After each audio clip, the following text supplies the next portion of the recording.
A warm welcome to La Castellet in the south of France for the latest round of the European Le Mans Series. This is round 4 of a 6-round championship for 2016, and it is beautiful conditions, as you can see. Not a cloud in the sky here. We're about 40 kilometres east of Marseille, and this is the 4 hours of La Castellet, round 4, as I say, of the championship. Still visits to come to Spa in a month's time, and then in 2 months' time the climax of the championship, and it is looking like it probably will go down to the wire for the 4 hours of Estoril. Just about the best weather conditions we've had though all season, with, it's fair to say, changeable conditions at Imola. Nice weekend at Red Bull Ring, although the sun never really broke through what was a relatively cloud-heavy sky. And this is the circuit that the guys are racing on this weekend.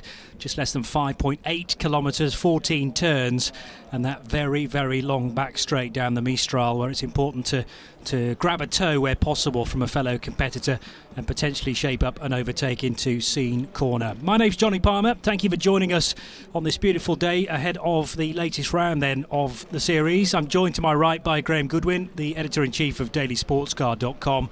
It's another fabulous entry, Graham, and it promises to be a good race across all 3 classes. Indeed, and the 3 classes is the key to the entertainment we're going to get for 4 hours of racing this afternoon, Johnny. LMP2 cars, of course, are the main act here. They're the ones you can see in the foreground on that grid.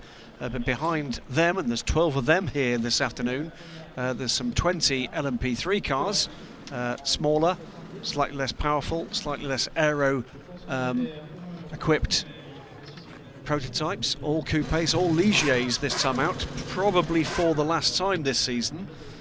With the debut of the RV Riley, delayed RV Riley car now due to hit the track for the first time at Spa next time out. And then in amongst those LMP3s, the middle order of those LMP3s, there's a gaggle of high quality GTE cars, the same kind of GTE cars that you would see at the Le Mans 24 Hours. And there's one of them, the fabulous pearlescent green white roof 55 Ferrari 458 GTE, Duncan Cameron's car. We just saw Duncan Cameron, Matt Griffin and Aaron Scott sheltering from the sunshine against the wall on the start-finish straight. This is their number 55 Ferrari. Dunlop shod these cars in the European Le Mans Series, and they will provide some real entertainment. Fabulous looking, fabulous sounding cars, and in real terms, in real performance terms, pretty close to the performance characteristics of the LMP3 cars. You're looking now the middle of the grid, and all those prototype cars you could see for a moment there were P3 cars. Another of the Ferraris here, this is the AT Racing 56 car run by AF Corsa, and this car will see Alexander Talcanizza Senior and Junior, father and son, joined by the incredibly rapid Alessandro Pierre Guidi in the black Ferrari 458 GTE. Just a sign in the foreground there of 3 of the Ligiers, the background one of the Aston Martins, the pole position car this weekend, the Beechstein Aston Martin Racing Vantage GTE.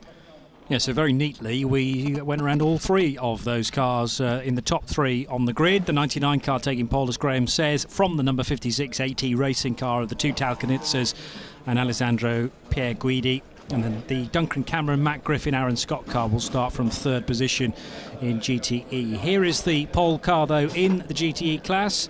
The chance to see it up close, and they changed the paint scheme of that car at the start of the year to make it almost a metallic blue on the Beechstein livery. Looks fabulous because of that upgrade, and of course there is a slight revision to the roof. There is. We can't see at the moment because it's got the heat deflector on top to keep the cabin as cool as possible before the race start, but has featured since the Beechstein team joined the European Le Mans Series, the Union Jack on the roof panel of the Aston Martin. But from here on in, half of the roof panel will be dedicated to the national colours of the country we're racing in. So the tricolour will be atop the 99 Aston Martin. Here's the 3rd placed LMP3 car, the Panis Barthez Competition car of Eric Deban and then Mr. Muno and Simon Gachet. It was Simon Gachet that set the qualifying time yesterday, and that looked for just a short period of time possibly to be good enough for pole position. But we did see some extraordinary happenings in qualifying yesterday. We'll get to that, I'm sure, in a moment or three. But this is a car, certainly with Simon Gachet pedalling it, that looks to have real pace. And Panis Barthez, a new team coming to the European Le Mans Series this year, with Olivier Panis behind the headphones, Fabien Barthez in the LMP2 car that we'll be seeing on track a little later for the team. Just see it there in the background, in fact. They look to be stepping up with a further effort with a new LMP2 car due to come next year alongside an LMP3 effort. This, though, Johnny, I think is a second place car, is it not, on the grid in P3? Yeah, this is Enzo Gibert, who will therefore start just ahead of the number 16 machine. And it was Enzo that set the time yesterday in this number 9 Graf Racing car. Another team, by the way, will be stepping up to LMP2 next year. We don't know yet whether or not it's here at the European Le Mans Series or in the FIA World Endurance Championship, but they've announced that they've ordered a brand new Oreca for next season. Brief look at the mighty 38 there. The championship leading still, G-Drive Racing Gibson. So the Graf car with Eric Truillet and Paul Petit and Enzo Gibert. And it will be Gibert, as Graham says, to start that car, but we haven't yet seen the pole-sitting LMP3 machine. There it is. And what an extraordinary story this is. This is Tockwith Motorsport, small team from England. That's Nigel Moore, I think, is going to take the start in the car. It's a family-owned team. This is a team stepping up from the, well, ELMS supporting Michelin GT3 Le Mans Cup. Opting to move over to their new Ligier immediately. They'll complete the season in the ELMS. They intend to come back as a full season entrant next year. But Nigel Moore, a young man with no little form in racing, previous Formula Palmer Audi winner, Ginetta GT4 and GT4 champion, has raced at Le Mans and LMP1 car previously for Team LNT, but he dominated qualifying yesterday, Johnny. He did, and he's made the step back to prototypes, if you like, very, very easily indeed. Very thoroughly chuffed with his efforts, and it clearly makes look like a very good decision that Tockwith Motorsports have made to step back into prototype racing. They leave behind themselves, of course, a decent position in the Michelin GT3 Le Mans Cup, with potentially, I think, a BOP break as well for the Audi. And just as they step out of that category, things might have got a bit easier for Philip Hansen and Nigel Moore. But nevertheless, they're made welcome in the LMP3s and have made their mark very quickly. And we may well see that GT3 car back. That was a quick glimpse of the number 25 Algarve Pro Ligier, 5th on the grid this afternoon. Andrea Roda joining that team. Michael Moonman stepping out with business commitments this weekend. Alongside, it's the older, but very welcome on this grid, Oreca 03R of Murphy Prototypes. 4th on the grid. This is the Russian-entered SMP Racing BR01, team based just down the road from here, the BR Engineering concern. Self-designed car for BR Engineering. It's not quite shown the form they were hoping it might. Andreas Wirth will take the start in this car. Nissan engined, as all bar one of the prototypes on the grid are this weekend. But second row of the grid for the Russian car. Here's the 41 Greaves Motorsport machine that will start from 3rd position. It's struggled for good results of late, this car, so a real opportunity as it starts from the 2nd row. Memo Rojas will take the start. It was Nat Berton, though, that set the time yesterday. Car in the foreground, by the way, the number 28 car is the sole Judd engine car in the order. We'll talk about that when we see her on track a little later. So Memo Rojas in the 3rd place Greaves Motorsport car. We'll see Nicolas Lapierre in a moment on board this car, and then talk about the pole sitting machine as well. The first car, indeed, to be a repeat pole sitter for 2016 in the ELMS. But it will be Nicolas Lapierre to start for Dragon Speed, the number 21 car. This car has sat on pole position already this year at Imola in Italy. The Nico Lapierre, an awesome prospect for anybody at the front of this grid. Multiple LMP1 driver for Toyota and for Orica with the Peugeot back in the day, and starting alongside him, would you believe it, the man who replaced him at Toyota in the LMP1 team. One-off drive at the moment for Mike Conway, replacing Ryo Hirakawa, who's racing across in Japan this weekend, the Super GT. But Mike Conway, factory Toyota driver, alongside ex-factory Toyota driver Nicolas Lapierre. But it was his colleague Matthias Besch that set that pole position time in the 46 Thierry by TDS Racing Orica Nissan.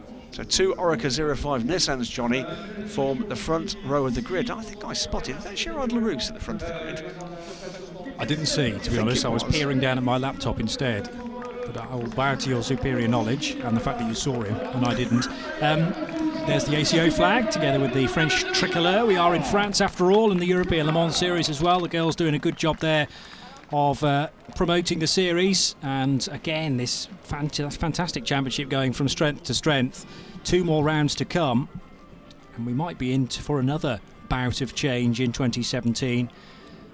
There is Mike Conway. He can peer across to his right hand side to see this man Nicolas Lapierre, and it's going to be very, very interesting to see how these two cars kick things off in about 6 minutes time to start the 4th round of the season. Interesting little bit of potential, I'm sure, good-natured needle. Nicolas Lapierre, great guy. Mike Conway the same.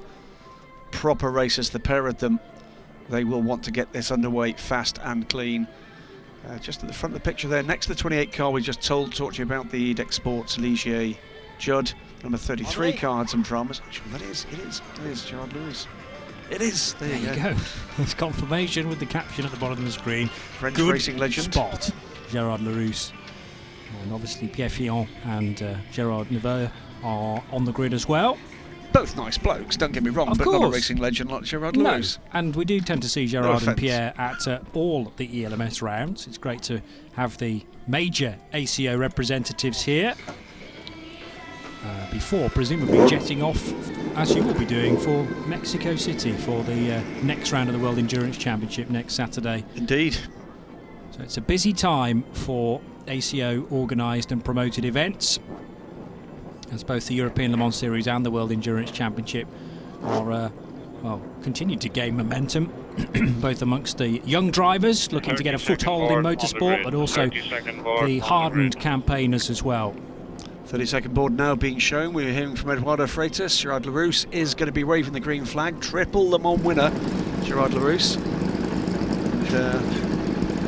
Dancing on, 15 seconds. Triple Le Mans class winner, apologies. Double Le Mans overall winner. Both times, of course, for the famous Matra squad. Beloved memory. Flag, green flag. We started the formation lap for the 4 hours of Le Castellet. Start of the formation lap for the 4 hours of Le Castellet. Please advise your drivers, the start line is the line which is under the lights. It's not the one under the Dunlop Bridge. The start line is the one which is under the lights. That's worth bearing in mind, so that they don't go too early. I like Mr. Larousse's shirt, by the way, with Circuit de la Sarthe, the track map emblazoned on the back of that very smart white shirt. So he has the job of releasing all of these cars, and the final few make their way. Good to see the 88 Porsche is there, and presumably the number 3 United Autosports car was there as well. Although it was indeed. They are both starting from the back after mechanical woes that prevented either of them from qualifying. Yep, so neither the number 3 United Autosports Ligier of Mark Patterson, Matt Bell and Wayne Boyd, nor Jean-Luc Aroda, Christian Reed and Jan Proton Porsche managed to qualify, so they will start from the rear of the pack on their Michelin and Dunlop tyres respectively. Otherwise, got the full complement and in their usual positions, you could say. So, great sight to watch, a full field of high-quality sports cars. What may not be a circuit with a lot of topography, but it does provide really very good racing indeed, particularly when we get into mixed class racing. And that's what we're about to see over the next 4 hours. And there is a little bit of gradient change here and there. Yes, it's nothing compared to Imola or Red Bull Ring, but the Mistral Straight certainly climbs uphill into Scene Corner, and also from a visibility point of view. The line is excessively long. Please ask your drivers to close the gaps and start grouping up. The line is very, very long. Please start closing the gaps. Please start closing the gaps. Seem to remember we had a similar problem for Eduardo Freitas in Austria as well. We did.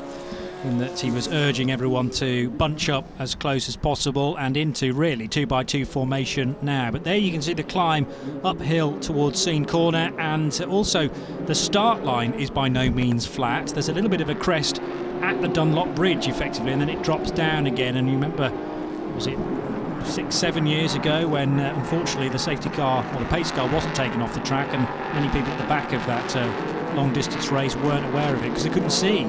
So it could be an interesting start in that regard as well. Yep. Team managers will be on the radio to their drivers to say, yeah, the red lights are out and we are clean to go. It's closing up pretty well back to the middle order. Just got a brief glimpse, by the way, of the number 3 United Autosports car. Problem with the engine with that car prevented it coming out for qualifying. So that's a team that will really have to be on it from here on in. United Autosports have had good season so far, particularly for the 2 car. The 3 car, though, faltering a little. Field now coming together. There's the other car that didn't see action in qualifying, the 88 Proton Porsche. And what a great sight these LMP2 and LMP3 cars make. They're about to be joined by 8 GTE cars that are still getting into full rolling start formation. It's always pretty tight heading through the final corner of the green flag lap because there's, well, a racing line, only single file through here. It's very, very tight indeed. The pace car with its lights extinguished, about to dodge right into a tight pit lane entry, and then it'd be the job of Mike Conway to dictate the pace. He has alongside him Nicolas Lapierre.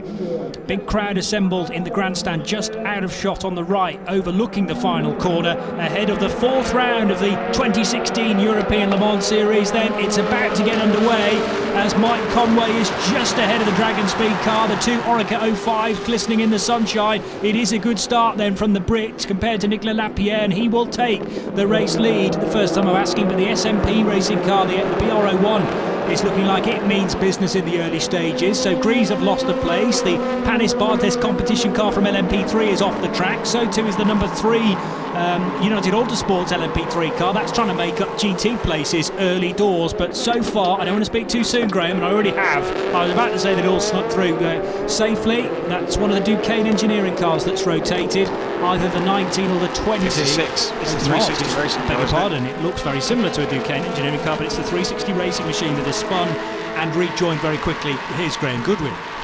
Yep, also going wide with number 66 JMW Ferrari. One of the cars we should be looking for to see whether or not it can recover up the field was the number 38. You can see it there, the orange Gibson, which qualified for them very poorly indeed, down in 9th position.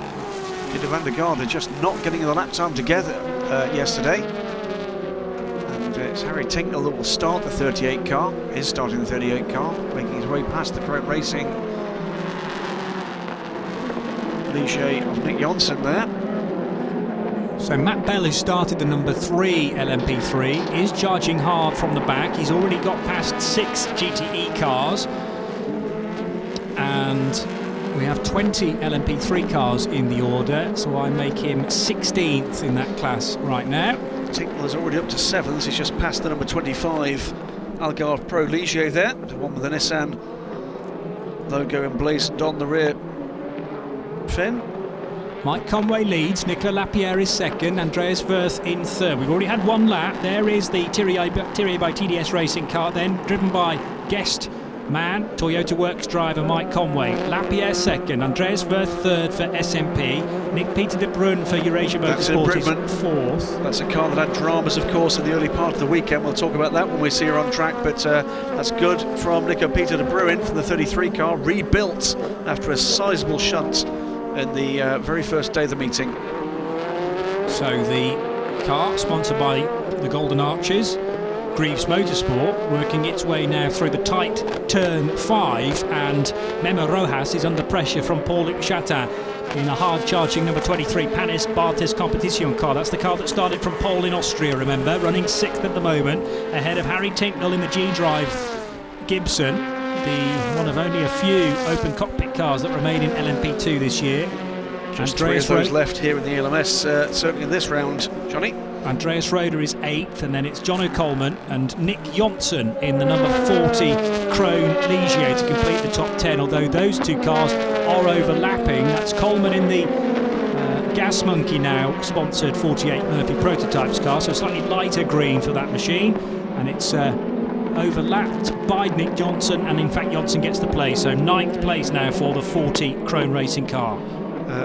Bit of a battle here for 5th position. Memo Rojas trying to fend off the close attentions of Paul-Luc Chatin, but Chatin has got his mirrors full of Harry Tinknell. This trio trying to hang on to the lead group.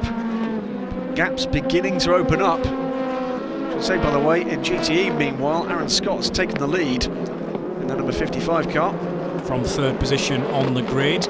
Now, the United Autosports team will have known about this, but a message on the bottom of our screen to say that the number 3 car will have to come in to serve a 2-minute stop-and-go penalty for its engine change. Now, I presume that was the engine change done between free practice and qualifying, wasn't it? Yeah, and they, because of the engine change and a gearbox change and a drive change, pretty much everything majorly mechanical on that car had to be switched because of a power issue.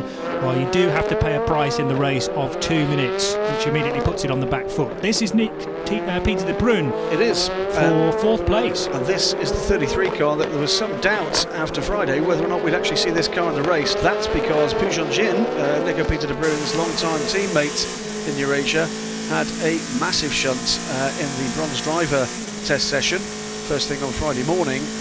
That substantially damaged this car. The chassis was taken back to Orica. Happily, that factory just over the circuit wall that we're looking at the end of the Mistral Straight. Again, briefly at the start. Which is under investigation. There was a message on the screen, yes, a few moments ago that was flashed on our timing screen to say the race start is under investigation. Maybe a concern that 1 or 2 cars were slightly out of position. Did they start their race before the red lights were extinguished? It's easy to tell here because it's quite a narrow start-finish line, and you get cars jinking out of line and over the blue concrete. 24 car is being wheeled back into the garage, I'm sad to say. You can't see that right now, but one of the Oak Racing cars back into its pit garage. There's the Dragon Speed car, still in 2nd position and 2.5 seconds behind Mike Conway. I'm wondering whether it was the 3 car that was under investigation, because Matt Bell did go across the infield in avoidance of presumably someone else's incident. I wonder if the investigation is whether or not he took any advantage there. But we'll keep an eye on that. Jacques Nicolet's car is showing signs of contact in the pit garage. We can't see that on screen at the moment, but meantime, front of the field, Mike Conway getting away, 2.8 seconds to the good. Yeah, nobody to race with, but Mike Conway won't mind that one jot. He is enjoying himself out front here. And it can be a real satisfying track, this, to master Paul Ricard. Get a little bit of respite on the main straight, and particularly slow down the Mistral, but the tight and twisty sections that start and end the lap really do grab the attention. British drivers at the moment lead all 3 classes. Mike Conway ahead on Nico Lapierre and Andreas Wirth in LMP2. In 13th position overall, Nigel Moore leading LMP3 for Tocqueville Motorsport ahead of Enzo Gibert, and Alex Brundle up to 3rd position for United Autosports. And in GTE, Aaron Scott in the 55 AF Corsa 458, that's the green car. We can see from this position, which is Rory Butcher's view from the cockpit of the 66 JMW car, identical Ferraris of both of those, and it's a Ferrari 123 with Alexander Talcanita Jr. 3rd, Johnny Lawson, so it's a Ferrari 1-2-3-4. Andrew Howard, who started the 99 cars, dropped down to 5th. Jan Urlacher and the recovering 360 car of James Swift very close to one another for the lower order places in the top 10 of the LMP3 cars. Meanwhile, back with the LMP2s, and this is the battle for 8th place. Andrea Roda and Nick Jonsson, who's on a bit of a tear at the moment, trying to gather places back up from the car's qualifying position. It was Tracy Crone that qualified it, and it started. It was Nick, was it? Nick Jonsson started the car now. But yeah, Tracy qualified it, and Jonsson's on board now and has gained 3 places already. Identical cars, but the blue car ahead in that pair sports Dunlop tyres, the green car on Michelin's. Now the RLR Ligier is between the 2 Ferraris and the lead of the GTE class. Very different areas of strength for these LMP3s and the GTEs. The RLR car, Tony Wells aboard the 15 at the moment, joined here, albeit just on display at the moment, by a second Ligier for RLR.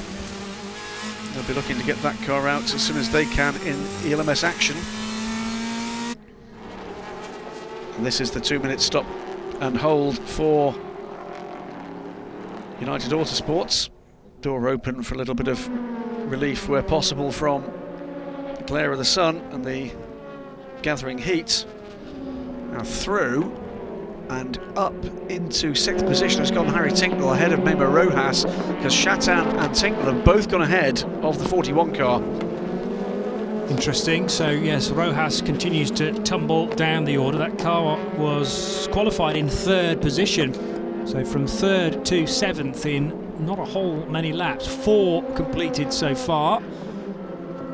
Towards the end of the Mistral straight goes the lead batch of LMP3s. Nigel Moore still out front from Enzo Gibert and Alex Brundle. Then it's Simone Gachet for Panis Barthez Competition, and the number 11 car of Giorgio Mondini for Euro International. Well, 10 minutes in, 3 hours 50 to go. Lots of action still to come. And battles galore up and down the field. Mike Conway, though, is not stretching his lead, but maintaining a 2.7 second advantage over Nico Lapierre. Andreas Wirth is dropping back, though, from that pair. 8 seconds back from the leader. Back onto the Mistral goes Conway in the distance there, the white car with the blue stripe down the middle and the stars and stripes. Effectively, it's an American car after all. Dragon Speed are an American team, and they head down the Mistral. There is the dip before the slight climb at Scene Corner, but these 2 Orica 05 really bossing this race. The gap from Lapierre back to Andreas Wirth is now 5 seconds. Dragon Speed are about to be a European team, because Elton Julian, his team owner, has moved permanently now to the south of France, and they're planned 2 new Oricas to replace this car. This car will return to the United States, but they're planned 2 new cars will be based permanently in Europe, I'm told. So does that mean the end of the stars and stripes livery, do you think? Well, I'd like to hope not. Replaced by the French tricolour. I mean, this car's almost in French colours, although it's definitely Russian. The engineering team are based, though, in France. Yes. So, but it's definitely Russian colours aboard. S&P Racing, very proud of their Russian heritage, this organisation. Andreas Wirth doing what he can to fend off what is the ever closer attention of Nico-Peter De Bruyn, but De Bruyn has got Paul-Lip Chatan closing. Chatan has got Harry Tincknell in fairly close attendance as well. So this battle for currently 3rd position, separated by what, 3 seconds? Very good lap, or a very good middle sector there from Nico-Peter De Bruyn, better than anybody else. And also going purple through sector 1, Mike Conway. 3.2 seconds now he's edged that lead margin out to. This, though, is Nigel Moore leading well the LMP3 class. Remember, these are all identical cars, for now at least, all Ligier Nissans, all on Michelin rubber. So the driver making a huge amount of difference here. At the moment, it's what, 3.5 seconds Nigel Moore has pulled out on Enzo Gibert. Alex Brundle hanging on in there in 3rd position in the number 2 United Autosports car. Matt Bell, by the way, has just left the pits after that 2-minute stop and hold for the engine change. That should explain, by the way, that is to do with cost control in this class. It is about getting people in at a sensible level of expenditure, so they're trying to maintain that sensible level of expenditure and actively encouraging people not to be spending more money. Changing engines, of course, is an expensive process. LMP2 cars all through at the end of Mistral Straight. Nigel Moore continuing to lead, though, the P3 part of the race. It's still really intense in GTE, with the number 55 car leading the way. Aaron Scott, that's the deep green coloured car. And then Rory Butcher is behind in the typical JMW Motorsport livery. Unusually here, Johnny, we've got aside from the cars battling at the front of the GTE field, we've got a larger proportion than usual of the gentleman drivers in GTE starting the race. Johnny Lawson, Mike Headland, Andrew Howard, Pierluigi Perezzini, all starting the cars this time out. And I do wonder why that might be the case. Well, there's often a decision to be made as to whether you want to put your gentleman driver in, because it could all kick off at the start of the race and you'd want someone with quick reactions and a lot of experience to deal with that potential carnage. But of course, then there's also the chance of a safety car or a full course yellow, and you wouldn't want your pro driver in the car at that point whilst the race is under caution. So there is a balance to be struck. There's clearly different ways you can go as far as strategy is concerned, very many different ways you can go across the 4 hours. But yes, it's an interesting spot there from Graham, that there are slightly more gentleman drivers in the cars compared to normal. There goes Harry Tinknell in 6th position, and behind him is the Panis Barthes Competition car. So Paul-Luc Chatin actually just been overtaken. No, he hasn't, I beg your pardon. It's still just ahead of Harry Tinknell, with Paul-Luc Chatin just in 5th position. Another star in the making, Paul-Luc Chatin. We've got a brief look at his team boss, Olivier Panis. Long-time professional race driver himself, of course, winner of the Monaco Grand Prix on his CV, as well as top-line sports car racing. It's a good-looking effort from Panis Barthes in LMP2 and LMP3 this year. Expect to see them with a new car in P2 next year, maybe 2. Tink's out of the final corner and over the line. Is he gaining on Paul-Luc Chatin? Not really. Not at the moment. But he is pulling away from Meme Rojas, and Nico Peter de Bruyn is able to match the pace of Paul-Luc Chatin, and Harry Tinknell behind him as well. So everybody sort of holding station at the moment. What may be happening shortly is that the cars in 4th, 5th and 6th could be catching Andreas Wirth, unless that was a little bit of an iffy lap. It was only 0.3 of a second slower though than those 3 cars. Car 51, of course, team manager is being asked to go for a chat with race control. Pierluigi Perezzini's dropped to the back of the GTE pack for the moment, so whatever's happened there will require a chat. Nico Lapierre beginning to get onto terms with the pace of Mike Conway. The gap at the moment is 3.2 seconds. Has he stemmed the flow? We'll soon see.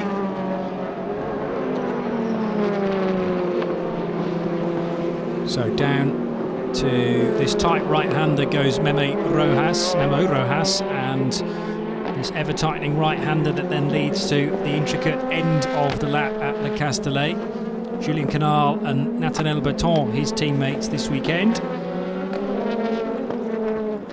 So they're heading now, or that car is heading towards the end of the lap, and there are 6 cars ahead of it, but it's posting times that are going to just edge it very slightly away from Harry Tinknell. There's no immediate danger from behind. The 25 car driven by Andreas Roeder not really catching. Back with the GTs though, and this is Aaron Scott trying to keep a very, very wide AF Corsa Ferrari from a rampant-looking Rory Butcher, who always does start his stints well in the European Le Mans Series, wastes no time at all, the Scotsman.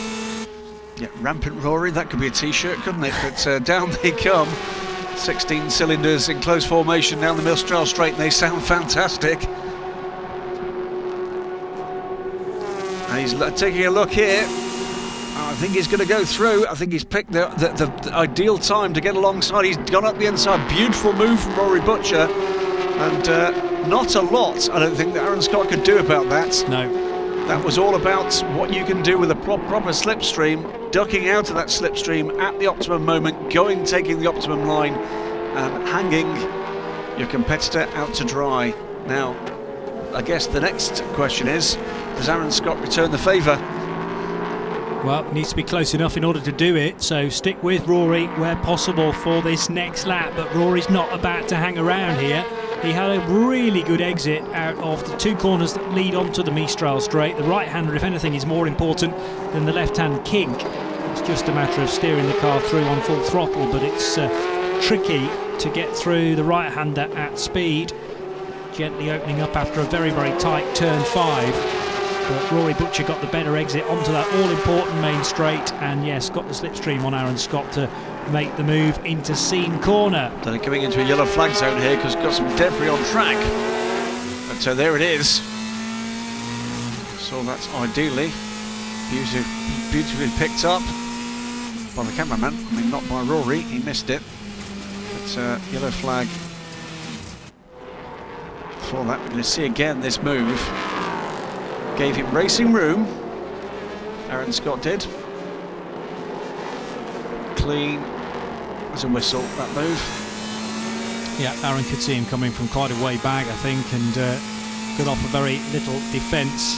But this may be his opportunity to reverse the order again from this angle. Obviously, we can't tell how close Aaron Scott is, but they're heading down through the various bits of alternate track there, the chicanes, but we're on the dead straight Mistral for the European Le Mans Series, and the 88 Porsche is already in the pit lane, I'm afraid. Now this is a car that struggled during, well, we didn't see it at all in qualifying. Has that niggle come back again?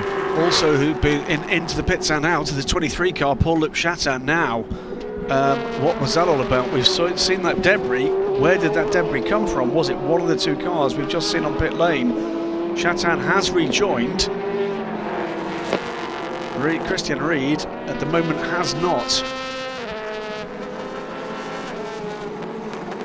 So, meantime, at the front of the race, though, Johnny, that gap is closing now, down out to 2.3 seconds. I was just trying to work out from the 88 crew, the Proton competition team, see whether they were trying to readdress a bit of bodywork or whether it was more of a problem under the hood, under the boot on a Porsche. And maybe diagnosing that issue is going to be the longest job. We'll wait and see. But Panis Bartes' competition car is back out into the race. I would guesstimate with a bit of new bodywork, and also the 24 car looks to be on the move as well. Indeed. From the garage. Debris has been removed. There's an incident under investigation for turn 14 that involved 51. And that team manager had been called to race control, and 88, which is one of the cars that we've just seen down on pit lane. Look at this, though.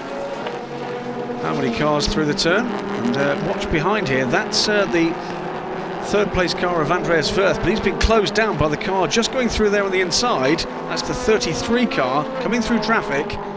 Nico Peter de Bruin, he's looking to get on terms with the SMP racing car. We're in car now with Nico Peter. There is his target.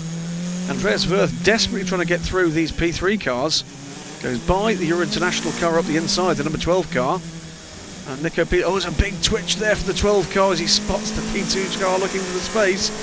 They're through now, and it's a drag race down the Mistral Straight. But this is the battle for third spot, 32 versus 33. Andreas Wirth, the BR01, Nico Peter de Bruin, in the Eurasia Oreca Nissan.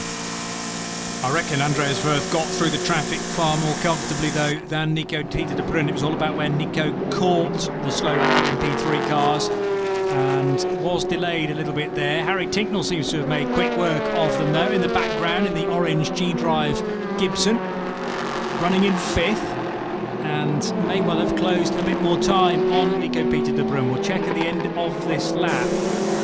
Now, the question I've got, I guess, is I wonder whether or not that debris either came from the 23 or was hit by the 23, and that's why the car was on pit lane. We only saw the end of that stop, and I suspect that may have had a puncture. Well, some of the cameras we have down in the garages now, searching around in the garage for number 23, maybe for a potential interview, and also I was just trying to work out which sort of bodywork was lying around, whether there was anything damaged there. You're not seeing those pictures, but we are in our booth.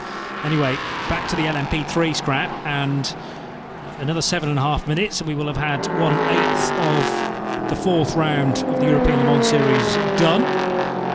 So whipping through this race at a frenetic pace. It always is the case here at Paul Ricard. These cars don't hang around in the early stages particularly, and Mike Conway, well, is coming under pressure again. 1.3 seconds now, so he, by the looks of things, was slowed in traffic, and Nicolas Lapierre has seen his opportunity to close that gap again. We're on lap 13. Jack Nicklay, I'm afraid, has pitted again in the number 23, the number 24 car. So clearly not happy with whatever the issue was for his number 24 car. Andreas Wirth not able to match the pace of the 2 cars ahead of him, so he's getting ever more distant in 3rd position. Nico Peter de Bruyn in 4th place. Now we're on board with the race leader. Can't see either of the 2 mirrors on this car to find out exactly how close Nicolas Lapierre is. But Lapierre was quicker last time around by a significant margin. And this is the battle for the lead of LMP2. No, that's the 3 rather, that's isn't the 23 car coming back. That's the You're P2 right. car coming back against the P3 leader. Because the Panis Barthez competition car for LMP3 is actually down in 6th position, driven by Simon Gachet. So Nigel Moore about to be lapped. Enzo Gibert actually had a safe distance of around about 3 seconds. Not being lapped, he's being taken. This is Chatat coming back through the field. So that was a change for position, would you believe? That's Paul-Luc Chatin retaking 12th position and rejoining, if you like, that train of P2 cars after that early pit stop. But that's the Graf car in the background, That isn't is. it? That's Nigel Moore's major concern, even though technically Nigel Moore's just lost out on 12th place. He won't care one jot about that. And it's very busy here for 3rd Well, place that's a in change. P3. Giorgio Mondini is up to 3rd now, ahead of Alex Brundle, with Sean Rahal in the 2nd Graf car right behind him, and then it's the 16 car, the Panis Barthez car, Simon Gachet. So Mondini, Brundle, Rahal and Gachet is the order, and a second, just less than, between Italian Giorgio Mondini for Euro International and current championship leader in LMP3 Alex Brundle. Bit of work to do to continue this fabulous run of 3 wins so far out of 3 races for the number 2 United Autosports car. Can they make it a 4th win on the bounce? Well, there are 3 cars ahead of that number 2 at the moment. We're going to see another pit caller pretty soon, and that's because that chat at race control for the team manager of 51 has resulted in a drive-through penalty for the car currently pedalled by Pierluigi Perezzini. That's after causing a collision with Christian Ried's number 88 car, which is still in the pit garage. Lead margin in LMP2, and therefore the overall lead is still 1.7 seconds, so it has been as large as 3.5. It's now down to 0.9 of a second. So again, is this down to Conway having to work his way through traffic, and Lapierre can judge it that little bit better, being further back on the road, but a 1:51.1, which is a good time. Conway's been faster than that though, by 1.5 seconds. So this is Mike Conway struggling with traffic, I would suggest. We're not seeing it, but lap 14 done now for Conway, and 0.972 of a second. That's all for him to play with back to Lapierre. We just got a glimpse of those 2 cars coming through that first sector in the background as we look back down the Mistral Straight, because you see that as Alex Brundle edging the Graf car to the outside, doesn't want to give up that 4th place, doesn't do it there. So Alex Brundle and Sean Rahal, they've shared racetrack together, both sides of the Atlantic, of course. Sean Rahal, a regular previously in the American Le Mans Series and then the IMSA Series, where Alex Brundle had a couple of seasons with the Ligier team. And, they know each other well. That lead gap, you're absolutely right, Johnny, overall was down under a second. It's stretched out a little bit now. action at the moment is this tightly contested LMP3 battle.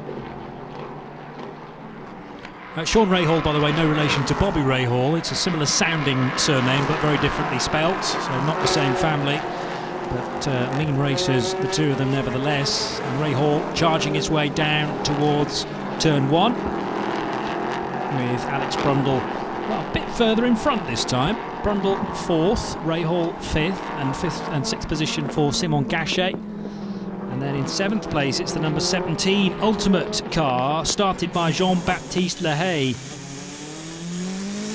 And Mathieu Lehay is one of the other co-drivers in that stable. So the Ultimate car running 7th in class, ahead of Giorgio Cernigiotto.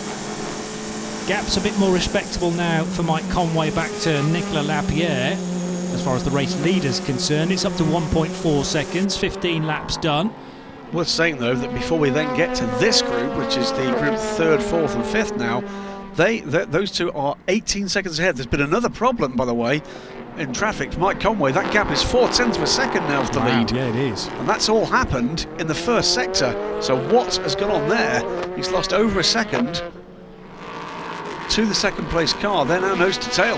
That is This is the 3rd place car. And the thing is that that's down the Mistral Straight, so there is an opportunity for Nicolas Lapierre to utilise the tow from Mike Conway's car. Yes, okay, prototypes maybe don't tow quite as well as GT cars, but they're totally together, and we're seeing them now, Graham, into Scene corner, and now this tight right-hand hairpin.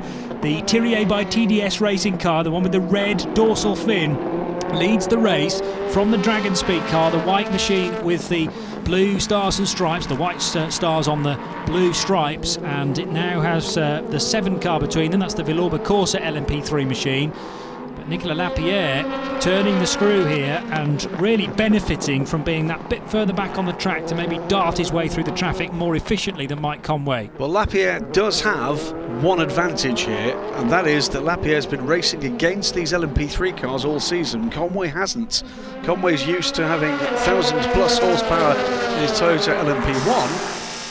He's not used to racing against a gaggle of, at times, perhaps less than professionally pedalled LMP3s. So he's probably taking a little bit more care over this. They crossed the line 0.7 of a second apart. The chasing 3, by the way, are catching just slightly, but still 17 seconds back. These two Oricas have just jetted off at a remarkable rate. There's a good point you make, though, about the performance differential, LMP1 to LMP2, and then LMP2 to LMP3. You're quite right that in certain parts of the track, the P3 matches the P2, and it's about judging where you're going to gather some of that pace up and where best to overtake the baby Ligiers. So the Orica car heading, the 2 Oricas rather, down the Mistral Straight. Now hearing about the number 23 car having a puncture, and that's the reason why it had to stop. So yes, indeed, maybe it did catch that debris that we saw out on track. They've also, team manager of the Panis Bartes car has also been called to race control. The 51 car has been reported, presumably for that, enjoying that drive-through, for speeding in pit lane. Never rains, but it pours. There you go. Sometimes, yes, one penalty can lead to another, and the last thing you want to do is speed during your initial drive-through penalty, but the frustration can be enough for you to be slightly distracted, shall we say. Already half an hour done, 3 hours, 28 minutes and 43 seconds to go, and this is turning into a wonderful scrap at the head of the order, at least in just this phase of the race, and of course it's going to chop and change after Mike Conway and Nicolas Lapierre get out of these cars. Change for 4th position, by the way, in LMP3, because now Sean Rahal has got ahead of Alex Brundle. We didn't see that. Rahal made an attempt at the move at the end of the Mistral Straight. Well, he's now in front of the United Autosports car number 2 championship leader. Pushing very hard indeed into and through this traffic. There's the lead pair now lapping in the top 20. In amongst the top 20 rather, so going through past the Ultimates, number 17, LMP3 last time around. This though is the 4th place car, Nico Peter de Bruin, and that's Harry Tinknell, a lot closer than he's been before, looking for a way round the Orica now. So this is third, fourth and fifth together. Outside inside trick there from the man based in Exeter, and was there a bit of contact there in fact as He's well? taken the place. I think it was Harry was where he wanted to be, spotted it late and pulled out that move.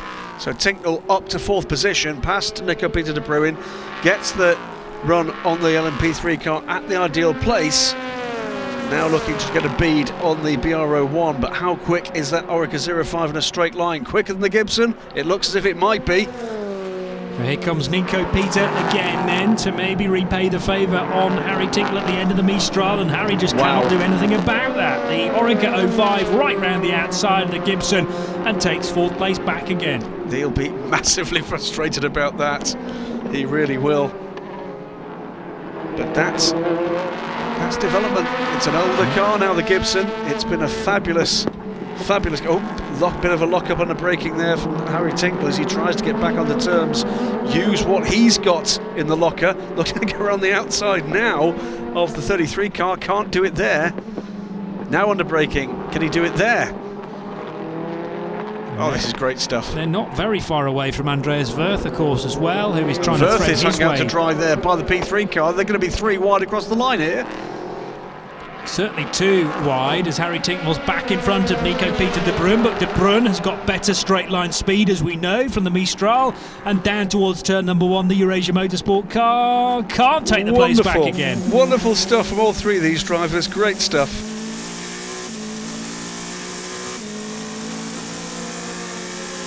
So through the twisty stuff, that Gibson looks much better, but the key for Nico Peter de Bruin is to try and stick with Harry Tinknell where possible. Tinknell's going to maybe try the outside-inside touch again at turn 5 that he managed to pull off successfully a lap ago to overtake Nico Peter de Bruin. But he knows he needs some room on the Mistral straight to fend off the Oreca 05. He's got to run here on the BR01 though. He's going to pull out and go by the 32 car. Has he got room to do so? He's got the pace to do so here. This time, no way through for Nico Peter de Bruin, but look at the difference in pace. Absolutely staggering. Has he done both cars in one move? He's certainly going to try it. He's not nowhere close to being level with the SMP car yet, and the problem is there's nowhere to cut in now because Harry Tinknell sensibly is on the boot lid of Andreas Wirth.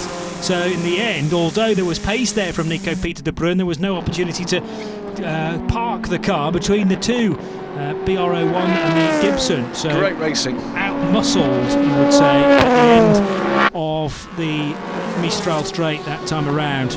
Meanwhile, the guys at G-Drive are relatively relaxed, to be honest, considering all this is all kicking off, and you never know whether your car's going to come round again at the end of this lap. They just don't want the car in the garage, that's the point. That's true. It'll all be down to Harry Tinknell's responsibility, won't it? And of course, he's managed to complete another lap. It was harum-scarum stuff at times. Really good, hard, fair racing between these 3. Andreas Wirth, I hope you're not looking too hard at your mirrors because horrifying stuff to see 2 cars wide trying to take the space that you're already in, but little more calm this time through. This time it's the Valour Corsa Ligier. That's Giorgio Sergiotto at the wheel in Great number 7 qualifying yesterday. Yeah, and he did the qualifying job in that Celadrin back car. As dear me, that's not the prescribed line heading out of turn number 2 though. Magnificent man in his flying machine there, very briefly. And Tinknell again looking to get a bead on the. This time he has a little bit more room over the Oreca. It's a GT car this time. Who's going to choose the right way through here? Well, Wirth has made it. Tinknell looking to see whether or not he can get something of a tow. Is that going to help? Don't think it is. Ducks in front of the Ferrari. The Oreca's not close enough this time to get onto terms. Pier Giuseppe Perezzini, I reckon, in the 51 car that they are having to get by, and they've managed to do it now at the end of the long straight. So Andreas Wirth and Harry Tinknell right together for 3rd and 4th. I was about to say you're missing nothing at the head of the order, but they're still very tightly bunched on Mike Conway and Nicolas Lapierre. 1.7 seconds is the gap now after 19 laps. But these cars are circulating 22 seconds away from the race leader. So they have dropped back considerably. Andreas Firth this still team will be third. very sorry to see the back at the end of this season of the number 38, Gibson. It's been a massive servant to the G-Drive and Jota Sport team. This is the car they've raced for every single one of the races, bar one, for this team since they took on the Zytek days. Brown on the inside of the BR01. That was a great move from Harry Tinknell. Teed that up for the final turn, dragged alongside the BR01 down the pit straight, and just under the dab of brakes it needs to turn one, up the inside he goes, and away he goes. Now Tinknell 25.2 seconds back from the battling Orekas. Can he close that gap? Well, he's earning his money, isn't he, so far today? Started What they pay these guys? in ninth position. Harry Tinknell started. He's now up to third, and if it's Simon Dolan that he hands over to, then Simon will be in a wonderful place to try and push on for certainly a podium. It's going to be tricky to catch up with Mike Conway and Nicolas Lapierre, though, if we're judging this phase of the race correctly. The gap is, well, it's 25 seconds for Tinknell now to Conway. This is Mike Conway. He's just gone by Nigel Morth, who's in 13th position. So the next traffic that the leader will come across, for position at least, go past the Beechdean car for the second time, is going to start to get into LMP2 traffic now. 21 laps in the book. Over the line goes Conway. Lapierre 1.4 seconds adrift, but the more intriguing fight at the moment is the Tinknell, Wirth and Nico de Peter de Bruyne, although arguably we've maybe seen the peak of that now. Andreas Wirth may be at risk from Nico Peter de Bruyne, particularly with the straight line speed that his Oreca 05 is showing. 151.7 for Tinknell as he comes around to complete 21 laps, so he's able to match the pace of Conway and Lapierre at the front end of the field. Nigel Moore still leads LMP3, and here he is. About 3.5 seconds to the good Nigel Moore. Lapping in the 157s, very good pace indeed, but he's had his pace on this lap compromised by a bit of traffic. Some slower, some faster. I reckon he's loving this new adventure. Simon Dolan's fireproof balaclava going on, and the hands device and helmet about to follow suit, so not too far away from Simon thinking about getting in the car. Well, 40 minutes already in the books for this. Mike Conway is looking to see what he can do to just stretch that envelope. He's got the lead over 2 seconds again. So it's been a heck of a duel, hasn't it, between these two guys at the lead of the race. There's Nigel Moore heading through into the latter turns of the lap. He's got the tight left-hander followed by the even tighter right to then head over the start and finish line. Rory Butcher still out front in GTE, car 66 for J&W Motorsport. It's Aaron Scott in second place, and third position in GTE is Alexander Talkanitsa Jr.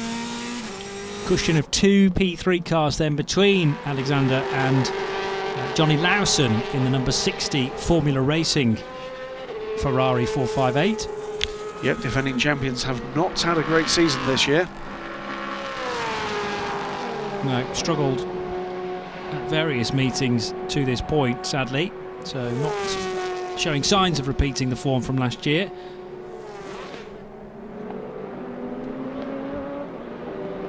Rory Butcher, lead of GTE, the head of a mixed bag of prototypes behind him on the Mistral Straights. LMP3s and the Panis Barthez P2 in that group. Through goes to 23, Paul-Luc Chatin. Rory Butcher making room for that turquoise car to squeeze through. That's Pier Giuseppe Berrettini. Only a moment or two ago that car was being lapped by the LMP2 cars, and it's touring its way towards, I think this is quite towards the end of the lap, isn't it? There's not a puncture on that car that I can see. And Murphy Prototypes deciding to do a pit stop as well. So out of the 48 will get Jono Coleman. We'll tell you in a moment who has got on board. I'll see whether Graham can spot it from the helmet. Kevin Chekon. Kevin Chekon could well be. The open cockpitted Orica 03R for Murphy prototypes. Also an open cockpit car is the G-Drive Gibson. Still having to deal with LMP3 traffic, so Giorgio Mondini sensibly giving Harry Tinknell some room to get Nicely through. done there. Yeah. One of those moments where the P2 car just caught up with the P3 in the right sort of area, could utilise its slightly better aerodynamics through a very quick right-hander there, and Giorgio Mondini just feathered his steering a little bit, then tucked back into line and almost gained a bit of time from the toe that Harry Tinknell left behind him. Now, we often say, don't we, at an endurance race, why does qualifying matter so much? Well, the reason it matters so much is being demonstrated here by Harry Tinknell. He's been able to pull away from Andreas Wirth pretty comprehensively. He's about 4 seconds to the good already for Andreas Wirth. However, he's had to catch and pass that car, and it's taken him time to do it. In doing that, he's lost almost 10 seconds to the leaders. So actually losing that ground in qualifying has cost them dearly, with potential to get to the lead of this race. And it looks to me as if the G-Drive team are getting ready to welcome this car down pit lane very soon. Kevin Chekon, it was that rejoined the race in the number 48 Murphy Prototypes Orica. But I think we're going to see Harry Tinknell down pit road to hand over this car to Simon Dolan very soon indeed. Yeah, it did look like Simon was very close to getting the helmet on, although there is a suggestion that they may be waiting now for this stop. So, well, this will be down to how long Harry can stay in the car and what progress he feels he can make. Yes. And nothing else. Well, clear air ahead of them. The 45-minute rule of last season is gone, by the way, and yeah, it looks like any indication that Simon Dolan was going to get in the car has been rethought here, because we can in fact catch up with the man in question. So the G-Drive car will stay out with Harry Tinknell at the wheel, and maybe the man that can tell us exactly why that is the case is Simon Dolan. Yeah, I'm down here with G-Drive and with Simon. Simon, what's going on? The helmet was on, now it's back off again. Yeah, just teasing a little bit there. I think it's really, really difficult at the moment with the tyres. So there's a lot of different strategies going on up and down the pit lane. And one of the reasons we were so slow in quali yesterday was because of the choice of tyres. So we're just giving ourselves options at the moment, but it looks like Harry's going to be staying out. Yeah, it looks like he's got the bit between his teeth. Say again? It looks like he's got the bit between his teeth. Oh, yeah. Yeah, he's a man on a mission at the moment. Thanks, Simon. Welcome. So a bit of curved ball strategy then being thrown out to the other teams up and down the pit lane. It had me fooled, certainly, but there's nothing in the regulations that says that Harry has to come in at this point. They could have done a shortish stint for him, but now that he's into some clean air, it would make sense for him to try and make up as much time as possible. There was a bit of a lock-up there, though, on the front right corner. Just shows how hard Harry is pushing. We are, though, seeing some of the middle order in P2 already making their first pit stops. Nick Johnson is on pit lane at the moment in the Chrome Racing Ligier. Andrea Roda in the 25 and Algarve Pro car. Already seen Leah Roussel in and out in the Pegasus Morgan. Kevin Chekon, of course, taking over from John O'Coleman in the number 48 Murphy Prototypes Orica. But they're going to leave Harry Tinknell out there to do what he can about making up some of that ground. And then we see now 4 new Michelins getting bolted on. The number 40, that's airline caught on the mirror. Valuable seconds cost there as the car is now released, and the guys just sort of shrug their shoulders. We're trying our best, sometimes it just doesn't go for you. More lockups though for Harry Tinknell. He's caught behind the Formula Racing Ferrari now, so this is the number 60 car driven by Johnny Lawson, 4th in GTE. An awful lot of headlight flashing to make sure that everyone has seen Harry Tinknell, and here is the second place car, Graham. Nico Lapierre gets out of the car. It's going to be Henrik Edlund that gets aboard the car owner. And good stint from Lapierre. Tinknell is on pit road as well. Interesting, so does that suggest the car's coming in for a stop, but Harry Tinknell will stay on board. So 1 or 2 checks being done in the cockpits. The fuel's going in. They're going to double step the tyres, as we've seen a number of times already this year for those Dunlops. And obviously Harry feels comfortable enough to continue with the 4 tyres that he started the race with, although it's very, very hot out there. They're not. They're going to change the tyres. You're right. I didn't think tyres were ready, but... they're only changing 2 tyres, or is it just the one? It's just the front left. That's front the one left, that's the one that's been locking up. Locking up, indeed. So it is 1 tyre changed. One of those bizarre pit stops where maybe it felt a vibration, a slow puncture, or just wasn't happy with how it was locking up there on the front left corner. And we'll see how that one behaves now over the course of a stint. But Dunlop are always keen to tell us that their tyres can last at least 2 stints, possibly 3, but it is very, very warm here in the south of France this weekend. I think 2 stints, and that is just about your limit. Here's the race leader, Thierry by TDS Racing, coming down pit road for a driver change. Yes, it looks like Conway has released the drinks tube. Or the radio plug. Or the radio plug. Make sure that you don't undo the belts, though, before you're stopped. Yeah, Thierry, I think, is ready to get aboard that car. Pierre has been in fine form this year. Thomas Besch's helmet. Actually, it's Pierre Thierry, judging by the height. Yes, it's Thierry. And it is Pierre Thierry getting on board that car. So Mike Conway's job is done. He's kept the race lead. Brought the car in from the race lead, but of course Andreas Wirth has stayed out, so he will be... oh no, he hasn't stayed out. Andreas Wirth comes down pit road, as does Nico Peter de Bruyne. So this is still technically the lead car. And they're changing the left tyre, they change the front left now as well. Nico Peter de Bruyne and Christian Gomandy. Tyres all round, in fact. Indeed, a long afternoon, because just 2 drivers now aboard that car, with Pujan Jin not fit to drive after his shunt on Friday. So the pit lane is a very busy area at the moment, with all top 3 of the P2 cars in for their stops. Here comes the Thierry by TDS Racing car. It's going to be close to keep the race lead, and this is the Dragon Speed machine, still driven by... it's Henrik Hedman now on the wheel, isn't it? So we've had driver changes in both of these cars. Pierre Thierry now at the wheel of the 46, Henrik Hedman at the wheel of the 21, and it's as you were, with 1.7 seconds, 1.5 seconds between them, and it's been like that since the start of the race, 50 minutes in. Pitting now from 4th position, as the on rotation is Lafargue in the number 28 E-Deck Sports Judd powered Ligier. That will put Harry Tinkle back up into what should be 3rd position when this all shakes out.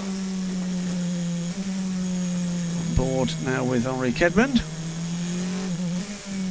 And you would expect on form, Henrik, who is getting his header... that's not Henrik Edmond, sorry, it's the 33 car. This is still Nico Peter de Bruyne.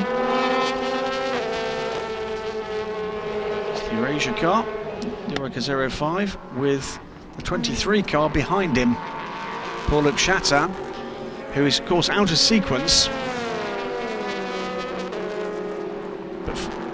Down the back straight they go, but the man that's really impressed in the race so far is the guy fresh from the Thierry by TDS Racing, Orica 05, now with Charlie George.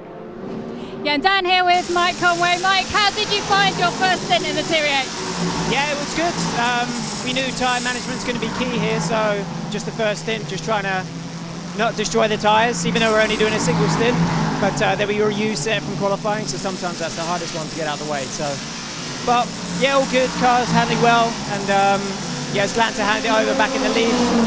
You know, Lapierre got close a few times, but yeah, just with traffic really quite hard to manage. But yeah, no, car's decent. We just got to keep at it.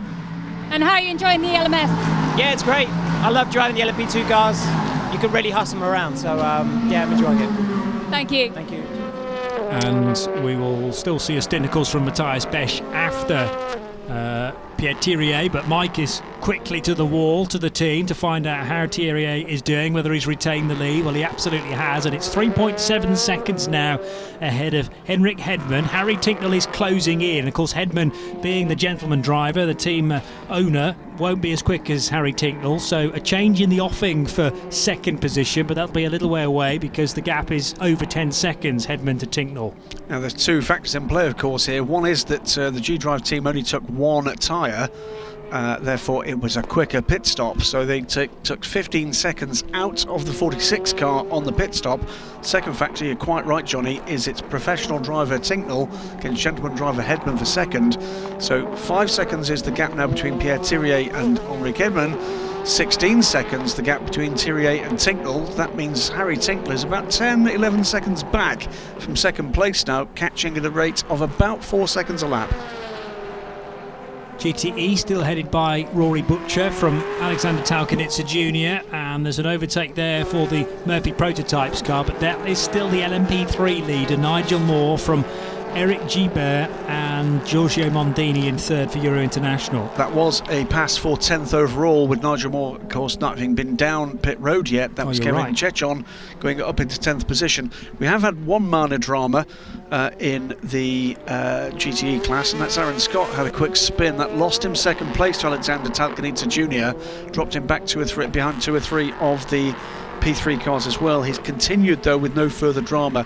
Still a Ferrari 123, 66 JMW car from the 56 AT Racing Ferrari, and then the 55 AF Corsa car. Aaron Scott managing to rejoin ahead of Johnny Lawson in the number 60 Formula Racing car.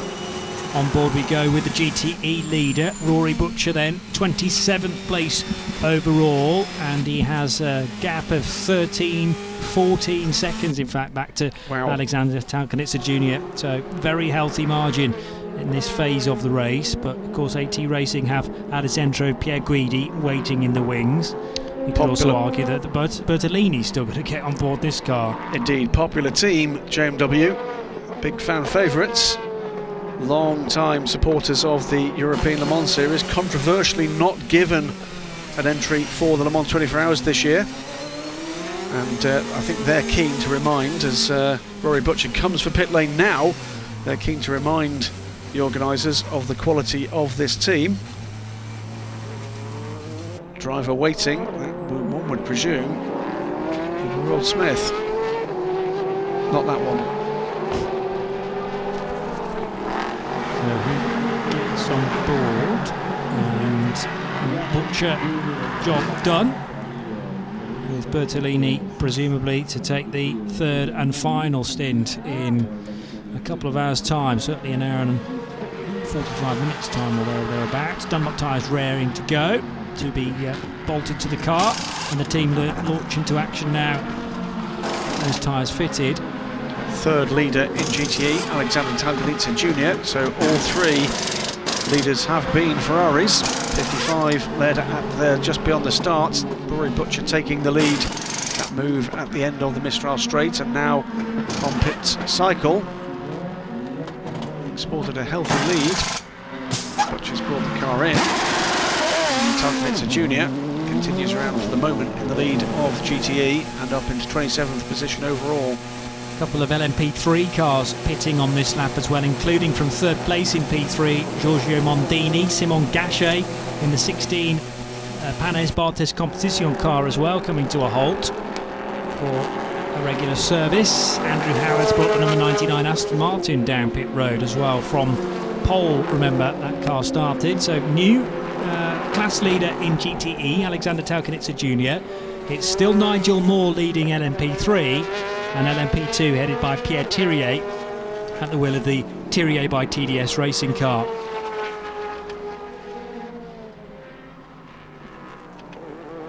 We watch for developments in the LMP3 class.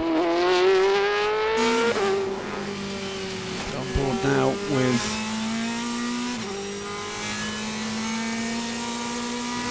Rob Smith, isn't it? Rob Smith. It still says Rory Butcher. That can't be correct though. We saw the driver change. Yeah. And here comes Nigel Moore from the lead of LMP3. Panes Barthes Competition car just ahead, and that's Simon Gachet, but bear in mind it's not ahead on the road, it's almost therefore a full lap behind as far as LMP3s are concerned. Nigel Moore brings this car in to a halt to hand over to his only co-driver of the weekend, Philip Hansen. These two making the step over from the Michelin GT3 Le Mans Cup that they've been racing in all year so far. So they were at the opening round at Imola, at the Road to Le Mans and at Red Bull Ring, but it looks like the rest of their season will be taking part in the LMP3 element of European Le Mans Series. Tocqueville Motorsports then having a need to recalibrate the brain quite a bit from an Audi R8 to one of these new Ligier JSP3s, but they've made the jump very nicely indeed to take pole position. And the sock puppet mechanic is now making sure that there's a fresh drink bottle in place for Philip Hansen. New Michelin tyres going on to certainly the left side, and I'm sure the right side will get done as well in a moment or two. Just a couple more minutes and we'll have 1 hour in the book of the 4 hours of Le Castellet for 2016. Of course, once we get to that hour mark, I'll give you a full rundown of the order in all three classes, but the number 5 car having to have a pit stop here, the By-Speed factory entry.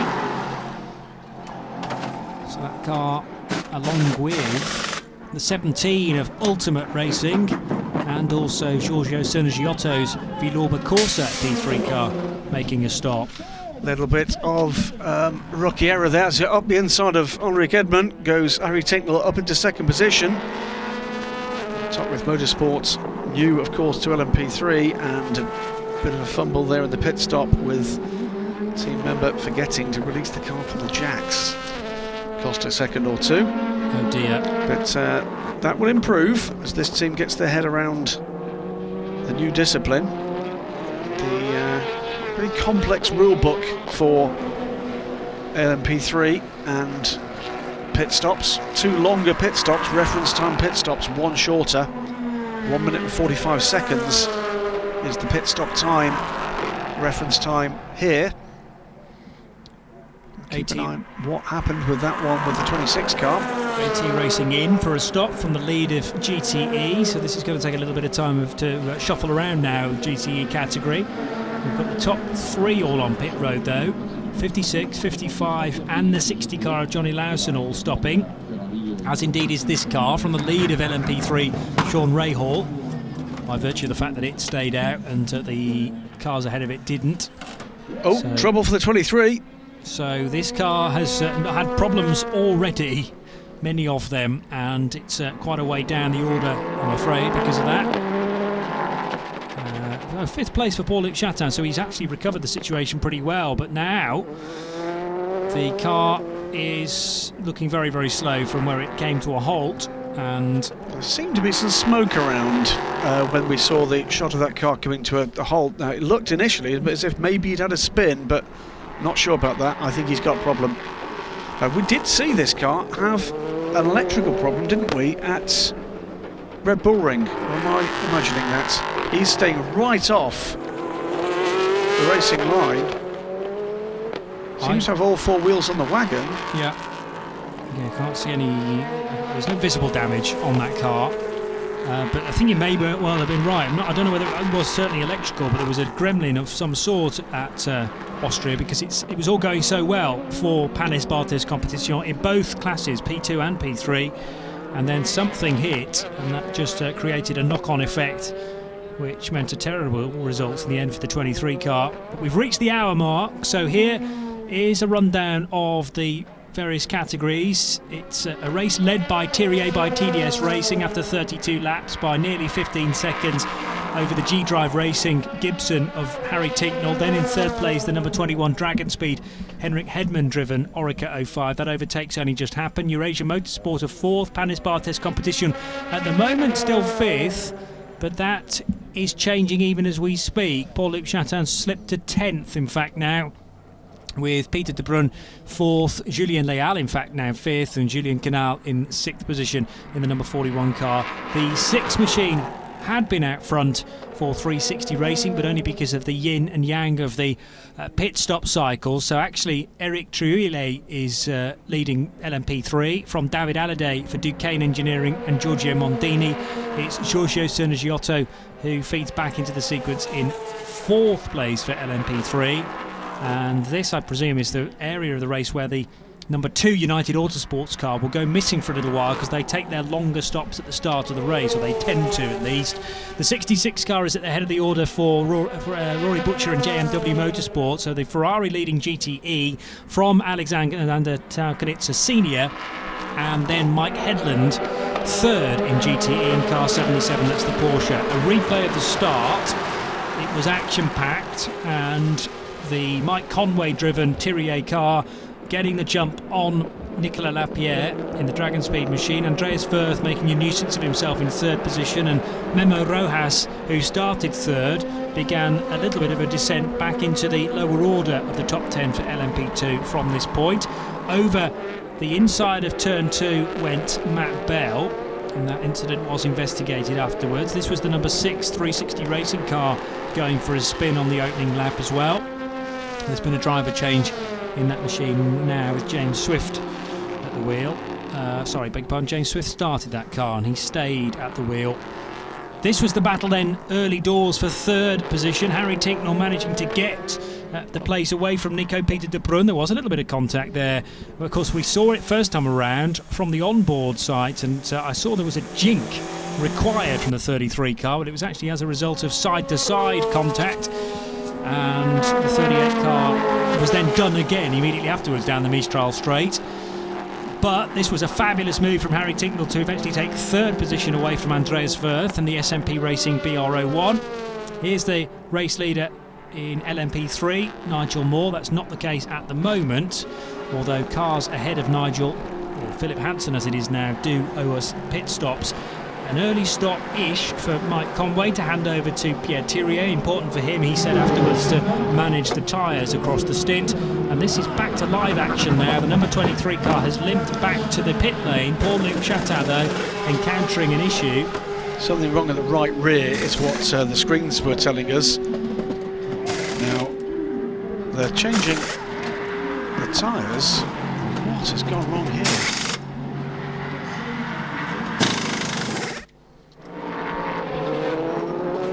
Changing all 4 wheels on that car as that car stays on pit lane as we watch the leader go through. Pierre Thirier, by the way, putting up really good pace against Harry Tinknell. The pit stop down at garage number 23 is continuing, by the way. They're now struggling to wave that car away. There may have been a little bit of a doubt as far as the driver was concerned as to whether it was okay for that car to rejoin. Still Paul-Luc Chatin, as far as I could tell. They didn't do a driver change. They were just trying to rectify the issue for car number 23, and it will rejoin now. It's come back in. I have no clue what that was all about. That car came in, got 4 tyres, and beg pardon, there was a driver change. It's Fabian Barthez now at the wheel. So how long did that pit stop take? 1 minute 20. That was not a long pit stop. No. That was a little longer than it should have been, but that would have been accounted for by them checking around the car. I wonder whether the driver thought he had a puncture. And pulled off. I wonder if there was a problem, the car spun, picked up a lot of pickup. I wonder whether he thought he had a puncture. So just one of those feelings from a driver thinking this car is not right. I can't tell exactly what's up with it, but it's not behaving correctly. And clearly he radioed to the team. He pulled off for a little while and then decided to limp back again. They've changed the tyres, they've done a once-over on the car just to check out all the obvious issues, potential problems, and sent it again with Fabian Barthez at the wheel. Well, if it's back in again, then clearly that's not an issue that's sorted, but we'll see how long the 23 car can stay out. They all look a little bit sorry for themselves, though, at Panis Barthez Competition now, having qualified pretty well yesterday, and unfortunately the 23 car is struggling in the race. There was a chunk of AstroTurf attached to one of those tyres. I wonder if he had just had a massive vibration and thought he'd got a puncture. Maybe. Or simply couldn't deal with the vibration. 21 car still in 3rd position with Harry Tinknell ahead of Henrik Hedman and Pierre Thirier leading the race. Paul-Luc Chatin is deep in conversation with the guys at Panes Barthez Competition. That's an unimpressed look from Olivier Panis, wasn't it? I think what's happened there is I think he's picked up debris on a tyre and he simply could not continue with that vibration. Now, you know, I'm not saying that belittling it. It would be difficult to explain how bad that would be in a car this stiff. Yeah, the suspension is very tightly sprung on these LMP2s and the LMP3s for that matter. There is zero body roll for the tight corners around this Le Castellet circuit, and once you get a tyre that is unevenly worn, it's going to smack the teeth out of your face. Probably, you will be, they'll still be chattering now. You're absolutely right. In Paul-Luc Chatin's head, and he may need to go for a bit of a lie down back potentially. He won't be back in the car now. I think that may have brought his stint to a close earlier than he'd expected as well. So there's a little bit of disappointment there about stepping out of that number 23 car before he was expecting to. Of course, Fabien Barthez will get on board now, the former French goalkeeper, and he'll wonder what all the fuss was about. With 4 fresh tyres, it'll be a car that behaves very nicely indeed. Lead the race, meanwhile, Harry Tincknell's got the lead down to under 13 seconds, but Pierre Thierry's doing a brilliant job of fending off the Brit. 46 from 38, and it's a further 17 seconds back now to Henrik Edman.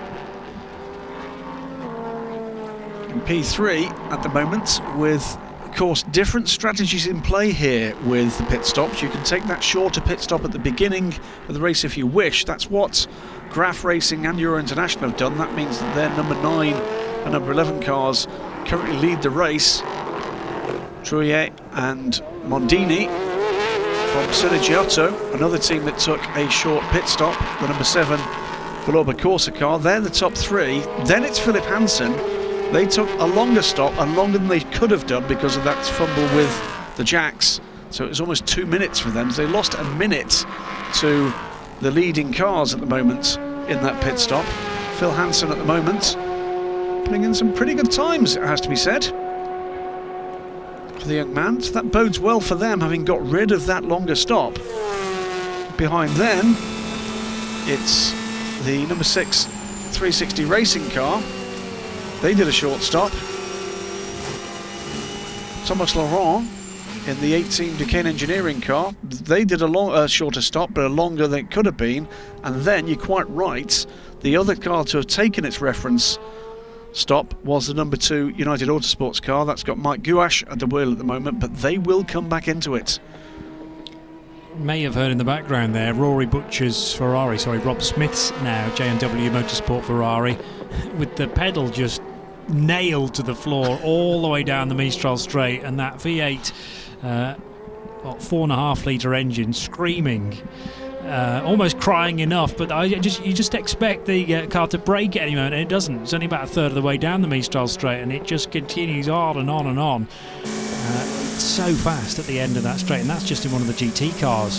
This is the battle now for third position. Nico Peter de Bruin on Henrik Edman. The 2 of the 3 Orica 05s in the race. All 3 of them in the top 4 at the moment. And it's the Eurasia car that looking for a way by the Dragon Speed car. 21 ahead of 33 here. Fabien Barthez making up places now in the LMP3 category, although he's driving a P2. He's effectively in 6th place now in P3, with some, again, ground to make up for that team after 2 early problems.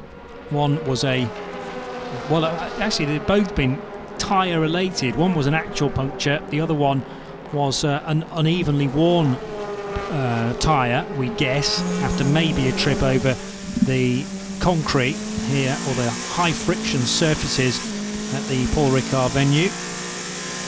Henrik Hedman, 37 laps done, but he's being caught by Nico Peter de Bruin, and it's 2 Orica 05s again. Hedman versus Peter de Bruin in the Eurasia Motorsport 05. And Hedman picking up speed race by race in this LMP2. It's a very different car that he's been used to racing, GT3 machinery, and he's finding pace. Nico Peter de Bruin is not finding Henrik Edman a pushover here by any means. Onto the Mistral straight they go. We've got grandstand seat for just a short while there, from the perspective of the chasing car. There's the number 2 United Autosports car. We're going to talk to one of its pilots now, a rather different looking Alex Brundle, who now joins Charlie George. Yeah, I'm here with Alex Brundle and a much shorter haircut, but we won't talk about that right now. There seems to be a problem with the car. The pace doesn't look like it's there. No, we haven't got the pace at the moment. We're losing massively in the middle sector, about 10 kilometres an hour down in a straight line, and we're on the lowest of the skinniest downforce available with the homologated bits, so quite clearly we've got some kind of issue. Both the other sectors are fine, it's just we just don't have any straight line speed, so yeah, we're working hard on the pit wall to try and find out what that might be. It wasn't obvious from the car. And tell us a bit about the new hair. Yeah, I braved the shave along with some of my teammates and the boss, Richard Dean, for Macmillan Cancer Research on yesterday afternoon, which was good fun, but I wish we were having more fun this afternoon. Thank you, Alex. And back to track action, a worthy cause, by the way, quite Very obviously much so for all United Autosports guys, and maybe he's glad of a shaved head in this searing heat, but he'd sooner see the number 2 car go a bit better down the Mistral straight. We've had that change though, have we? We've had 2 changes, yes, we have. Johnny. We've had the number 33 car go ahead of Edric Edmond, as did Julien Leal, who is back with Nico Peter de Bruin now.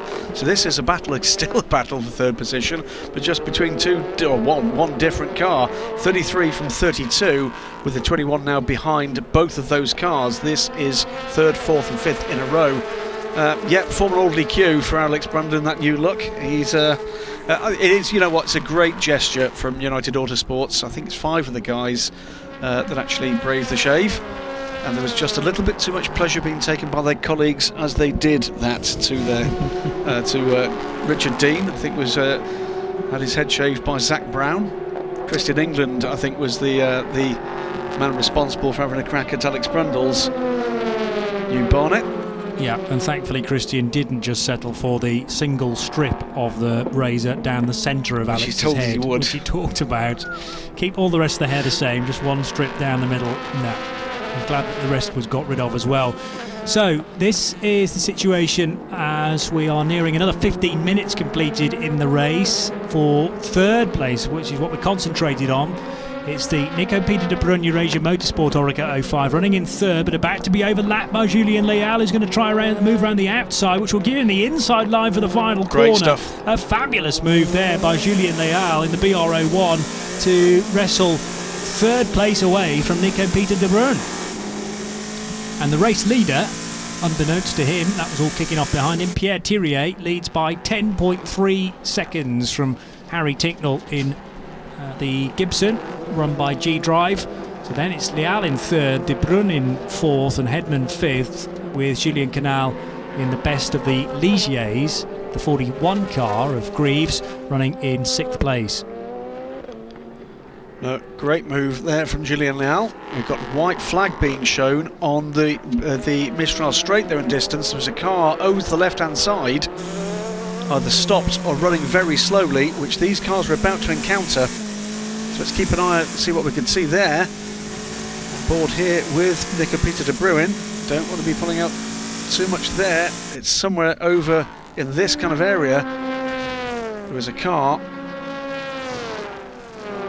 in some trouble, I think, unless someone's had... There's the white flag. The white flag's been withdrawn from that position. It's now there down at Scene Corner, so the car is progressing, but we've got a car running slowly.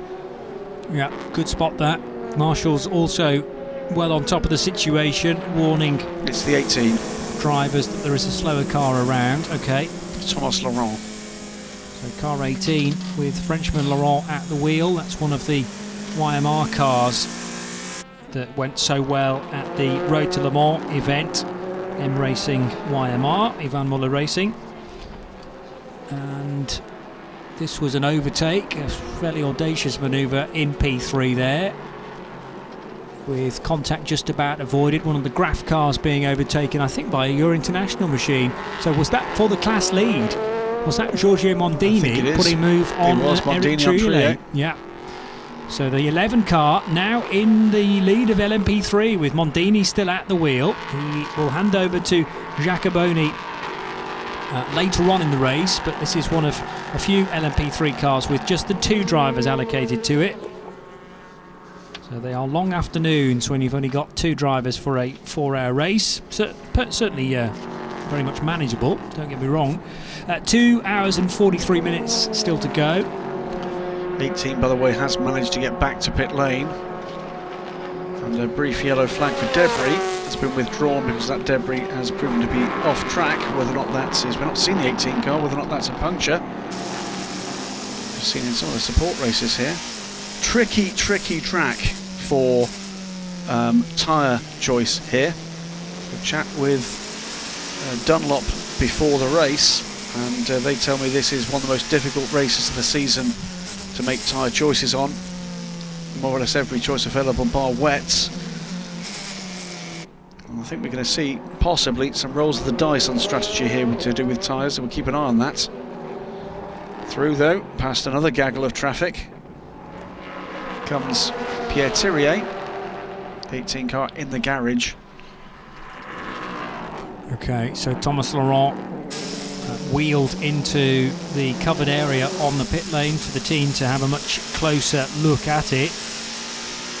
And M Racing here with just 1 car this weekend. In fact, they've only run 1 car properly in the ELMS. They had 2 at the Road to Le Mans event, but it's Alex Cugnot and Jan Urlacher and Thomas Laurent who may be looking at, well, let's hope a finish, but a finish further down than they were expecting this weekend. There is the car of Harry Tinknell still at the wheel of the number 38 G-Drive Gibson. Got that gap down to around 10 seconds. That was edged away again, nibbled away by Pierre Thirier, but now we're back into a traffic situation for both these cars. So it's ebbing and flowing. Tinknell is pulling a little bit of time back, or has certainly pulled some time back since the pit stops, but the key factor here is that Pierre Thirier, as the non-professional ranked driver, is holding a gap, and he has driven better than I've ever seen him drive in the European Le Mans Series this year, and that may well prove to be a decisive factor when we get to the end of this season.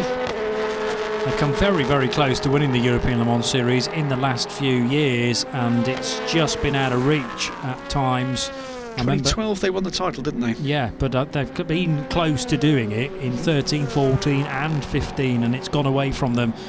But you're right, Matthias Besch and Pierre Thirier were the LMP2 winners, and since then we've seen Cinetec Alpine win it with Pierre Rag and Nelson Panzi-Ticci and Paul-Luc Chatin. No, that was the Cinetec Alpine win. Paul-Luc Chatin, Nelson Panzi-Ticci and Oliver Webb, and then last year was Greaves with Bjorn Verdheim, Gary Hirsch and John Lancaster, none of which are permanently involved in the championship for 2016. We've seen a bit of action from Bjorn, haven't we, racing for Krone? We did, absolutely. At Imola. John Lancaster's been in and around and doing some testing for, amongst others, Greaves. We'll be getting a bit of a race next month in a prototype, but not in ACO Rules Series or the Ginetta. And Cinetec, actually, I was right first time, winning it in 13 and 14. With Thirier winning it in 2012. And that was the year that was a little bit of a strange one, wasn't it, when there was a full season build and it ended bizarrely at Petit Le Mans with around at Donington. It was rather short on the ground for an entry, but ever since then the ELMS has not looked back. A really good year, a rebuilding year you could argue in 2013. 40 cars here this weekend across 3 different classes. Well, we've seen changing formats, change in the kind of the class structure, change in venues, change in outlook, and a much happier paddock over the last few years. The change in management for the series, very much now part of, well, the growing endurance racing family, and seen by very many people as being, well, in this company, something of a bargain. And the teams have come in encouraging numbers. Looking at the Talkanitsa car, by the way, heading down past one of the Panis Barthis competition cars, and Charlie George is currently in that garage. Yeah, I'm down here with Olivier Panis. Olivier, it's fair to say it's been a difficult race in both classes so far. Well, first, yeah, for LMP2 it was difficult because we take a debris to some car, I don't know which car, and we damage a bit of the front left. And the second problem is Paul loose span off because we don't know yet, because maybe a tire problem. Well, it's quite tough so far, but you know, I mean, the race is long. We push to the end, and we'll see where we finish. Thank you. Olivier Panis putting a brave face on things. As he says, we're not even close to half distance yet, so plenty of time to go in this fourth round of the European Le Mans Series. But there is the larger of the two Ligiers, the number 23 car, driven now by Fabien Barthez, heading across the line. But confirming our thoughts really there, Graham, Olivier Panis, as we see a very, very smoky car working its way through shot. But confirming our thoughts about that being a tyre-related issue for Paul Chatin. Well, in fact, two tyre-related issues he was describing there, wasn't he? There was a problem with the front left with debris, which we knew was a puncture. Absolutely. But, say, the other one, I I got a brief glimpse of the tyre. There was something green stuck to it. Whether or not that was, well, there is no. There's no kind of the plant life around the circuit here. I'm trying to think where there's anything green at all, including AstroTurf. Yes. But there was something green sticking out of that tyre. It almost looked like there was a cut across the middle of the tyre. Hadn't gone down, but that clearly would have given Paul Chatin a major issue in terms of vibration, as we've got another pass for position there, and that is Julien Canal trying to blow by, and has done. Gone by Henrik Hedman, but has Hedman got the ponies to actually tough this out? No, he hasn't. To the apex at the end of the Mistral Straight. So a good pass there from Julien Canal. He moves up then to 5th position ahead of the number 21 car. You know, the Orica 05 is very, very rapid down the back straight here, but he couldn't pull a move on the Greaves Ligier. And it's now the Dragon Speed car, and it's towards the end of the lap there. But just going back to the Paul Chatin issue, as soon as you say, you get one portion of the tyre which is worn a lot more than the rest of it. Imagine how many times that tyre is revolving down the Mistral Straight, and you get a bang every time it hits the ground. You cannot focus, full stop. No. You can't see is the biggest problem. You're quite right about teeth being rattled out of heads. But there was certainly something attached to that tyre, debris of some description, and he'll try and live with it for as long as possible. But the issue, just became too much in the end. It's actually quickly rectified by strapping 4 new tyres to the car, but it does delay you yet further. There is said car working its way past the JMW Motorsport Ferrari, which is driven by Rob Smith, and continues to lead the class now by 8 seconds from Alexander Talkanitz, a senior. 12 seconds now. 12 seconds. 12 seconds from Talkanitz, a senior. That's just slight difference in strategy from JMW. Playing back into their hands. Through and past the 66 car on track goes Julien Canal.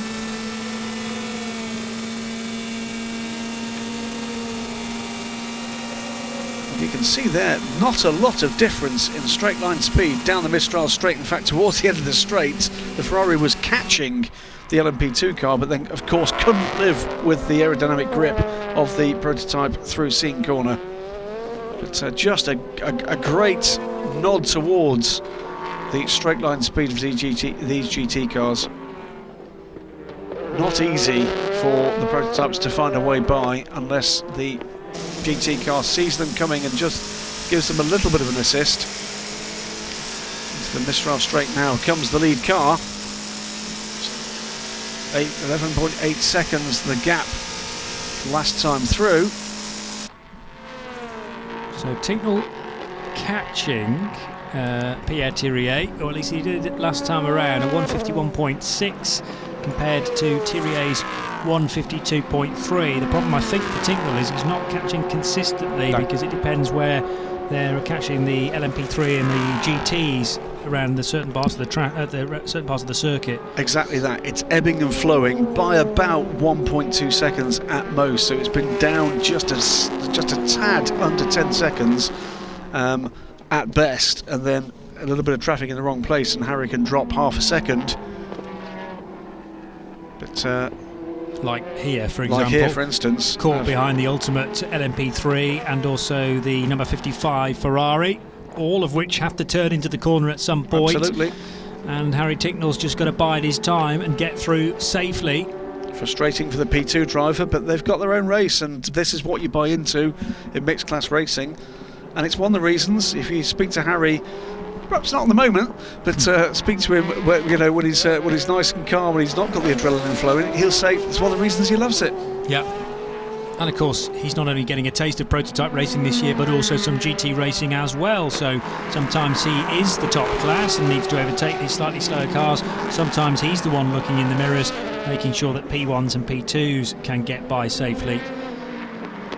I should say, by the way, that after that incident that involved the 51 car and the 88 car has not rejoined the race. So way, way, way down the order, and I think we have to assume that that car is a retirement. 13.2 seconds now, the margin from Pierre Thirier back to Harry Ticknell. We've got virtually 30 seconds back to Julien Leal. And then Nico Peter de Bruyne in 4th position, separated by only 4 seconds back to Julien Canal though, and Canal is starting to close, isn't he? Yeah. He's catching him. In the 41 Greaves motorsport car. So Memo Rojas, it's fair to say, has struggled a bit in that 41 Ligier, but Canal getting the foot down now and closing in on the Eurasia motorsport car. We have the number 32 car running a strong 3rd position at the moment. Good looking car, the BR01, and running well in the overall order in the European Le Mans Series. Not, I have to say at the moment, looking like it's in major title contention. But in the point standings, they've had consistency this year. Here we go, again. LMP2 car finding a track full of GT and LMP3 machinery.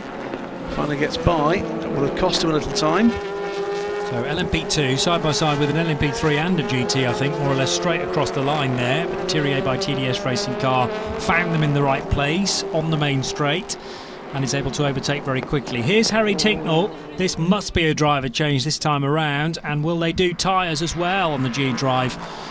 Gibson. Harry has got the belts undone and levers himself out of the car. Simon Dolan, I think, getting in. That's Dolan's helmet, is it? Yeah, it is, Simon. Look, yeah, it is fine. Okay, would expect him to do the middle stint and then hand over to Guido van der Garde at the end. No sign of tyres being changed yet. There are 4 Dunlops waiting to be strapped to that car. We know that the Dunlop tyre can be worked within an inch of its life, but these tyres will be very, very warm indeed. Stiffhead Dunlops going on to the rear left and the front left. Here's all 4 tyres, including that tyre that was changed at the last stop, so they're not playing any games to save just a second or two. It's, as they say in Hollywood movies, a match set of sticker tyres. And we have exactly 2 hours and 30 minutes to go. So Simon Dolan on fresh tyres, the gentleman driver. But let's see what he can do now in this middle phase of the race for G-Drive. A strange line being taken there by the number 77 Porsche, driven by Marco Seefried. We know he's very, very quick indeed in whatever he gets behind the wheel of. And there's a driver change taking place at Dragon Speed as well, so Henrik Hedman getting out. That's a short stint from Henrik Hedman. Very much does so. surprise me. Ben Hanley getting in. Okay, so Ben will do what, an hour and a half, and then maybe Henrik back in again. He'll have to get back in the car. He hasn't done his minimum drive time. No, he hasn't. And maybe that was always the intention for Dragon Speed, to split Hedman's stints into 2 effectively. Well, there's a degree of smarts in that clearly in weather like this, it's going to be tough for a non-professional driver to get the best out of himself in terms of his fatigue and concentration levels. Although he's a fit man, Henrik he Hedman is, but not at that professional level. Yeah. He's done pretty well in that stint. Put Ben out, consolidate the position, improve the position, give Henrik another shout at it. And maybe part of it is that, oh dear me, there you go. Wide goes Rob Smith, through goes Simon Dolan on his merry way. And maybe it's about motivational levels as well, because it must be tough when you start to get to the stage where some of the professional drivers are getting aboard the P2 car, to be constantly dropping down the order despite the fact you're doing your best. Yeah. Must be pretty tough. So maybe they're trying something different at Dragon Speed. And that will allow Henrik Hedman to have a bit of a refresh, respite, and then have another go at it later on in the race when he's got the energy back, and maybe had a chat through to the team as well about the strategy that they are utilising this weekend. Feel a little bit more compelled to do the next part of the race and get it to the line, and that's an important stint, of course, as well, as far as the race is concerned, to get it to the checkered flag. The 28 car is now on pit road. This is the EDEX Sport entered car, is it not? It is indeed the Judd engine car. The Ligier JSP2 of Patrice and Paul Lafargue and Dimitri Engelbert, running on Michelin tyres, making sure that the ducts on the side of the car there are clear. And new driver going in. So it had been one of the Lafargues driving that. Our screen tells us it's P. Lafargue, so it's often difficult to tell whether it's Patrice or Paul. J&W Motorsport leading GTE, Rob Smith, using plenty of curb there through that left-hand kink that feeds him onto the Mistral straight. And through this complicated part of the circuit where you can shortcut various bits of it, there are chicanes to be added into the circuit configuration depending on what category is running, but it's nice and simple this weekend, dead straight for a long time before you get to the scene right-hander at an incredible approach speed. Even one of these GT cars, Rob Smith nice and clean through there, and is caught immediately by the Krone racing car number 40, Nick Johnson, still at the wheel and has been from the start. Pierre Thirier, meanwhile, sets the fastest middle sector of the race. It's just a indication of just how well he's going. Coming towards the end of the stint mode for Pierre Thirier.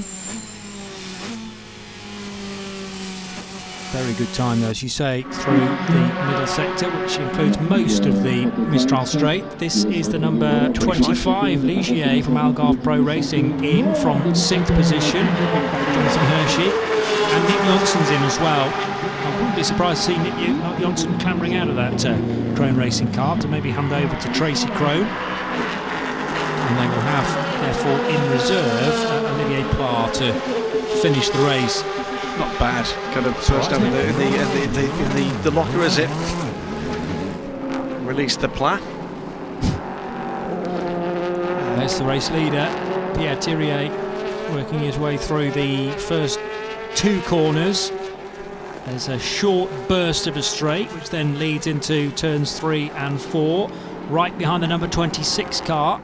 And that's Philip Hansen, still in a good position, 4th place in LMP3, so keeping that car there or thereabouts, ready for presumably another Nigel Moore stint before the end of the race. Nigel no doubt will take it to the flag. Hansen's times have been very good for someone with as limited experience of this. Yeah, so we'll keep our eye, of course, on LMP3. The race is led by Pierre Thirier. Let's get some more news from Charlie George, though, down in the pit lane. Yeah, I'm down at Beach Dean with Darren Turner. Darren, the car was really strong in quali, running 4th at the moment. Is everything all right with the Aston? Yeah, everything's running really well. Andrew had a good opening stint. Alex is putting in some great lap times at the moment, so we're closing up on the deficit from running Andrew at the beginning. But yeah, right now everyone's pretty happy with it. Things are going to plan. Now it's really hot out there. How does that add extra pressure, and how do you cope with that as a driver? Oh, I've been all right. I've been in the air-conditioned office out the back, so I'm all right at the moment. But I think with the stints only being an hour long, roughly an hour, most of us can take on enough fluid before we get in. Okay, it's going to be a bit hot, but you're out of the car. No one's really double stinting, so I think most of us can survive an hour in the temperature. But for us, actually, with the Dunlop tyre, the track temperature is actually helping us with car balance. So we're quite glad that it's such a hot day. And where are you hiding the ice cream? Yeah. We've had a chat about that, and there isn't any here, so there's been a few complaints up and down the pit lane, so hopefully for the next race we'll have some ice cream here. Absolutely, thanks Darren. Cheers. And one thing we can see from the in-car shot with Alex McDowell is there's a problem for the 99 car to the right-hand side of the screen there, Johnny. The bonnet's loose, and they're being told they've got to fix that. Yeah, one of the catches has either broken or snapped and is causing a slight issue. Well, it may be a distraction for Alex McDowell, but also the guys looking after, well, the steward and spotting every car through will be wanting to make sure that there's no danger of bodywork flying off into the face of somebody else. So car 99 must fix the front hood properly. That's a bonnet that you may well know it as instead, at the next pit stop. So there's no hurry to actually bring it in earlier than the next pit stop, but it will need to be addressed then. Again, watch this. What we've got there in front is the LMP2 leader, the race leader overall. This from the in-car shot of the number 66 car, the GTE leader. Not a lot of difference in straight line speed. Up front and next up for the Thierry car is the number 40 Krone Racing machine. Tracy Krone, I think, had a bit of a problem as he came out of the pits for some reason. Something wasn't right. Seems to have sorted that out. Nico Peter de Bruin pits now, will get out the car, and this therefore will be Tristan Gomondi. And Nico Peter had just lost third position to Julien Canal, who himself is on pit road as well. So Canal up into third position for Greaves Motorsports. He's on pit road. I'm sure will continue for another stint. It's a driver change meanwhile for the now fourth place car, the 33 Eurasia car, Tristan Gomondi. And Canal will very soon be being chased down by the very rapid Frenchman. Well, they're both very rapid Frenchmen, but one of them's a professional driver, the other one a very successful non-professional driver. Tristan and Nico Peter de Bruin having to do a bit more driving than they'd expected this weekend. Oh, and the Greaves Motorsport car rejoins the race with two abreast LMP3 cars, and there is a little bit of an issue with that pit lane exit in that it feeds you right back into a line where a car might be if it's two abreast. There is usually an indicator arrow to say that a car is emerging. Yeah. I've not spotted that this weekend. Out comes Gomondi. I have seen an arrow there. I've not seen it functioning, as it were. He comes out behind Jonathan Hershey in the number 25 car, so it looks to me as if Tristan Gomondi has emerged in sixth position. Meanwhile, Simon Dolan, because of those two pit stops, is up to third now. But both the cars ahead owes a pit stop. So Tristan Gomondi, I wouldn't be surprised to see the lap times really start to tumble, although Nico Peter de Bruin has done a really, really good job keeping that number 33 car in contention. It's re-emerged in sixth place, we reckon. Sixth place behind Jonathan Hershey and the recently rejoining number 25 car of Algarve Pro. Oh, trouble for the RLR car. And the driver trying to get it restarted, but you'll notice it's facing the wrong way, so clearly it's had a spin at the very least. Has it made contact with the barrier? It's come very close to Ross Warburton, I think, aboard the car. And that's just opposite the pit entry. Yeah. Out of the final corner.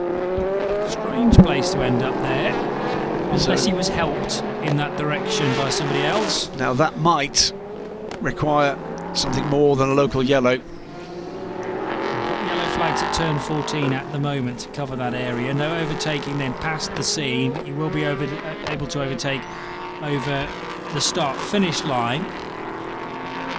Simon Dolan working his way through onto the Mistral straight now, through that left-hand kink.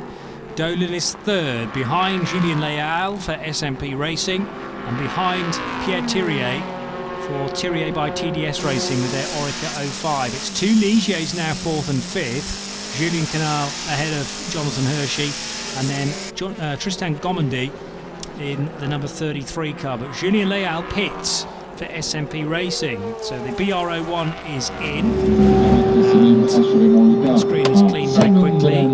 Drinks bottle change, but not a driver change for the BR01. And SMP guys in the garage, a keen eye being addressed on that car just to make sure that everything is right with it. It looks very straight actually. It's kept out of trouble to this point, and pits from second place.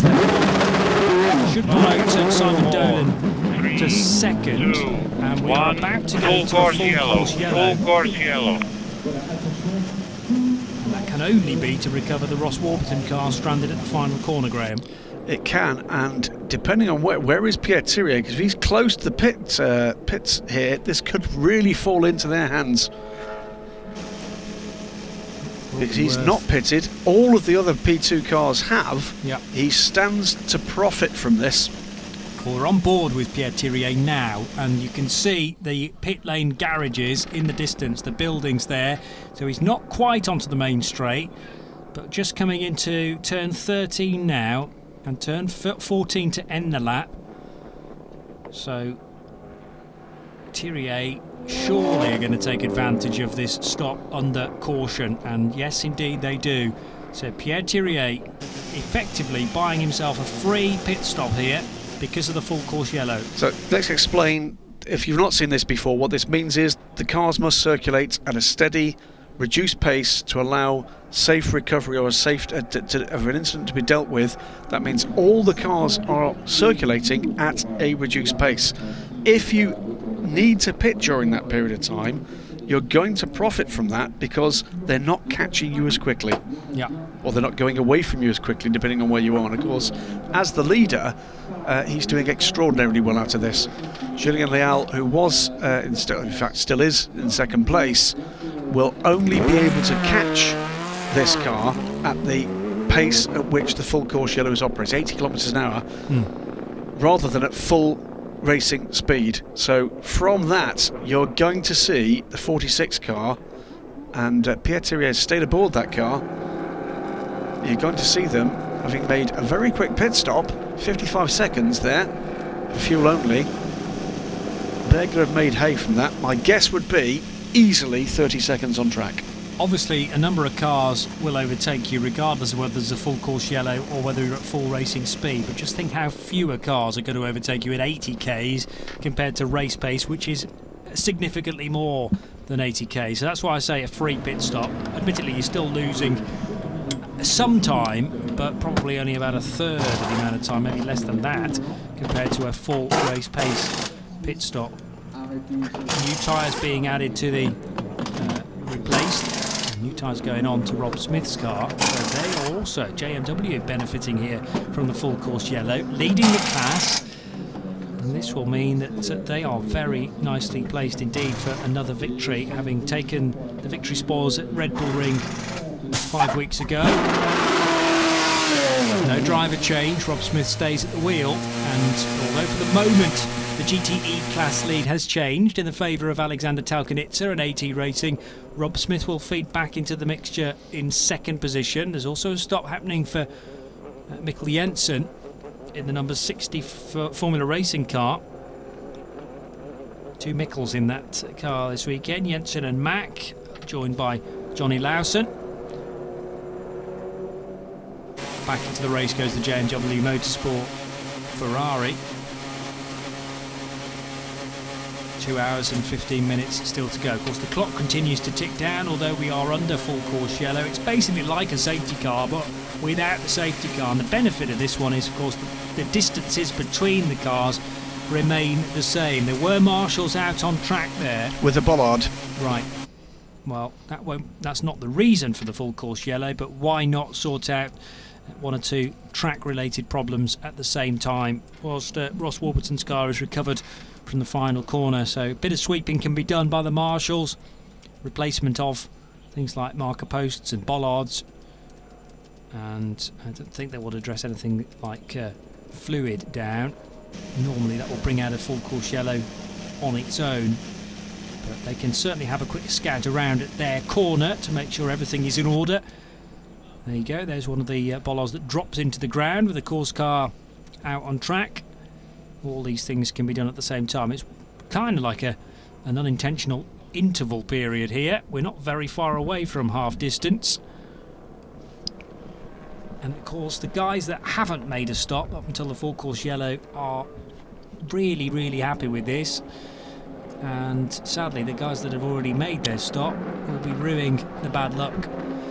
But sometimes that's just how a full course yellow will fall. The team manager for Krone Racing's Ligier has been asked to report to race control because of a problem. Something happened as that car left the pits from 15:47. We are going green at 15:47. it's 20 seconds from now. Something happened as the 40 car left the pits immediately after Tracy Crone got out of the car. He was running very slowly indeed. I wonder if it's belts. Green in 15 seconds. Could be, yeah. Releasing them too soon. 10, 9, 8, 7, 6, 5, 4, 3, 2, 1.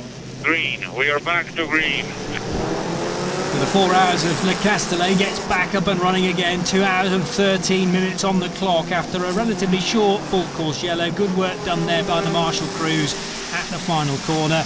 Looks like those bollards that were replaced were at the final corner, and presumably Ross Warburton has cleaned a couple of those out on his route to the tyre barrier, or to the metal barrier, out to the final corner. So back up to racing speed immediately. Pierre Thirier, Julien Leal, Simon Dolan is the 1, 2, 3. We'll see very soon what the net result of that is in terms of the lead of the race when all cars are up to racing speed and have completed a lap at racing speed up the inside of the number 8 race performance car. The LMP3 car. This is a team, race performance Swiss team, Asian Le Mans Series champions last year, or last season. Their season goes across 2 years, the winter season. We've not seen, I'm afraid, their LMP2 car back since Le Mans. In fact, they've been fined for the trouble in not fielding that. It is a championship condition. You must enter all the races. But that full course yellow could well have decided the race result in LMP2 and in GTE. We may not see it immediately, but in the last hour we will see how much that full course yellow has affected things. And it's purely a matter of luck. Sometimes a car running around in second or third could benefit, but it just so happens that it is the leaders. Julien Leal now a full minute and 7 seconds behind the race leader Pierre Thirier. So there you go. I suspect that's completely correct. I always prefer to see a full racing lap at racing speed immediately after to confirm it, but I think that's about right. And Julien Leal has got Simon Dolan very close behind him now. So a massive advantage for this car, the J&W Motorsport Ferrari, and that's overtaken now the That's AT the lead. Racing. That's the lead. So on the track there, Bertolini, who's got aboard the J&W Motorsport Ferrari, has just overtaken the AT Racing Ferrari for track position. But bear in mind that the J&W Motorsport car should have a little bit of an advantage anyway, because the AT Racing car pit during the full course yellow. I think it pitted just before the caution. It's not pitted. Ah, there we go. Right, so of course it still needs to make its pit stop, and it's already been overtaken. Let's get a little bit more news from in the pit lane, and Charlie George though first. Yeah, I'm here at Thirier by TDS, and I'm with team boss Xavier Combe. The race seems to be going very well so far, and that pit stop was perfect strategy. Yeah, it's a really good race for us actually. We have a really good start with Mike. They have done a really good job also because he stayed at the front, and Nicolas Pierre is really fast also, so we are really happy about this. And now Pierre is driving, and yes, as usual, I would like to say he's really good drivers, and yeah, the gap is really long now. We are a bit lucky at this race for the moment. Sometimes you need, because we have done the stop during a full course yellow, so it's helped a lot again. Thank you. Thank you. So admitting that they may have lucked into part of the race, but they have been leading for a significant portion of it, with Mike Conway and Pierre Thirier as well. So sometimes motorsport does give you that little bit of a break here and there. It can take things away though incredibly quickly, and the guys up and down the pit lane will know that this race could change on a dime. What we don't have is the possibility of some tough weather to contend with, because it's been glorious sunshine all week and will remain so for the rest of today. So that's one variable not in the mix this weekend. So the gap's quite right, over a minute, 65, 66 seconds. Julien Leal back from Pierre Thirier. We have another car stopped out on circuit, by the way, and we're going to be seeing these cars. There you go, it's the number 8 car, it is the race performance car, has stopped on the Mistral straight. That should, if we're lucky, be able to be recovered under local yellows But Pierre Thiriet is 65 seconds ahead. Simon Dolan, though, closing to within 8.5 seconds now. Here's Simon going up the inside of still Fabien Barthez, I think, aboard that car. He's 8.5 seconds back behind Leal and catching the second place car, with Julien Canal a further 40+ seconds back in fourth in the Greaves Ligier. So yellow flag now on the exit of turn 7, which is to recover that race performance LMP3. Relatively wide bit of the track there, and the various teams are being told of that, the whereabouts of the number 8 car. Marshall's in a prime position to recover it without the need for a further full course yellow, so that's good news. And they've now got it behind the Armco barrier to a safe position. Pierre Thiriet leading then by just over a minute now, so Julien Leal is able to lap a bit quicker than the French race leader. He's got a whole minute to try and find. And then 8 seconds further back, Simon Dolan in the 38 G-Drive Gibson. Julien Canal in the number 41 Ligier is fourth, ahead of Hershey, Gomendy, Ben Hanley in the Dragon Speed car, Kevin Chekon in the 48 Orica from Murphy Prototype, so he's got that car back into the top 8. Tracy Crone is 9th, and Dimitri Engelbert is 10th for the EDEX Sport car. Some long pit stop times down in the lower orders in the P2 cars. The number 2 United Autosports Ligier being overtaken there by the number 11 Euro International car. That's being lapped. That is Mike Gouache being lapped by Euro International, the leader. And we heard earlier, didn't we, from Alex Brundle, that they were concerned about a lack of straight line speed, pretty dramatic lack of straight line speed from the championship leading car. Now we know they hold an advantage in terms of having taken their longer pit stop, but they are running with a problem. A little bit of flapping bodywork on the number 11 car. I'm just wondering whether about the legality panel there that seemed to be moving very slightly as Giorgio Mondini negotiated the severe curbing through turns 3 and 4. I don't think it's in the risk of it coming off the car, but I just wonder whether it's starting to flap around a little bit. There's one of the marker posts and how easily they are removed from their station. The 16 Baby Ligier, that is, from Panis Barthez Competition. I wonder if that was the beginning of the end of the race performance car seeming to check up in front of the 16 car, and 16 car taking out one of the so-called floppies. Tristan Gomendy meanwhile has gone up to 5th position ahead of Jonathan Hershey. Floppy has worked its way loose now, though. The 16 car, I couldn't see it on the front of it from that shot down the Mistral. This is the 33 Eurasia Motorsport car then, being driven by Tristan Gomendy, and Gomendy's just gone quicker than anybody else through the middle sector with this car, running in 5th. Ben Handley overtaking Jonathan Hershey, as you say, and here's the 11 machine. And it's overshot its pit garage, hasn't it? Now, will there be any concern about that legality panel moving around a little bit? The team are delayed because the car's stopped beyond its box. Driver insert out, so they are doing the driver change as well. This would be Jacoboni getting on board the LMP3 leading car, or former race leading car, because now Eric Trujillo has taken the lead in the number 9 car. We have seen this team struggle with a bit of pit drill before, the Euro International team. They will not want to give up track position lightly in what is becoming a ever more hotly contested class. There is Eric Trujillo in the lead of LMP3 then, with Philip Hansen now up to 2nd. Giorgio Mondini still scored as 3rd, but he's stationary in the pit lane, so that may well mean James Swift moves up to 3rd place, but the gap is over a minute back to Swift's car, and it looks like Mondini, or perhaps more accurately Jacoboni, is about to be released. Well, Trier has, how far, he's got 16, 26, 35 second advantage over Philip Hansen at the moment. But at that, well, the single pit stop that both the teams have finished so far, it was 50 seconds longer for the Tockwith team, but they will use that as one of their 1 minute 45 stops. So on countback, or rather when it switches out, Tockwith should be ahead. Yeah. If they can maintain the gap in the pit stops to come. So 2 pit stops in 1 minute 45 or more each. Another, do what you like.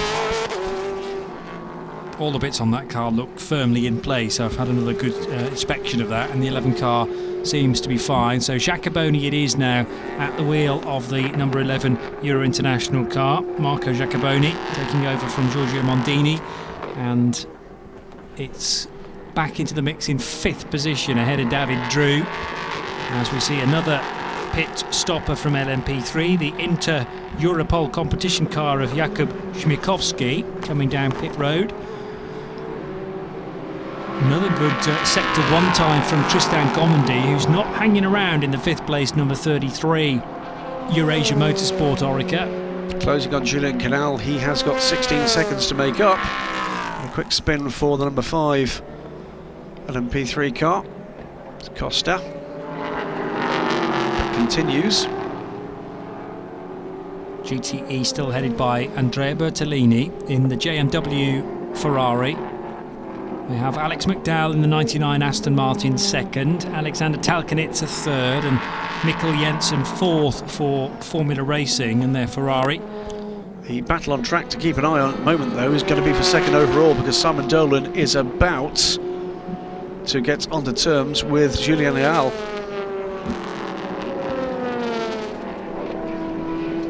So another couple of minutes and we'll give you a rundown of how things sit in the 3 different classes. Pierre Thirier leading though by over a minute. That's 60 laps now done by the race leader. Julien Leal in 3rd position. Remember, we've got a Julien Leal and a Julien Canal running 2nd and 4th respectively, so don't get those two mixed up. Eric Triolet is the LMP3 leader.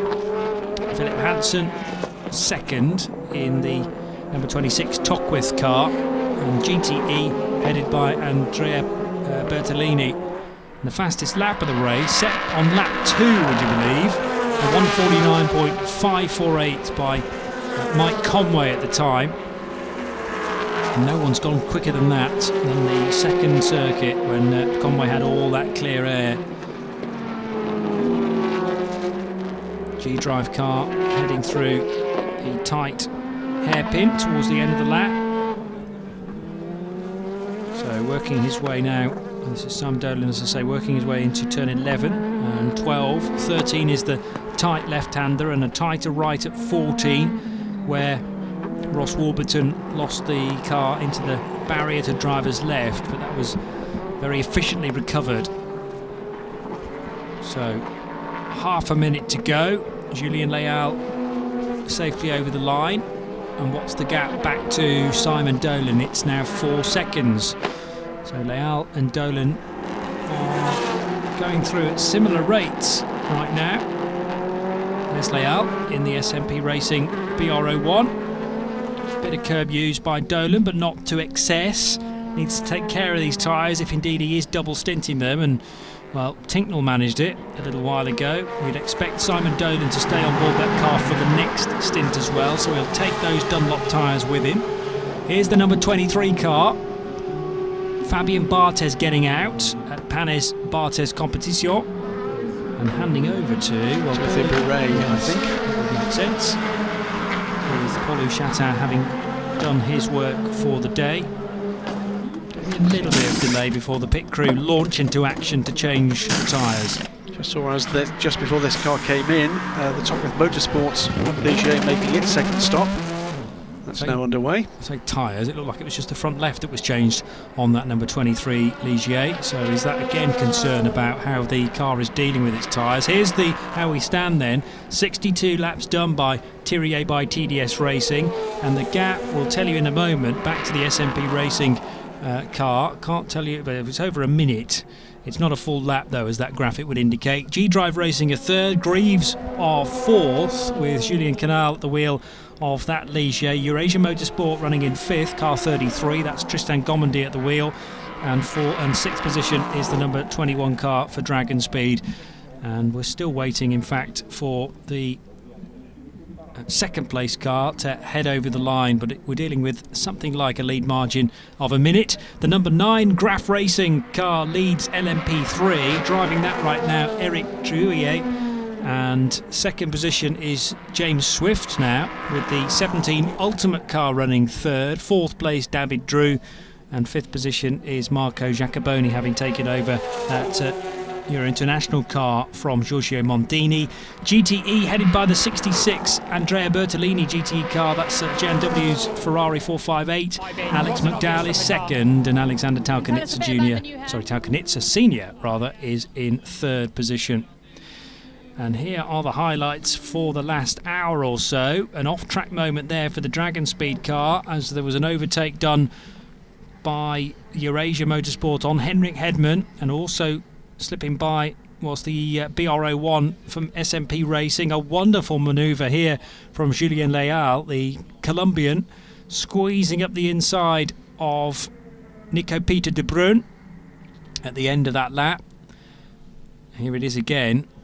Didn't look like there was enough room to go around the outside of that corner, which then gave him the inside for turn 14, and Julien Leal will have got a warm round of applause down at SMP Racing for that manoeuvre. And he pushed on to get past the LMP3 leader. We then had a pit stop, but crucially for Thierry by TDS Racing, a pit stop under a full course yellow, so much less time lost than it would have been had it been done during full race conditions. So time gained by Thierry by TDS Racing, and that has manifested itself into a lead of about a minute back to the SMP Racing car. 66 Ferrari still leading its class. Andrea Bertolini pulling the move out on track though, which was nice to see, on the AT Racing Ferrari of Alexander Talkanitsa. And we now have the Aston Martin number 99 running in second position. So Ferrari, Aston, Ferrari, then another Ferrari from Formula Racing, and then funnily enough another Ferrari for AF Corsa and Duncan Cameron. With the two Porsches not having a great event up until now. The 77 is running 6th, the 88, we haven't seen that for a good while now. It came in after about 3 or 4 laps. It was after a clash with a 51 Ferrari, for which the 51 was penalised. The 99 for Aston Martin, by the way, which pits now, still got Darren Turner to come. Meanwhile, out on track, this is the battle to watch. This is for second position overall. This is Julien Leal now with Simon Dolan absolutely right with him. And that's not been an area where the Gibson has been strong against the coupes this afternoon. So he's sticking with him at the moment, but we're coming to the tighter, twistier bits where perhaps the older car might have the advantage. But Simon Dolan has been hunting down the BR01 in fine form. All sorts of investigations, by the way, we're being told in the background underway. 33 have been, the Eurasia team have been called to the race control with Nico Peter de Bruyn for whatever happened earlier. The number 5 car, which had a bit of a whoopsie at the final turn, is being investigated for an unsafe return to the track, and full course yellow speeds being investigated as well now, and almost a touch there between the two P2 cars. Back onto the start-finish straight. Second place BR01, on trouble there for the 55 car.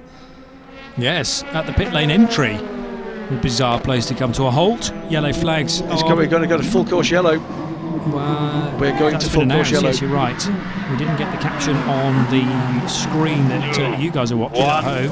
Full course yellow. But We are under full course yellow. 3-2-1 rather from Eduardo Freitas, and we go to full course yellow, the second of the race then, and the 55 car can be quickly recovered. I reckon this full course yellow will be withdrawn almost as quickly as it's arrived. So what happened there then for the 55 Duncan Cameron driven Ferrari? LMP3 leader on pit road, Eric Drouillet, And we've also got, well, now the ultimate car of Francois Hérault, who leads the class. He's the bronze driver. Bellows a stop, as is David Drew in the now second placed number 19 car. Or are they going to lose those places, bearing in mind that the cars are... But that was a disaster there for this squad. That car had to wait until the 9 car had completed its stop before it could even reach the pit stall. Although they're doing this under full course yellow though, heavy damage to the front left corner, but yes, Graf double stacking their cars, and the 10 car did have to wait, but I just wonder whether it's still, even though the wait happened, did the 10 car still gain time on a stop done at full race pace? There's a front clip ready for the Graf car, while the team attend to the 55. We didn't see what happened there. What we saw was the 55 facing the wrong way in the pit exit on track.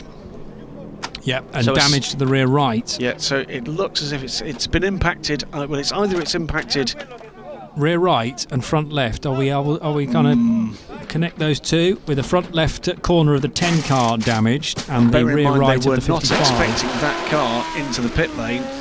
Was that a confusion over a pit entry from one or other of those cars? Yep. Duncan Cameron maybe deciding to pit late on.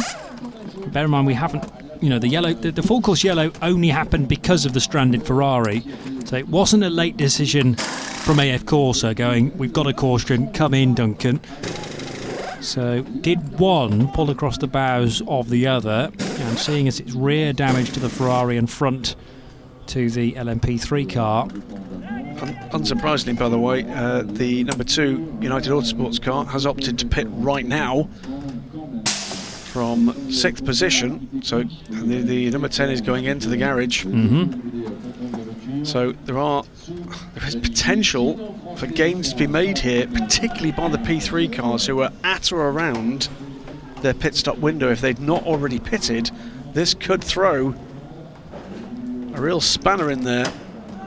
Don't be too distracted, by the way, by the car over on the right-hand side of the screen. That is a spare car for Graf Racing. Trying to get the nose off, aren't they? Or at least work on maybe the front axle of that car. In fact, the mechanic on the front right corner was just moving the wheel or seeing if it would move. I don't think there's any concern about the front right corner there. But they'll be wanting to get this nose off and replace it with a new one, I would imagine. So adjustable spanners out to try and do that work, and over the line then at a slightly abated speed goes the 32 car, still under full course yellow despite that Ferrari being recovered very, very quickly. The SMP racing car working its way now over the crest. You can see the start-finish line definitely not flat here at Le Castellet, and that's the number 2 car, isn't it, rejoining? I think they've made up a chunk of time there. So Christian England now at the wheel of that car that was driven by Mike Gouache. 15 seconds before we go back to green. We are at 15 seconds to go green. 15 seconds to go green. 77 Porsche being tended to by the Proton competition team. 5, 4, 3, 2, 1, green. We are back to green. Green all over the track. We are back to racing speed. And the second full course yellow is withdrawn then around this Circuit Paul Ricard venue. We're back to racing speed, and there were some big winners during that full course yellow. I'm tempted to ask how that gap has opened up between the second and third place cars. There was a 5-second difference in the time in the first sector between the BR01 and the Gibson under full course yellow. Now it could just have been the moment at which it was called. It could have been just that. It could have been a slightly late reaction to it, but certainly they were nose to tail when that full course yellow came out, and they're not any longer. There is an incident involving cars 55 and 10 which is under investigation. We didn't see it. That's one of the Duquesne engineering cars, by the way, off track, number 20, which is driven by Eric Clement, and now it rejoins, but our suspicions, sadly, have been borne out by the collision involving 55, the green Ferrari of Duncan Cameron, and the number 10 Graf racing car. There's the rotation from the number 20 car of Eric Clement, I should say. Now, hands off the wheel, which is not a party trick from Pierre Thirier. I know it's a bit of a boring part of the circuit. Is he just cooling his hands? Maybe, yeah. I'm sure the air intake there provides quite a bit of air conditioning, if you like. And it's not an air intake, it's a vent which could potentially cool his hands down. So an opportunity to take one hand off the steering wheel down the Mistral Straight and try and get a little bit of cool air into the cockpit. Thirsty work this, and a long stint, of course, for Pierre Thirier, much longer than that of Mike Conway and of what Matthias Besch's will be later on in this race. The Duquesne Engineering team manager being called to race control immediately for cars 19 and 20. So I'm not sure what that's all about. So I'm here with Duncan Cameron, driver of the 55 Ferrari. Looks like there was an incident there. What happened? Yeah, it's crazy, Georgia. I was just coming into the pits. I was to the right of the solid white line where you're supposed to be when you're coming into the pits. Just hit the pit speed limiter, about to turn into the pit entry, and somebody hit me real hard up from behind. I don't know who it was because we don't have a rear view mirror, but yeah, I stopped out on circuit. Is everything okay with the car now? I think so, miraculous. I mean, when you get hit that hard, there's an inertia switch in the car which cuts the engine off automatically. So that's why I was stationary for a few seconds. But I got out of the car, had a look at the back, and amazingly, there's just a bit of bodywork damage. I thought it felt a lot harder than that. I don't know what happened, it's pure madness. Thank you. All right, thanks, Georgie. So Duncan Cameron clearly not very happy with that incident, and it is being investigated at the pit lane entry. Cars 19 and 20, the team managers to race control as well. That's Gilles Duquesne, I presume, the Duquesne Engineering team manager. I just saw as well Simon Dolan running very wide in pursuit of Julien Leal. Lost some time and distance with that, but perfectly well explained, I thought, from Duncan Cameron. Pretty pumped up, you could tell. Yeah, I think it quite surprised him, and that's the reason why the car wasn't able to be restarted easily. The inertia switch, as Duncan explained, which is basically a safety measure. And incredible, as he said, that the car could be sent as well after some work by the team to bend the bodywork back into roughly the right sort of shape. And back into the race it goes. They're tough old things, these Ferrari 458, and Aaron Scott is now at the wheel. Andrea Bertolini leading GTE from Mikkel Jensen and Darren Turner. Alexander Taukanitzer Jr. is in fourth, fifth place for Wolf Hensler. And actually, there's a little bit of a change there in P3 in the lower order of the top 10, with Jens Petersen now getting ahead of Roberto Lecourt in the number 7 Villorba Corsa car. Nigel Moore, meanwhile, is back up to third in P3. He's back aboard the car that previously had Philip Hansen aboard. Nigel started the car, is back aboard again. My guess is we might see Philip back. This, I think, is the battle for second position.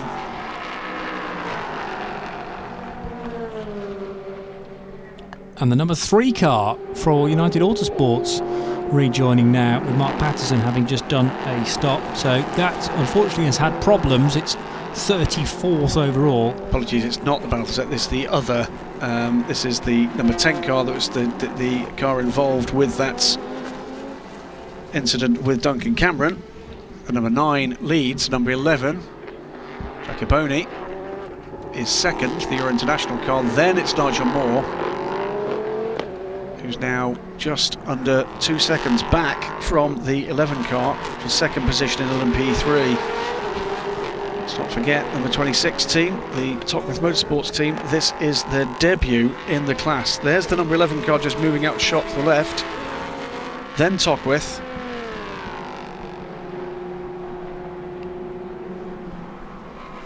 So, pretty clearly, Philip Hansen did a fine job of building on the progress made by Nigel Moore at the beginning of this race, despite the fact the team lost time in their first pit stop. Yeah. The key to Philip Hansen's stints has always been to make sure the car is kept in contention in the top 6. And now that Nigel Moore's taken that car over, he is getting closer and closer to the head of the order. 20 seconds back from the lead in the class now, with all the cars having made 2 pit stops and all of the top 3 having made 1 of their longer pit stops. So Nigel's task now is a real time task. The last pit stop for these teams will be a 1 minute 45 pit stop. Eric Triolet continues to lead for Graf Racing from Marco Giacoboni in the number 11 car, and Nigel Moore is in 3rd place. Then the ultimate LMP3 car from David Hallyday and Christian England. Here is Simon Dolan. Guido van der Garde will be at the wheel of that car in the not too distant future. And by the way, the difference there with the United Autosports car is their last stop will be a short stop. The 2 crew, you mean? Yes. Christian England, yes, absolutely. And that's the one thing we didn't take into account at Red Bull Ring necessarily, and wondered how on earth the number 2 car had got so far up the order for the final stint, eventually taking, well, 2nd on the road and being given the win after a technical issue for the car up ahead. And that was pit related. I think one of their stops was not long enough. They beat the minimum pit stop time, and not in a good way. Tristan Gomendy still finding time through the middle sector, faster than anybody else down the Mistral Straight and into Scene Corner. So Gomendy in 5th position, enjoying himself. There will be no further action on that incident between the number 55 car and the number 10. However, car 20 is now under investigation for causing that collision. So that's why one of the Duquesne engineering cars was being called. So whatever happened involved 3 cars, not 2, and Duncan Cameron, clearly all he knew about it is he was turned around hard. We saw the damage to the number 10. We've not seen the incident, but it looks as if it could be the number 20 Duquesne engineering car, which now the fickle finger of fate starts to point towards. With a 2-minute stop-go penalty for car 20 for causing the collision. So that car firmly judged to be at fault, and the 10 car, the innocent party, although that's the one that was in the garage for a long time to get a replacement nose. That car back out onto track, by the way, the number 10, and it is now being driven by John Fowle, but quite a way down. 6, 7, 8, 9, 10, 11, 12, 13, 14th in class is John Fowle in LMP3. A real shame that, because that other Graf car was in contention, but Graf can hold on to the fact that they lead the class, car number 9. However, that car is being hunted down now by Nigel Moore from Tocqueville Motorsport in their first outing for LMP3 in the European Le Mans Series. An hour and 40 minutes still to go in that phase where the drivers out on track at the moment just need to continue to put in those consistent times. Many of them might not have many people to race with. However, we do have this fight on track now for 2nd and 3rd. Simon Dolan has been homing in on Julien Leal for the last probably 20 minutes, and now he's right with him, and Julien Leal choosing not to defend into Scene Corner. The Colombian driver happy with the speed of the BR01 down the Mistral Straight, and Simon Dolan wasn't close enough to capitalise there. It's fair to say the Gibson does struggle a bit for straight line speed, but is good through the corners. The open cockpit is an oldish design as opposed to the closed affair for the BR01, but nevertheless the aerodynamics for that Gibson do help it work its way through the tight and twisty parts of Paul Ricard very efficiently indeed. hour and 39 minutes still to go. Into the final corner comes the fight then for second position, and there was a contact there between Julien Leal and Simon Dolan, and Leal was trying to find his way into the pit lane, was he? I think it was Julien checking up slightly to go to the right, Simon being caught out by that, and there was light contact front of Gibson to rear of BR01. So a quick look if we can at the back of the car. Don't think it was hard enough for any major issue to be caused there. And tyres being moved into position now, so they will be switched over. Brand new Dunlop rubber going onto this BR01. No apparent damage to the rear of the car there. No, can't see any. So a little bit of a shock for Simon Dolan, but he can carry on for the remainder of his stint. I don't think he's got too much more to go of that, you know, because they can put Guido van der Garde in for the last hour and a half, I believe. Depends how much Simon Dolan is enjoying himself out there, and whether G-Drive believe that they can win this race. Well, their car, the Gibson, is now up to second position.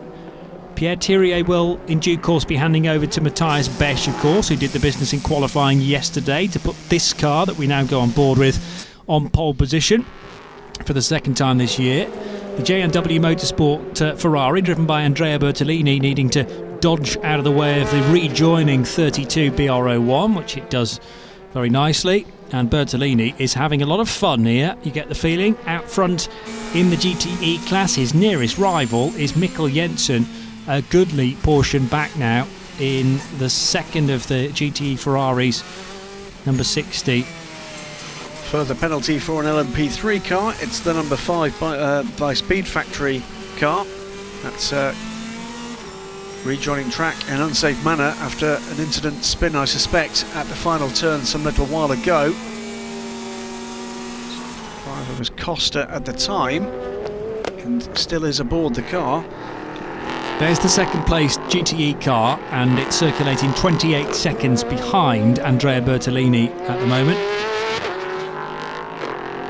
Although that time's... no, that's about right, 26 seconds it is now, so it's fluctuating very slightly. Bertolini maybe catching traffic here and there. Did a 1:59.6 last time around, 2 minutes flat for Mikkel Jensen. And I think Jim McWhirter will be pretty happy with where his car sits in the race right now. I think we thought, though, JMW had pitted slightly out of sequence to take advantage of the full course yellow. Yeah. So let's wait and see how this one pans out. No, I think that's right, and therefore Rob Smith's stint might have been brought to a close a bit earlier than they expected. Maybe Bertolini therefore in that car earlier than expected, and perhaps Rob Smith will need to finish the race, but they bought themselves some time because of a pit stop under the full course yellow. So Tristan Gomondi, Ben Handley pits from 5th position and will be immediately overtaken by the number 32 BR01. Ahead of him up the road, Tristan Gomondi is almost on terms now with Julien Canal, as Canal's stint draws to a close. Into is coming the number 25, Jonathan Hershey. He's going to be replaced by Andrea Pizzitola, out of our sight on these pictures. So the Dragon Speed car is now released and will have a stop of just over a minute as soon as it breaks the timing beam. It was a minute and 4, very nearly a minute and 5 seconds, and Algarve Pro Racing still doing their stop, the car that came in from 7th on the road. Simon Dolan is in as well and is staying at the wheel, so they're happy to fuel that car for another Simon Dolan stint. Interesting, and I presume they won't do tyres. Which number stop is this for the number 38 car? Stop 3. So that's right, the double stinted first time around, then switched the Dunlop tyres, so this is the second stint for these Dunlops. There is a change of the front left, but nothing more. Interesting. Okay. Again. Yeah, so clearly they think there's an awful lot of tyre wear on that front left corner. This is an abrasive circuit, and particularly if you think about those cars turning right at Scene Corner, high-speed stuff, that front left Dunlop does take some punishment. Change of position here, Graham? No, this is the battle for third position. That is Julien Canal ahead. It is Tristan Gomandy. They're tucking in behind the United Autosports Ligier, looking for a way onto terms and by the Grease Motorsport car. Canal, like a fish on a hook, isn't he here? Looking to get away. There. And yes, Gomandy really putting him under pressure there. And this is where we're going to see straight line speed. Ligier versus Orica. At Le Mans, the Orica had it. Gomandy goes to the right in decisive fashion and is going to blow by the Ligier here. And does so. Reply at all from Julien Canal. I think he had a bit of a shot as he looked in the mirror to realise how quickly that Orica 05 was closing in, and both had a bit of a wiggle as Gomandy made the more decisive movement from left to right, and that gave him the inside line at Scene Corner to make the overtake. But yes, incredible how that Orica 05 closes in on the Ligier at such a rate of knots. The Ligier does have the measure of the Orica through these parts of the circuit, particularly the tighter right and left corners that begin and end the lap here at Le Castellet. Nearly another half an hour in the book. That means we'll just have 90 minutes to go. And of course, was not the battle for third, but for second with Dolan's recent stop. Yeah. Simon Dolan emerges behind Coletti, the 32 car. So Thiriet, Gomandy, Canal, and then Stefano Coletti fresh to the 32 car, just put in that car's best lap of the race on lap 74. But the leader's already on to lap 76. Pierre Thiriet pushing on. But both the fourth and fifth place cars have already done their third stops, by the way, and sixth for that matter with Ben Hanley. Kevin Chekon is 7th for Murphy Prototypes. Andrea Pizzitola running 8th ahead of Tracy Crone and Dimitri Engelbert. Eric Trillet in the lead of LMP3 from Nigel Moore and Francois Haro in the 17. David Hallyday, Christian England and Jens Peterson complete the top 6 in LMP3. And Andrea Bertolini, if he was driving a P3 car, he'd be 6th. Phenomenal effort there from the Italian, and also Rob Smith and Rory Butcher. They lead GTE convincingly by nearly half a minute. Good stuff here as well, by the way, from Formula Racing. Mikkel Jensen making his debut in the championship, replacing the IMSA racer Christina Nielsen, busy across in the United States this weekend, defending a championship lead there. So Mikkel Jensen running a pretty strong second. Darren Turner looking to try to chase down the Formula Racing Ferrari. And Mikkel Jensen is the silver driver in that combination. We've seen Johnny Lawson already in the number 60 car, and Mikkel Mack is the gold ranked driver. They're all Danish for the Danish crew, and running second in the championship. Defending champions, remember, as well, winning the 2015 European Le Mans Series. This could be just about their best result of the year if they keep it going. Down to Charlie George though with a bit more news. She's grabbed Julien Leal in the pit lane. Yeah, I'm here on the SMP Racing pit box. Julien, how's it going out there? The SMP car does look like it's got better pace this weekend. Yeah, looks quite okay. I think we worked good before the test, before the race. We did a test here, and we found some things, and the car was improving quite a lot. So in the quali, we find like 4 tenths more than normal. So that was really good. It allowed us to start in the first 4 positions. Normally the team is really good in its strategy, and we try always to do our best. That's why we always start to overtake some cars during the races, but starting in the front is a lot easier. Good luck for the rest of the race. Thank you very much. That's Colombian driver Julien Leal Covelli and did a good job there, I thought, in the middle portion of the SMP Racing stint for this lone BR01. It's been a good race so far for the 32 car, running a strong fourth, but with Simon Dolan now chasing down, or trying to chase down, Stefano Coletti. Still very warm out there. It's been pretty consistent, the temperature through the race so far, 29 degrees or thereabouts. Starting to lose some track temperature, down to about 38 degrees, but that's not coming down very quickly.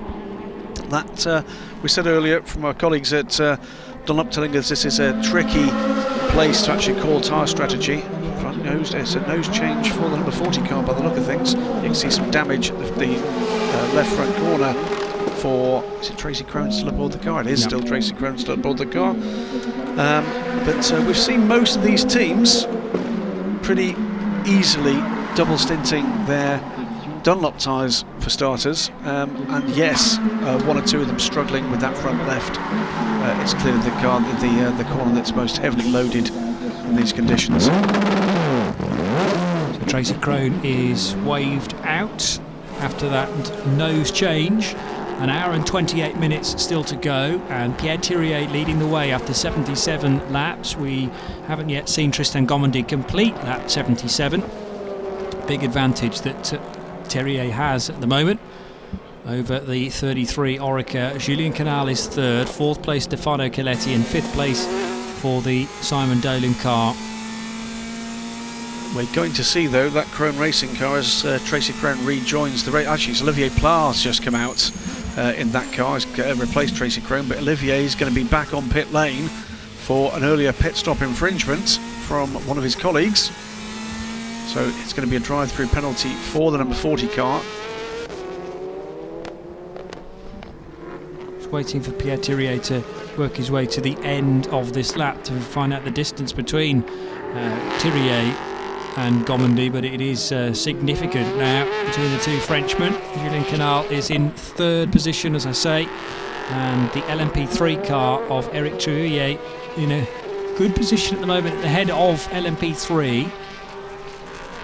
Yes, so 78 laps completed now by Pierre Thirier, and a full lap behind Tristan Gomandy crosses the line, and they're separated by probably only about 3 or 4 seconds, but of course in reality there is a full lap between them.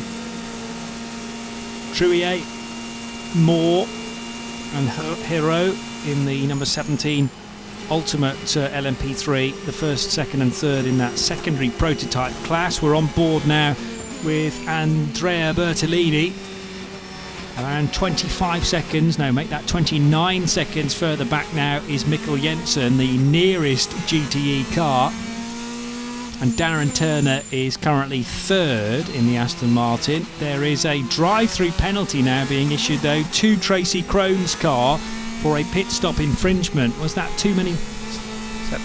You said that? Yeah. Sorry. It's okay. That's a question of me looking at things on the screen and not listening to you. Lots not going for the on. first time, in fairness. No, it's all right. There's no problem at all. Third place car, though, in P3, the number 17 car has had a bit of a drama. A spin and continued for the number 17, the Ultimate car, having by far its best run of the year so far, this car. And that might be enough. Keep an eye on that for David Halliday to have made his way by. We'll keep an eye on whether or not that was quite enough. On board with David Halliday now, seesawing at the wheel to get the car through the tight hairpin corner. To see whether or not I can see the red one. There's the red and white car ahead. That is the Ultimate car. Yep. So this is the battle for third. Just about the closest one in the LMP3 class right now. 2.4 seconds is the gap. Nigel Moore, though, is closed within 7 seconds of the lead. Still track limits being closely observed, with the 48 car being told it must respect those at turn 9. Car 48 being driven by Sean Doyle now. Tristan Gomandy climbs out of the... That's not Tristan Gomandy, sorry. It's this is the Eurasia car.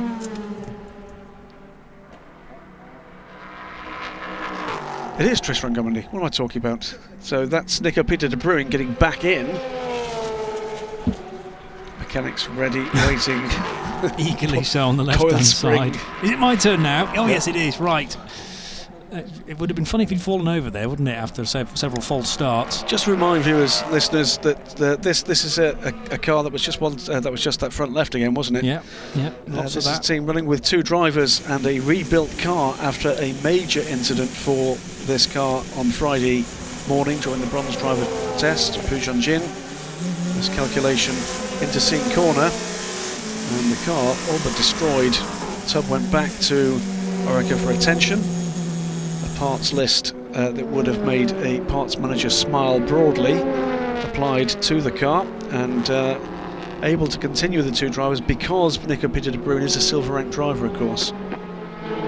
Just make me inhale sharply when I see cars rejoin from the pit lane and they are immediately overtaken down into turn 1 there, because the speed differential of a car rejoining from its pit stop compared to the car at full chat down the main straight, if they were to make contact, blimey, that would be a big incident.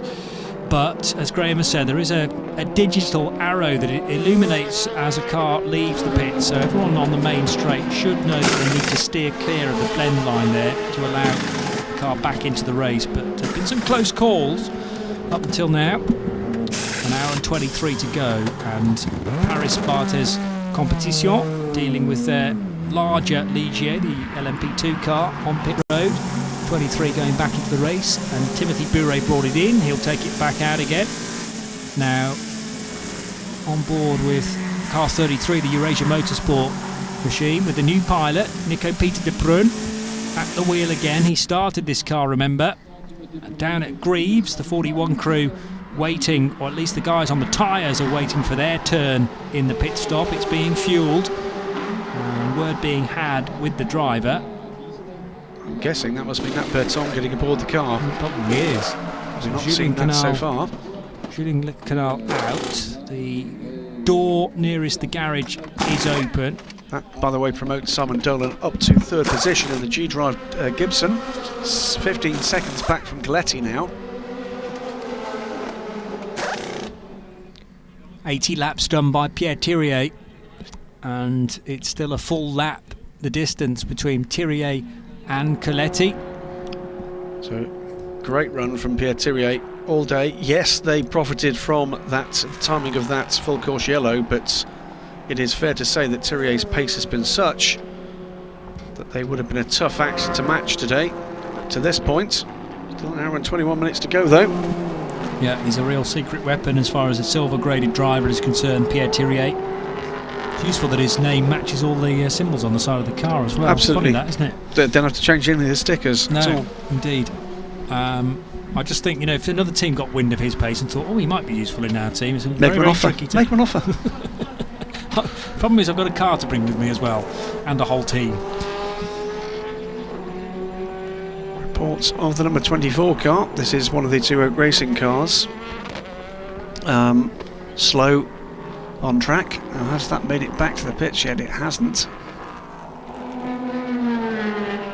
Over the line goes Simon Dolan, 3rd position then for the Brit, and he could hand over to Guido van der Garde, but they're having fun out there, and he's able to put in some very good times. Not going to win this race, in all fairness, but 2nd place for G-Drive could be a very decent result for them. Nico Peter de Bruin, meanwhile, in 4th position overall, has emerged right in front of Ben Hanley.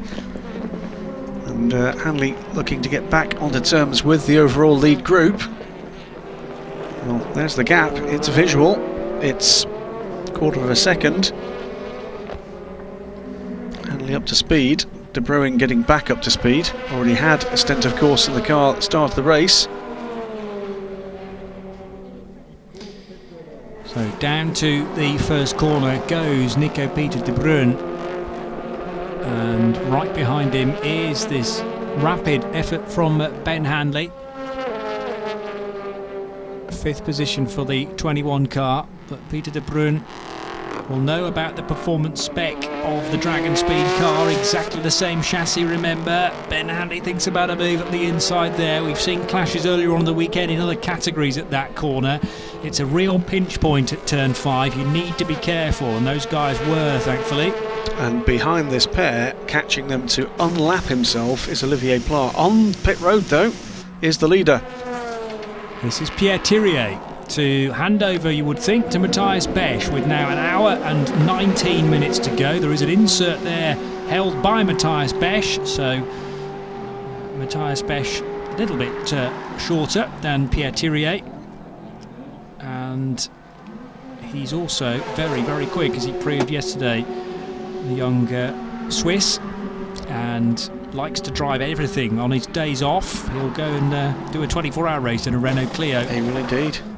So we'll watch with interest now, with the 46 crew so well placed for a victory this year, and there'll be no question about him getting psyched up for this stint, but of course he won't really have many people to race with, apart from all those LMP3s and the GT cars that he'll need to lap during this hour and 18-minute stint. Here's the third place fight then. Is it still the third place fight for LMP3? It's no, the 17 car is involved there. That's the I beg your pardon. That's the 26 car. That's what's confusing me. Nigel Moore and Eric Trouillet, and they've switched places, haven't they? So that's actually a lead change in LMP3, and Nigel Moore around the outside down the straight on the Mistral, and the 26 car back in front now. Nigel Moore has been putting those times in to great effect, a 158.195 last time around, and now back into the lead of LMP3 from Eric Trouillet. David Hallyday is third, and Francois Hérault in fourth position in the number 17 Ultimate car.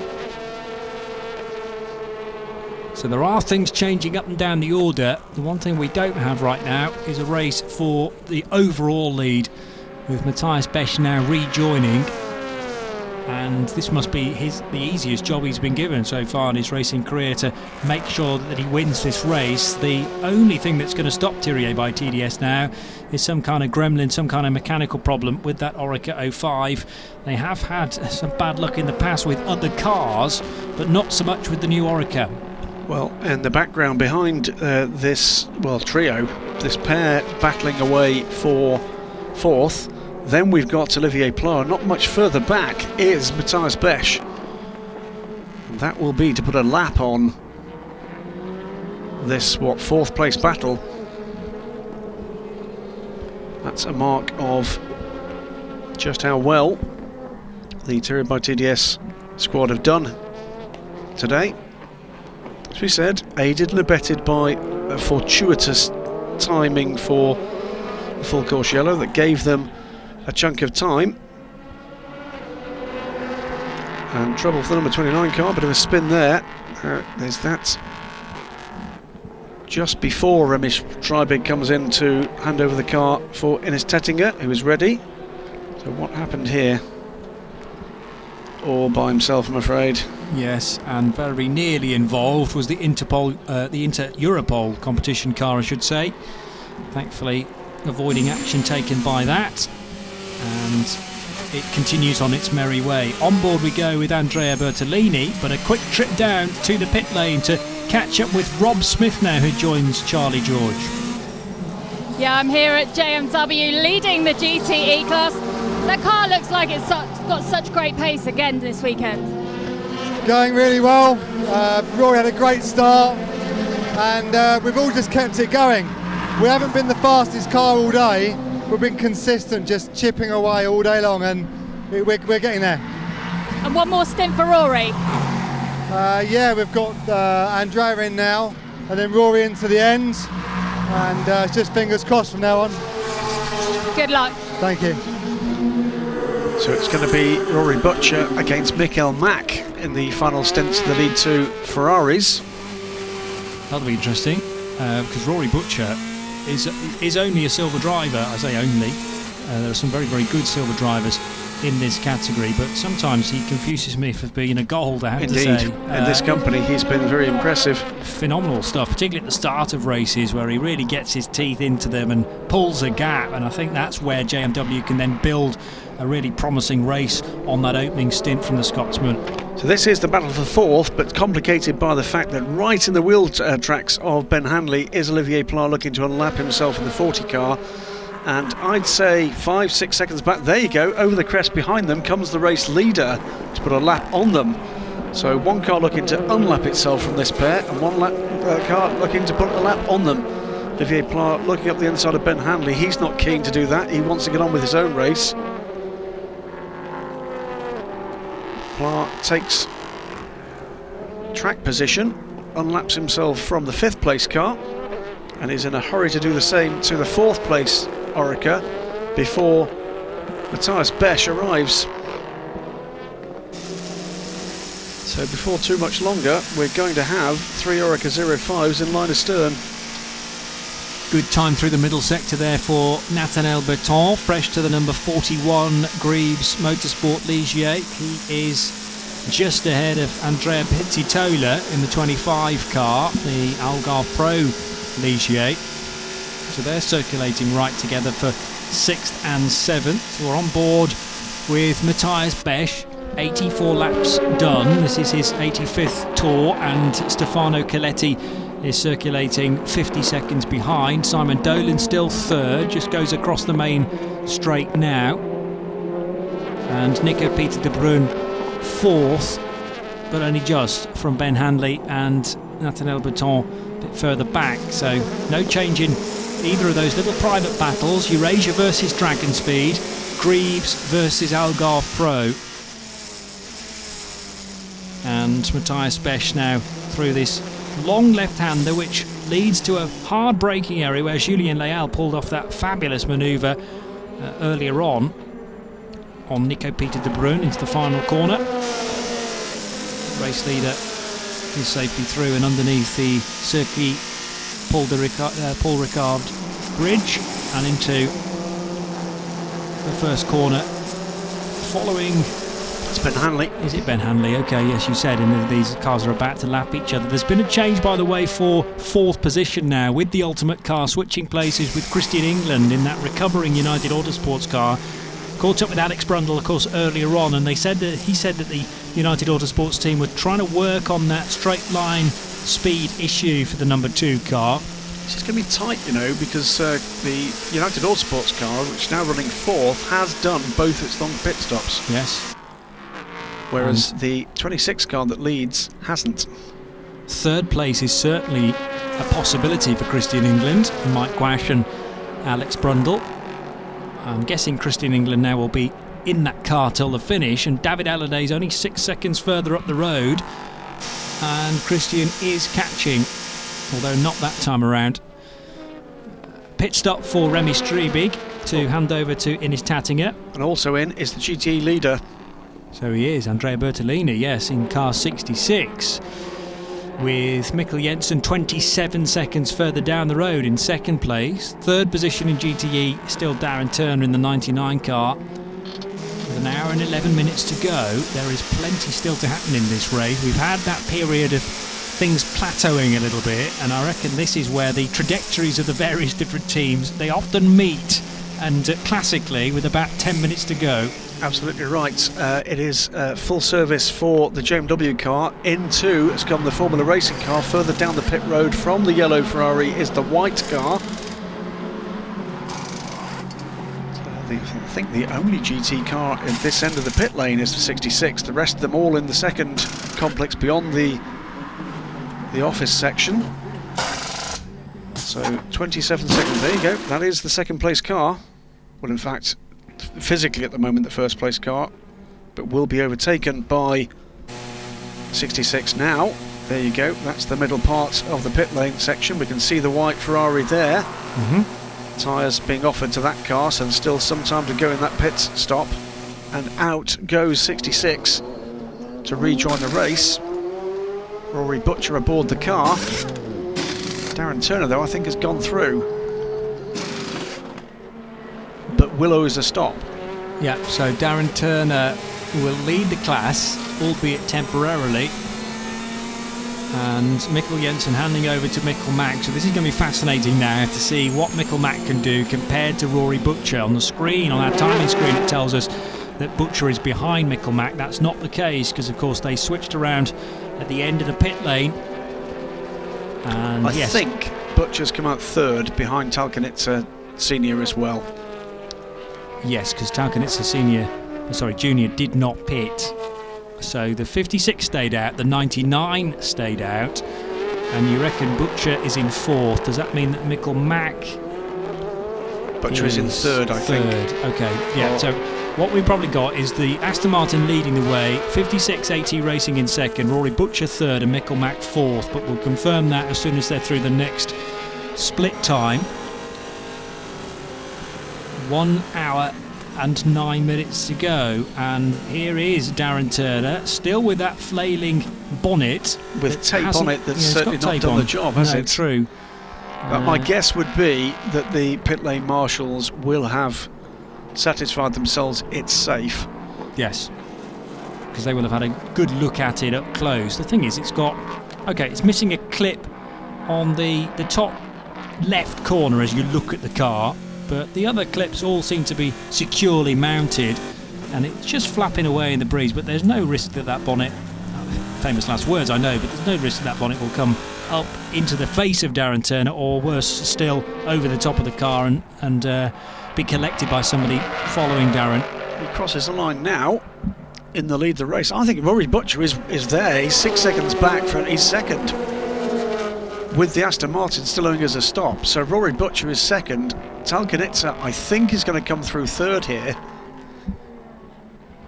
with Mikkel Mack right behind him. That's exactly what's happening. So at the moment, on track, the top 4 in GTE are separated by 27 seconds. And Wolf Hensler's not too far away either. So it's about 30 seconds for the top 5, although 3 of those 5 owe us a stop. Yeah, so including the leader here. Yeah, Turner is due to come in the next probably 10 to 15 minutes.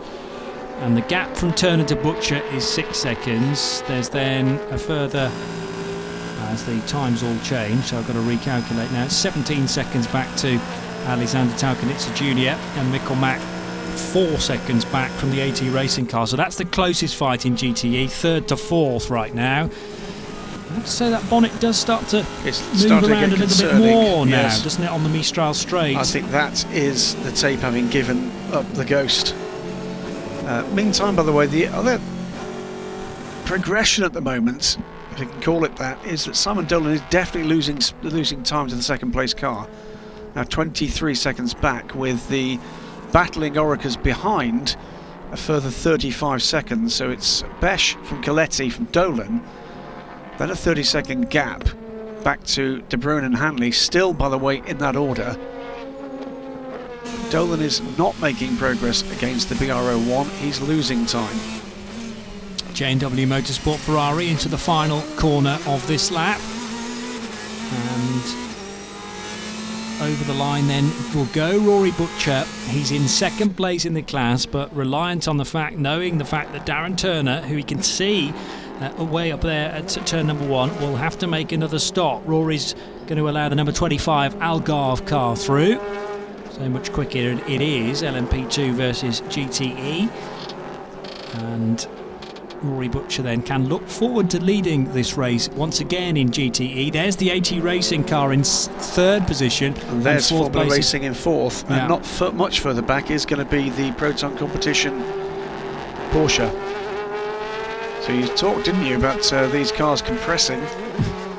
Okay, it's a slightly false reading because those pit stops are still owed, but what you've got are 2 groups of GT cars lapping quite closely together.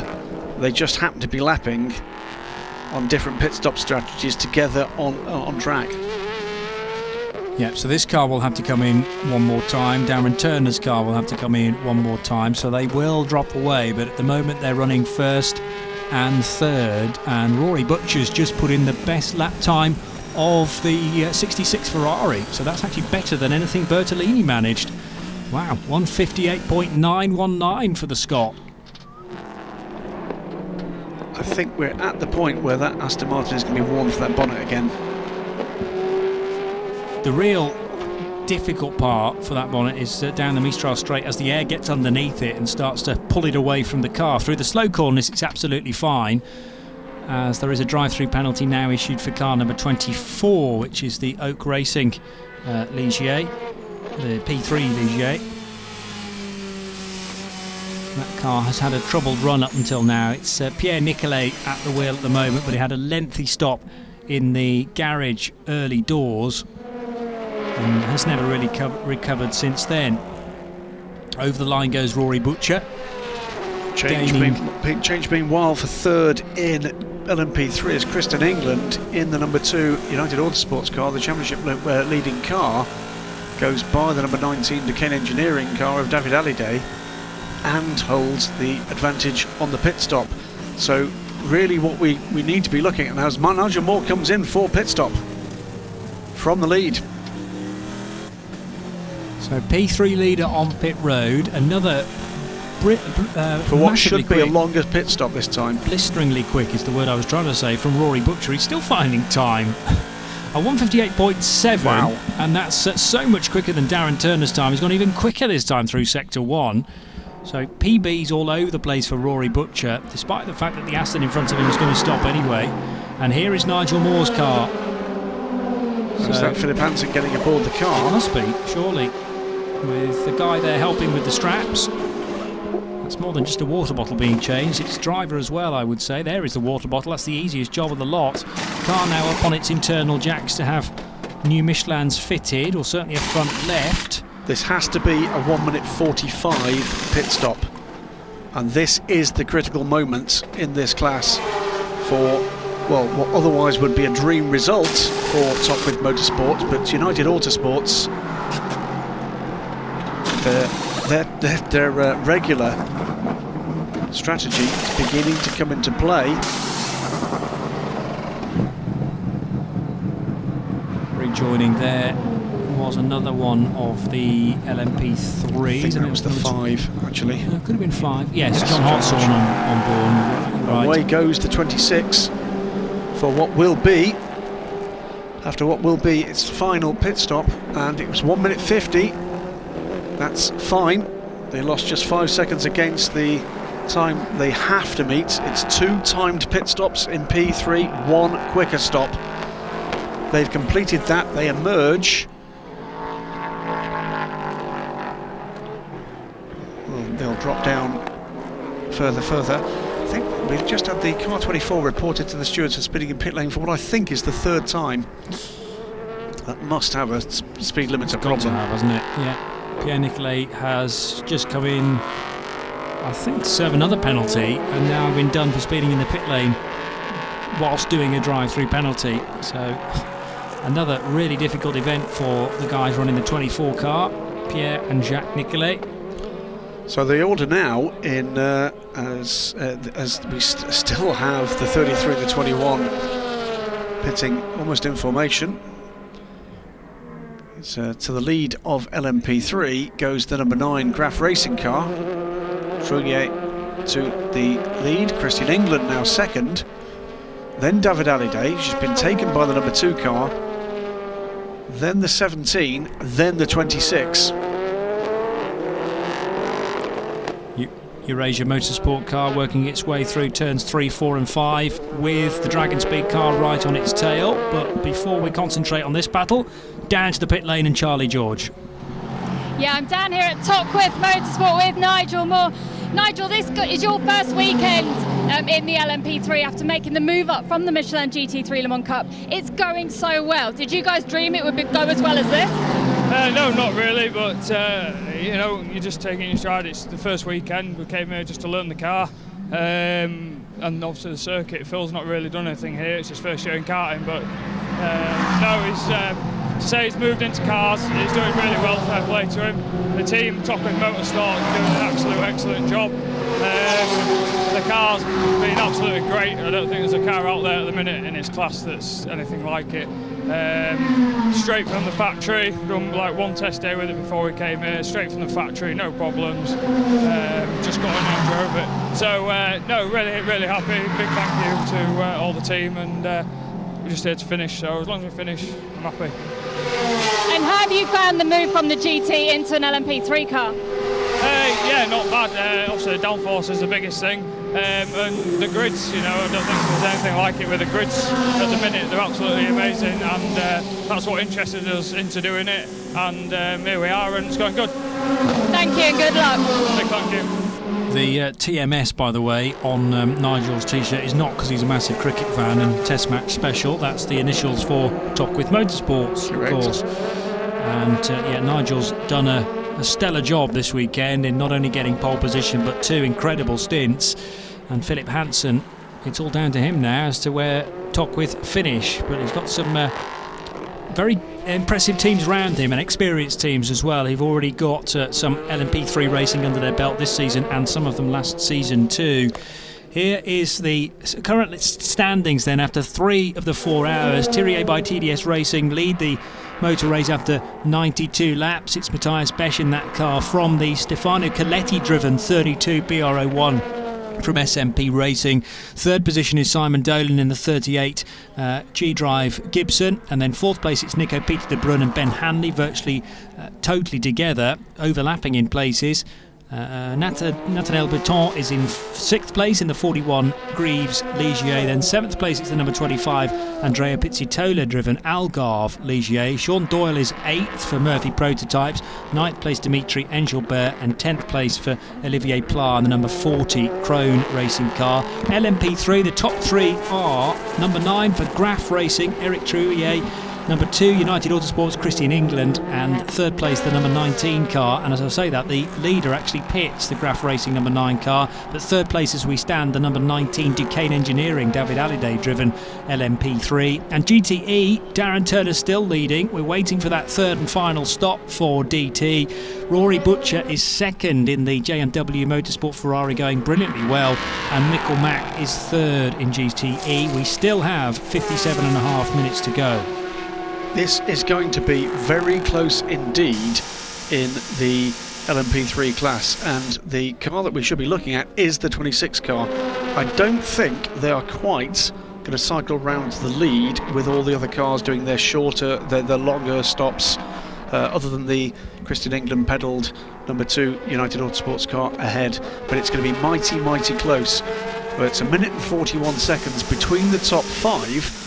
But 3 of the 4 ahead of Tockwith have got to take their 1 minute and 45 second stop. The only car ahead that's to take a shorter stop, I believe, is the number 2 car that's just taken the lead with Christian England. Meantime, dramas for the number 25 Algarve Pro squad. 2 problems. Drive-through penalty just been assessed for a pit stop infringement, but also reported for full course yellow speed and procedure for the first full course yellow that was called. So what's been a pretty good afternoon for that team is turning a bit sour at the moment, I'm afraid. Race leader for LMP3 in and out, so that now puts Christian England at the top of the pile in P3 for United Autosports. The number 2 car slowly rising to the boil, isn't it? Owes a stop soon, but it's a short stop. It's a shorter stop as opposed to, well, the top 5 cars here. It's 2 from 19, David Halliday, 17, the Ultimate Racing team. Then Paul Petit, who's now just climbed aboard and come out with a almost perfectly timed 1 minute and 46 second time stop. Philip Hansen scored across the line in 5th, but I think is now 4th and ahead of Paul Petit. So Halliday, the Ultimate Racing crew, owe us a 1 minute 45 stop. United Autosports owe us as quick a stop as they can turn the car around in. Exactly, but yeah, the fact that the number 2 car now leads the race is maybe more than Alex Brundle was expecting when we caught up with him earlier on. That speed differential down the back straight sounded to me pretty significant, and I did wonder whether they may struggle to even get a top 6 finish this weekend. Well, they lead P3, they need to come in one more time, and the number 9 car, of course, has got that pit stop done and dusted with 55 minutes to go. Pretty certain this is going to cycle around to Tockwith leading, unless there's dramas. Tockwith leading from United Autosports after the pit stops are done. So that'll be British team from an American outfit, Anglo-American rather, for United Autosports, and the 2 car may therefore lose its record of winning every single round. Here comes the number 19 rather, sorry, apologies. This is the 2nd place car of David Halliday. and I'm pretty certain this car owes us its second time stop. It's come in with the 55 Ferrari from 6th position in GTE. Still have DT out on track, Rory Butcher's second, Mikkel Mack third, and Alexander Talkanitsa Jr. is fourth for Aston Martin Racing and the Beechstein squad, the number 99 crew. Leading the way from JMW, Mikkel Mack in his Ferrari and the Formula Racing outfit, and AT Racing are fourth. So the 19 Duquesne Engineering P3 gets a quick rub down. Now that was a short stop. Turned around very quickly. Clearly wasn't they must have done their 2 stops, but he's already lost the second and third position to. Dino Lonardi is back out in the car, but Philip Hansen's already gone through, so they're down to 4th at best. In and out. 5th, the 19 car. It's a minute stop for them, so that must be, they must have done exactly what United Autosport did. Their 2 time stops at the start of the race, but it's dropped them back down from 2nd to 5th. So Christian England and so United Autosports and Ultimate Racing still owes the stops. That must be soon. It's a short stop for United, it's a long stop for the 17. In and out for Duquesne, took them a minute. So you would expect a similar sort of time for United Autosports when they're getting their number 2 car pitted and serviced as quickly as possible. But the minimum pit stop time is a rule in the regulations to make sure that for most of the stops there are no shortcuts on the safety side of things. Make sure that all the wheels are done up correctly and the belts are done correctly as well. You are able to do any more than 2 of those minimum pit stop times stops as quick as you like. So GTE leaders being lapped by the overall leader, Matthias Besch, sneaking through there at the final corner. And can Rory Butcher overtake Darren Turner out on the track? He might not need to rely on DT's further stop that he has to make. Aston Martin seemed to have the straight line speed advantage at that point. That bonnet still flapping around at the trailing edge on the right hand side. Snaps open, snaps shut. There we go again. Open again. 0.438 of a second the gap then between DT and RB. Rory Butcher. Into turns 3, 4 and 5 go the GTE leaders. It's Mikkel Mack in 3rd position. 4th place, Wolf Hensler. 5th is Alessandro Pierguidi now, fresh from the AT Racing's pit stop. So Pierguidi feeding back into the sequence in 5th position, ahead of Matt Griffin. And that 55 Ferrari's just stopped as well. Mikkel Mack is catching Darren Turner. It's not catching, generally speaking, on Rory Butcher's pace. He's only about 6-7 seconds behind this battle, and he has had his final stop. So in the real world, whilst we're watching this fabulous battle, as the Ferrari pulls out, not room enough there to do that, I don't think. Butcher having a little bit of a look. Is there the over and under available here? No. Well, this corner gets tighter and tighter, and there's a really late apex for this tight right-hander there. But no, Darren Turner covers the line, as you would expect from a professional Aston Martin driver. He's feeling the pressure here. Oh, and the problem is now that the 40 car, driven by Olivier Pla, who is no slouch, as we all know, wanted to get through and has separated the Aston Martin from the Rory Butcher-driven Ferrari. But Butcher closes up again under brakes. It's back to about 3 car lengths as they head through the final corner of this lap. Great example of the lack of margins that actually apply in motorsport. Olivier Pla tucking in where you would barely have thought there was room for Olivier. I don't think there was contact anywhere there. No, I agree with that. Of course, Olivier Pla may not know that this is the lead for GTE. He'll know that they'll be battling away with each other, but everyone's got to make space for everyone else where possible.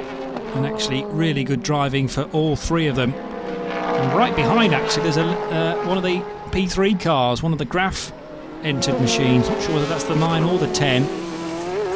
It's probably the 9, I think. Yeah, because that's now in the first sector.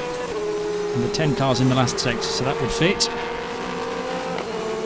Butcher again, really close to Darren Turner. They're heading round to the kink that leads them onto the Mistral straight, and this could be Butcher's great opportunity. A lap ago, he became very close to Darren Turner. Great stuff here from both these guys. It is. Using the slipstream, the Ferrari a little bit more low slung, but it looks to be a slightly wider car, and that gap is definitely coming down round the back of the offices here at Paul Ricard. The bonnet of the Aston moves up again, and certainly Rory Butcher is further alongside this time, but he has to take to the off-track area, the run-off section, and that's high grip stuff, so the tyres won't like that too much. That was more than ragged edge, wasn't it? Yeah. That was probably beyond the line he wanted to go. What he's looking to do is to get that inside line. He's desperate for the inside line coming into scene to force Darren Turner to do what he's just had to do there, but Darren Turner knows that trick and is not going to let that happen. Now, it could be dramas here for a significant overall position. Car 32, and for that matter car 77, which by the way is the Proton car that's currently running in 4th in GTE and is on pit road, reported for full course yellow speed and procedure. And car 32 is the second place car. Yeah. Now, if that causes even a drive-through, that's going to put it in the zone for Simon Dolan, or soon to be Guido van der Garde. Here's Darren Turner making his stop then from the lead of GTE. We always expected this to have to happen, and that's automatically given the lead to Rory Butcher. What I didn't want to see was Rory Butcher lose it on that runoff area, spin the car, potentially collect some sort of Paul Ricard scenery, all a little bit needlessly, because he always knew this Aston was going to come in, and you don't want to obviously do the overtake if it's there on a plate for you, but you don't want to push the issue, particularly as the race should come to you. Watch the mechanic by the fuel rig with the white helmet there. He's got a sheet of racer tape, which I think he's going to apply to that bonnet. Yeah. And when you say a sheet, we're talking almost A2 size, don't we? Basically what they've done, with the strips of racer tape, they make up a patch, basically. Yeah, that you might have stuck on the knee of your jeans if it wore through. And the patch goes on to hold down for as long as possible that bonnet, and will it last for a further 46.5 minutes, I wonder. Behind the Aston Martin as it merged, we see Stefano Coletti and Simon Dolan both on pit road. Just caught a glimpse of Coletti. That was a 55-second stop, so it was a stop with the team rather than having to serve for an infringement or a breach of the regulations. But there is an issue about that 32 car as to whether it might have to come in to serve a penalty. Ben Hanley's coming as well from 5th position. Peter de Bruin has gone through now into 3rd. Again, does owe us a stop though. Mechanic bouncing the tyre on the ground there. Finally it goes on. Not terrifically straight at first, but they make sure the tyre is not cross-threaded. Here at Dragon Speed, it's Hanley getting out there, and this is Henrik Hedman presumably getting in to complete his stint from earlier on. I'm not calling it. I think they may get a pit stop penalty. I think they may have had an extra guy over the line. Who are you talking about? G-Drive. Right, G-Drive Racing. Their car now has been sent, and Matthias Besch is lighting up the timing screen now with a really good time through the middle sector, but there may be concern about too many mechanics over the line. The rule is what, 3? 3. So any more than 3 over that solid white line you can see in the background behind the Dragon Speed car, and you will incur a penalty. 3 plus the lollipop man, yeah, who doesn't do any work, in fairness. He just stands there with a lollipop. I may have misseen, seen what I thought I saw, but there's something didn't look right about the ballet that was happening there at G-Drive. Okay, well, it's possible, but we wish them well and hope that everything was in order, of course. The 38 car is already on the pace, it's fair to say, with Guido van der Garde, who's been revving himself up for probably the last hour or so for this final stint to the flag. There's discussion being had down there between Simon Dolan and Harry Tinknell. So of the top group of cars, Matthias Besch continues on. He's just done the fastest middle sector of the race on that lap there. He's now completed 100 laps of this Paul Ricard circuit and is in a very comfortable position indeed. Does owe us a stop. Coletti has done the final stop for the number 32 car, but the issue there is there a penalty to come for the SMP Racing team? Then it's Nico Peter de Bruin. We know he definitely owes us a stop in the Eurasia car. Is in third position. From Nat Berton aboard the Greaves Motorsports Ligier, running fourth, owes us a stop. Guido van der Garde has just emerged, having done the final stop of the race for G-Drive, and has 30 seconds over Nico Lapierre, who's just emerged in the 21 car, having done the final stop for Dragon Speed. So lots still to kind of wind out here. Meantime, on track, it's the number 9 Graf Racing car from Philip Hansen. We got trouble. It's the 26. It's the 26. Damage, rear left corner. Haven't seen the incident yet, but the number 26 car, the Tockwith Motorsports machine, is stranded in the middle of the track. That's the exit of turn number 5, Graham. It was in a battle for the lead. Oh, bitter gall. What has happened there? And Philip Hansen will be able to pull the car away from the scene. And, well, is there damage? There's not. No, it's okay. I know exactly what you were looking at. It was an odd angle with the light on it. Yeah. And so it's just a spin. I say just a spin. It's cost Philip Hansen an awful lot of time, and he's quickly back on the pace down the Mistral Straight. I honestly thought that had, destroyed the rear suspension. It's cost him a position as well, and that's the critical part. It's dropped him behind Paul Petit and Dino Lonardi. Down. And Christian England. Okay, it's getting worse and worse here. First ever event for Tockwith Motorsports in LMP3. It could not have been a better introduction to the championship, but now all of a sudden the realities of motorsport are beginning to dawn on Tockwith Motorsport. They know all about it, of course, don't get me wrong, but it can hit at every level, and this their first venture into LMP3 racing with the European Le Mans Series.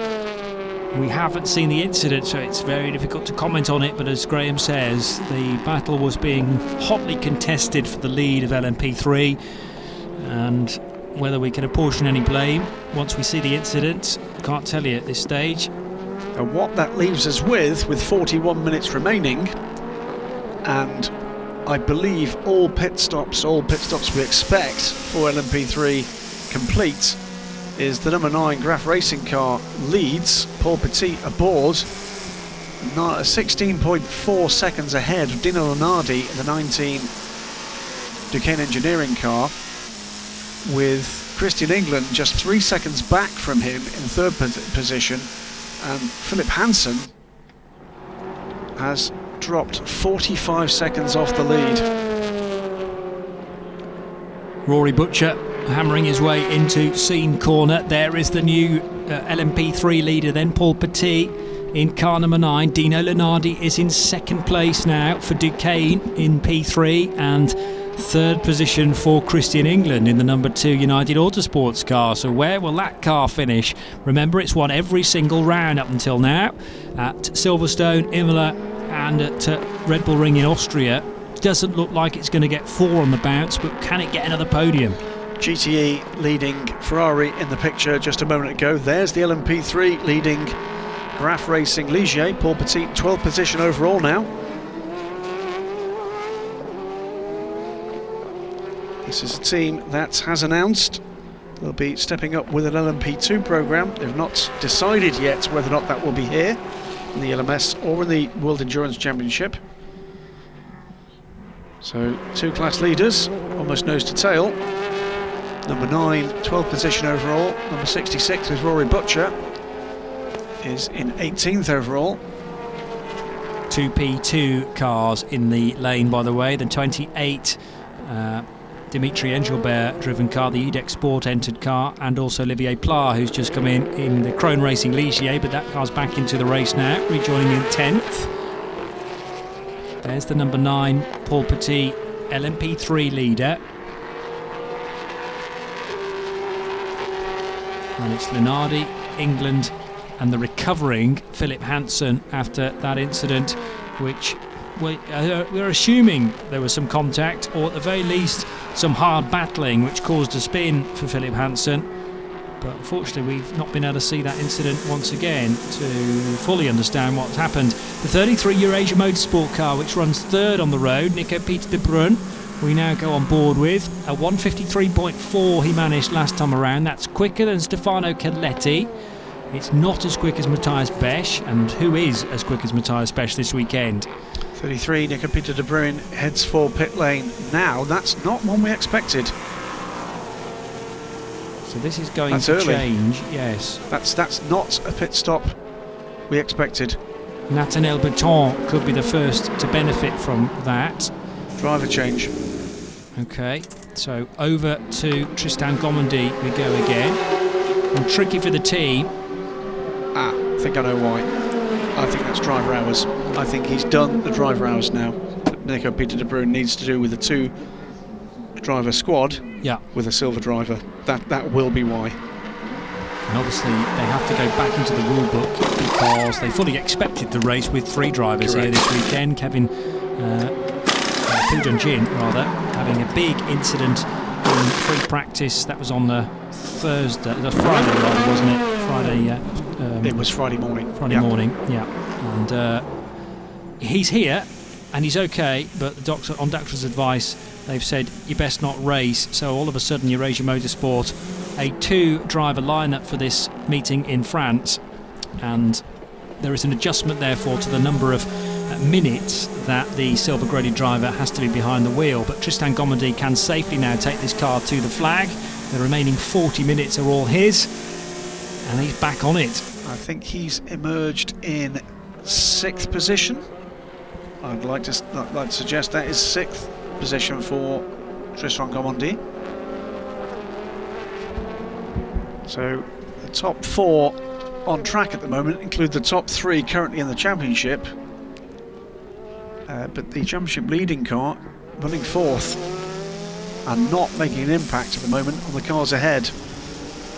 Pretty clear this is not a circuit that in any way favours that little Gibson. No, they have struggled for absolute pace this weekend.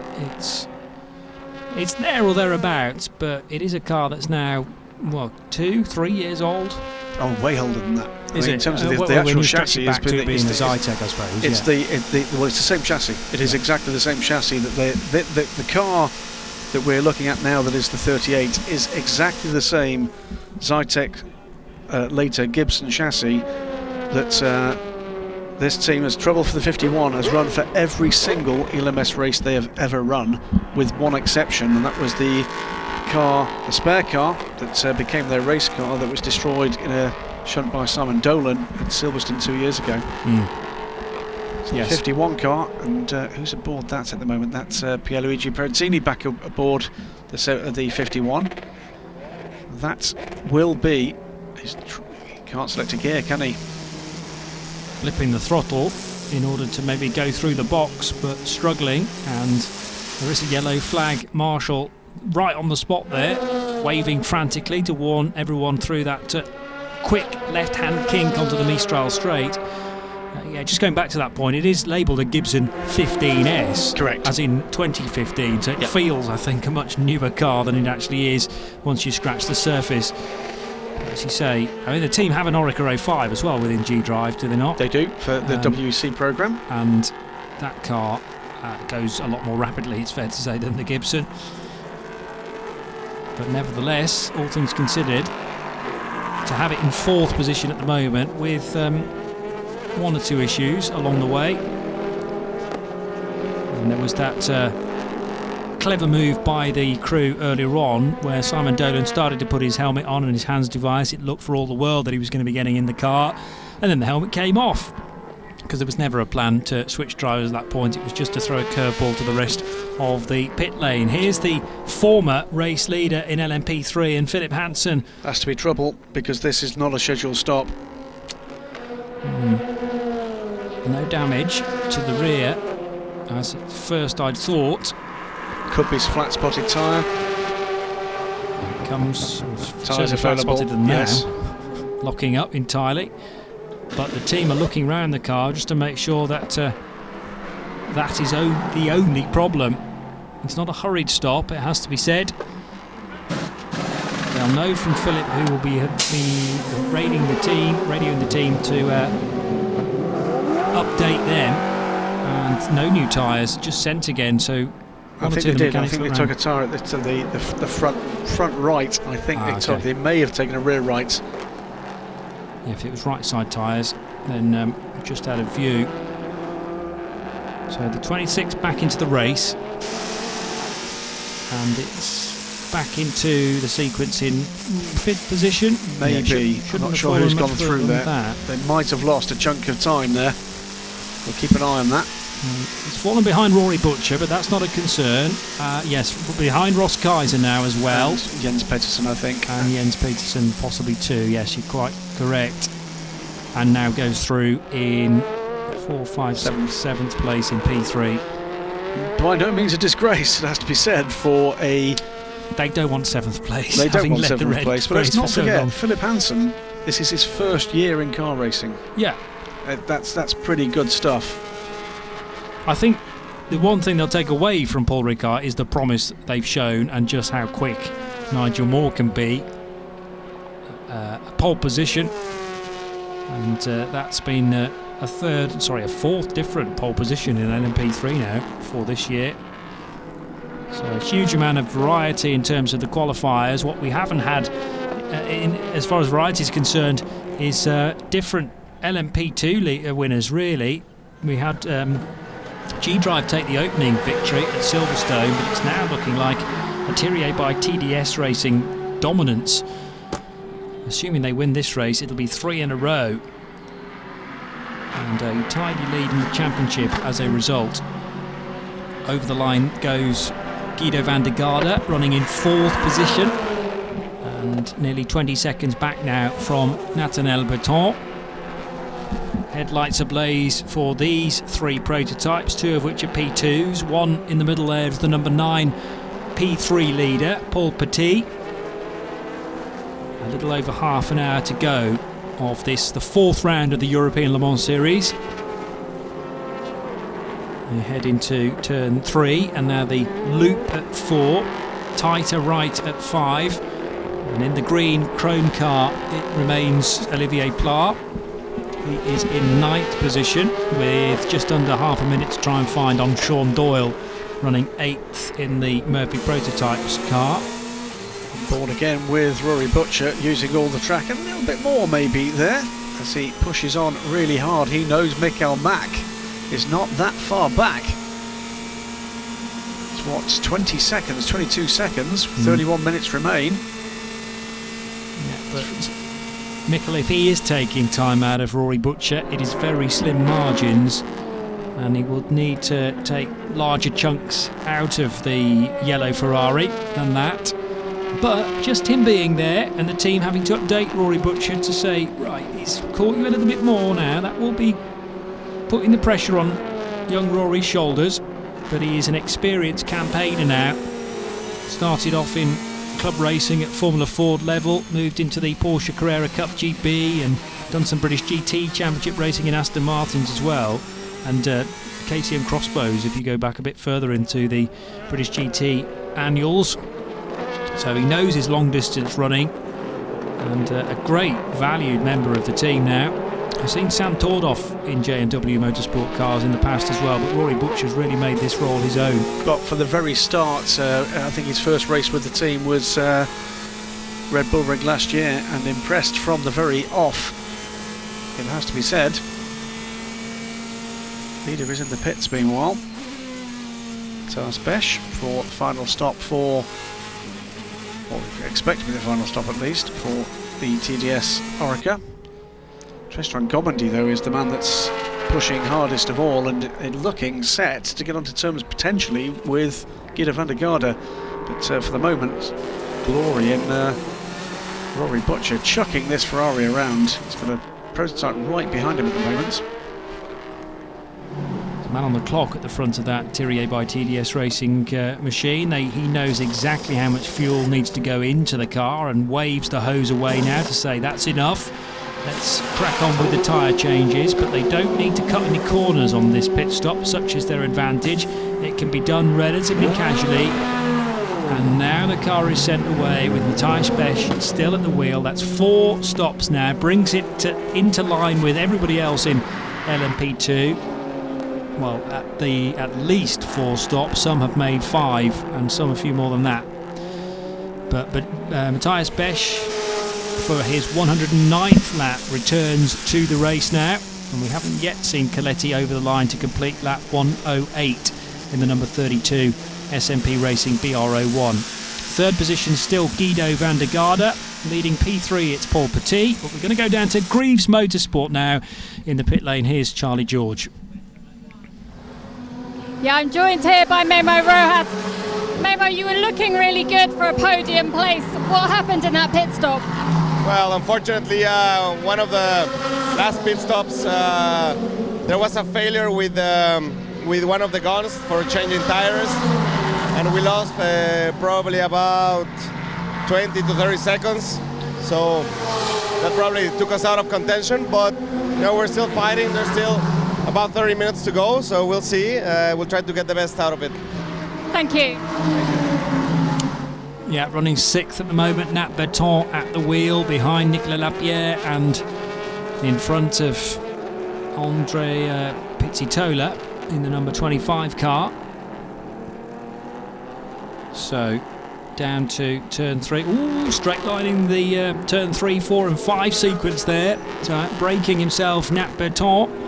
Thankfully there is a bit of an escape road, and actually a car in the background doing exactly the same thing as well. So brake pedals getting rather long at this time of day. Or is there something down? Or is there something down? Possibly. There was only 2 cars that went off though. If there are more, then I would maybe agree with you. We'll wait and see whether that develops into something. 27 minutes to go. Side by side with Rory Butcher, GTE leader. Mikkel Mack 2nd. 3rd position Alex Buckdown. 4th Alessandro Pierguidi for AT Racing. 5th place in GTE is Marco Seefried. 6th place in GTE, the 55 car of AF Corsa. So the gaps there between the cars in 4th, 5th and 6th within GTE relatively stable. It's going to take quite a lot for those to change, I would suggest. And Rory Butcher happy at the moment to fight with LMP3 cars. Well, exceptional stuff from a couple of these teams, and this is one of them. JMW Motorsports roaring back into contention for the title after that disappointment mistake the team made themselves. Incorrectly fitted parts to the car, which meant that a dominant win at Silverstone was lost in the steward's office. Watching here, close action between the number 23 Panis Barthez Ligier and the 21 Dragon Speed Orica of Nicolas Lapierre. These are not on the same map. This is Timothy Biret in 11th position in the 23 car. It's the 5th place Orica of Lapierre, who is keen to get by. He wants to get onto terms with Tristan Gomondy. He's only 4 seconds up the road from this. There you go, that's the gap. The red and white Orica turning in now, then the black Ferrari, then Nicolas Lapierre. 4.6 seconds and it's closing. 151.3 last time around for Nicolas Lapierre and a 152.9, so that will be one to watch out for. 1.9 for Gomondy, so you'd expect Gomondy to maybe have a bit more pace than that, but it could be tyre related. With Eurasia, I'm not sure whether they did tyres on the last stop. Might have just been a front left, as so many teams have done this weekend. Yeah, with the front left wearing far more than the other 3 tyres on these prototypes. That's the heavily stressed car, of course, when you're trying to turn it into some very tight right-handers around this Paul Ricard circuit. Yeah, 104, the last pit stop is not a full tyre stop. 120 for Lapierre is. So yes, fresh tyres for the Dragon Speed machine, and it is now showing 24 minutes to go. Might squeeze an extra lap out of that as well once the clock reads 0, or certainly a bit of a lap, as round the outside there has to go Nicolas Lapierre to negotiate the Panis Barthez competition car. He's in a hurry. Absolutely. Left kink next for the Mistral. And this is the point of the circuit, of course, that he can see Tristan Gomondy getting a little bit larger with every single lap, and it's helpful to see your rival that you're trying to catch. Lost a little bit of ground to a bit of time, did Nicolas Lapierre, to that little bit of traffic there, but now there's clear track between the two. Can he make, one would expect, the better grip he still has underneath the 21 car Pay? 23 minutes remain. And both of these cars, by the way, are within fighting distance of the 38 car for 3rd position. 13 seconds cover those 3. Guido van der Garde taking a bit of time out of Stefano Coletti last time, but losing time to the 33 and 21. It's a further drive-through penalty, by the way, at least the 3rd for the 24 Ligier. Clearly has a pit lane speed limiter problem. Dino Lunardi finding time on Paul Petit at the head of the LMP3 battle. 7.9 seconds is the gap. Last time around found a 2nd on Paul Petit, so we'll watch that with interest. And what's Christian England doing in 3rd position? Well, some consistent times. Mathieu Lehay can lap quicker, but there's over a minute between those 2 cars now. No, it is about a minute rather between Christian England and Mathieu Lehay. It's an interesting moment there. Looks like Ross Kaiser was about to unlap himself from the LMP3 class leader. The 360 Racing team, bit of a lock up there for the 33, and running wide. Yeah, has to take to way the off blue stripes on the inside there of turn 4. That is a shortcut that we've seen a few times, and that's where we, well, suggested there might be a little bit of fluid down. That was just merely out braking himself though, Tristan Gomondy. 32.5 through the first sector is very, very quick, but it was helped by the fact that he shortcutted the turn 4 left-hander. Up behind the 99 Aston Martin, is that going to provide a challenge to get by? Looks as if he's managed to make the move, but he's got more traffic ahead, and Lapierre is closing.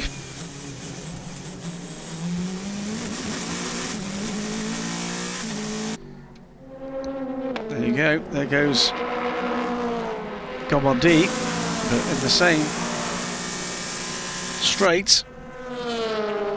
There, in the background, is Tristan Gomondy. The gap under 5 seconds. And they are both rapidly catching Guido van der Garde. That gap is down to 4 seconds. So it is. So again, trajectories of various different teams all meeting in the final 15-20 minutes. Dino Lunardi lost a little bit of time on Paul Petit that time around. On board with the Eurasia Motorsport car, this is Tristan Gomondy, your chauffeur, and right behind the 17 car, which he now should be able to dispatch on the Mistral straight. But that will have been the gaggle of traffic that likely cost Guido van der Garde some of the time that he had in hand. Yes. So we'll see that just sweep back a little bit in the Gibson's favour. In time, looks to me as if Nicolas Lapierre has caught some of that traffic in a rather better place. Black and white flag, by the way, for the 33 car for the track limits issue we saw a moment ago, turn 4. 19.5 minutes to go. Tristan Gomandy seesawing at the wheel to get the car out of that tight right-hander. We're nearing the end of this particular lap. 7.5 seconds separate those three. 38 from 33 from 21. And both the cars behind the 38 are catching. And the 21 is catching the 33. There's the 38. That's the end of lap 112 for Guido van der Garde. He's 63 seconds back behind Castellet. Then it's 4.5 seconds back to Gomandy, and it's about 4 seconds back to Lapierre. It's very tight stuff here indeed. There is Lapierre working his way through turn number 1 and wasting no time at all. Out of turn 2 he goes, and he'll be able to see all these cars away in the distance, all bunching up effectively. Nat Berton, the quickest of the lot though last time around. He wasn't as quick as the leader, Matthias Besch, but he's disappeared. We're concerning ourselves now with who's going to finish on the third step of the podium. Guido van der Garde for G-Drive. Will it be Tristan Gomandy for Eurasia Motorsport? Will it be Nicolas Lapierre for Dragon Speed? Or Nat Berton for Greaves in the 41 car? Meantime, in LMP3, the lead 3 are separated by under 20 seconds. It's Paul Petit, the number 9 Graf car, from the 19 Duquesne Engineering car of Dino Lunardi. Then Christian England in the car that's had a 100% record in race wins this year. Number 2 United Autosports car. Those gaps, well, if anybody's looking like they're going to make progress, it's Lunardi. Yeah. Though he looks like he's catching Paul Petit. Yeah, he caught last time around, and he's caught after lap 107 as well, but I've seen that gap down as low as 7 seconds. It's back up to 8.5 now. Should say, by the way, that Philip Hansen has made up one of those places he lost. He's passed Jens Petersen on track in the Inter Europol car. All of these cars, of course, Ligier JSP3 Nissans in LMP3. Rory Butcher still putting up a fine display, and if anything is pulling out the odd 10th or 2 on Mikael Mack in second place. In GTE, and up to 18th position overall.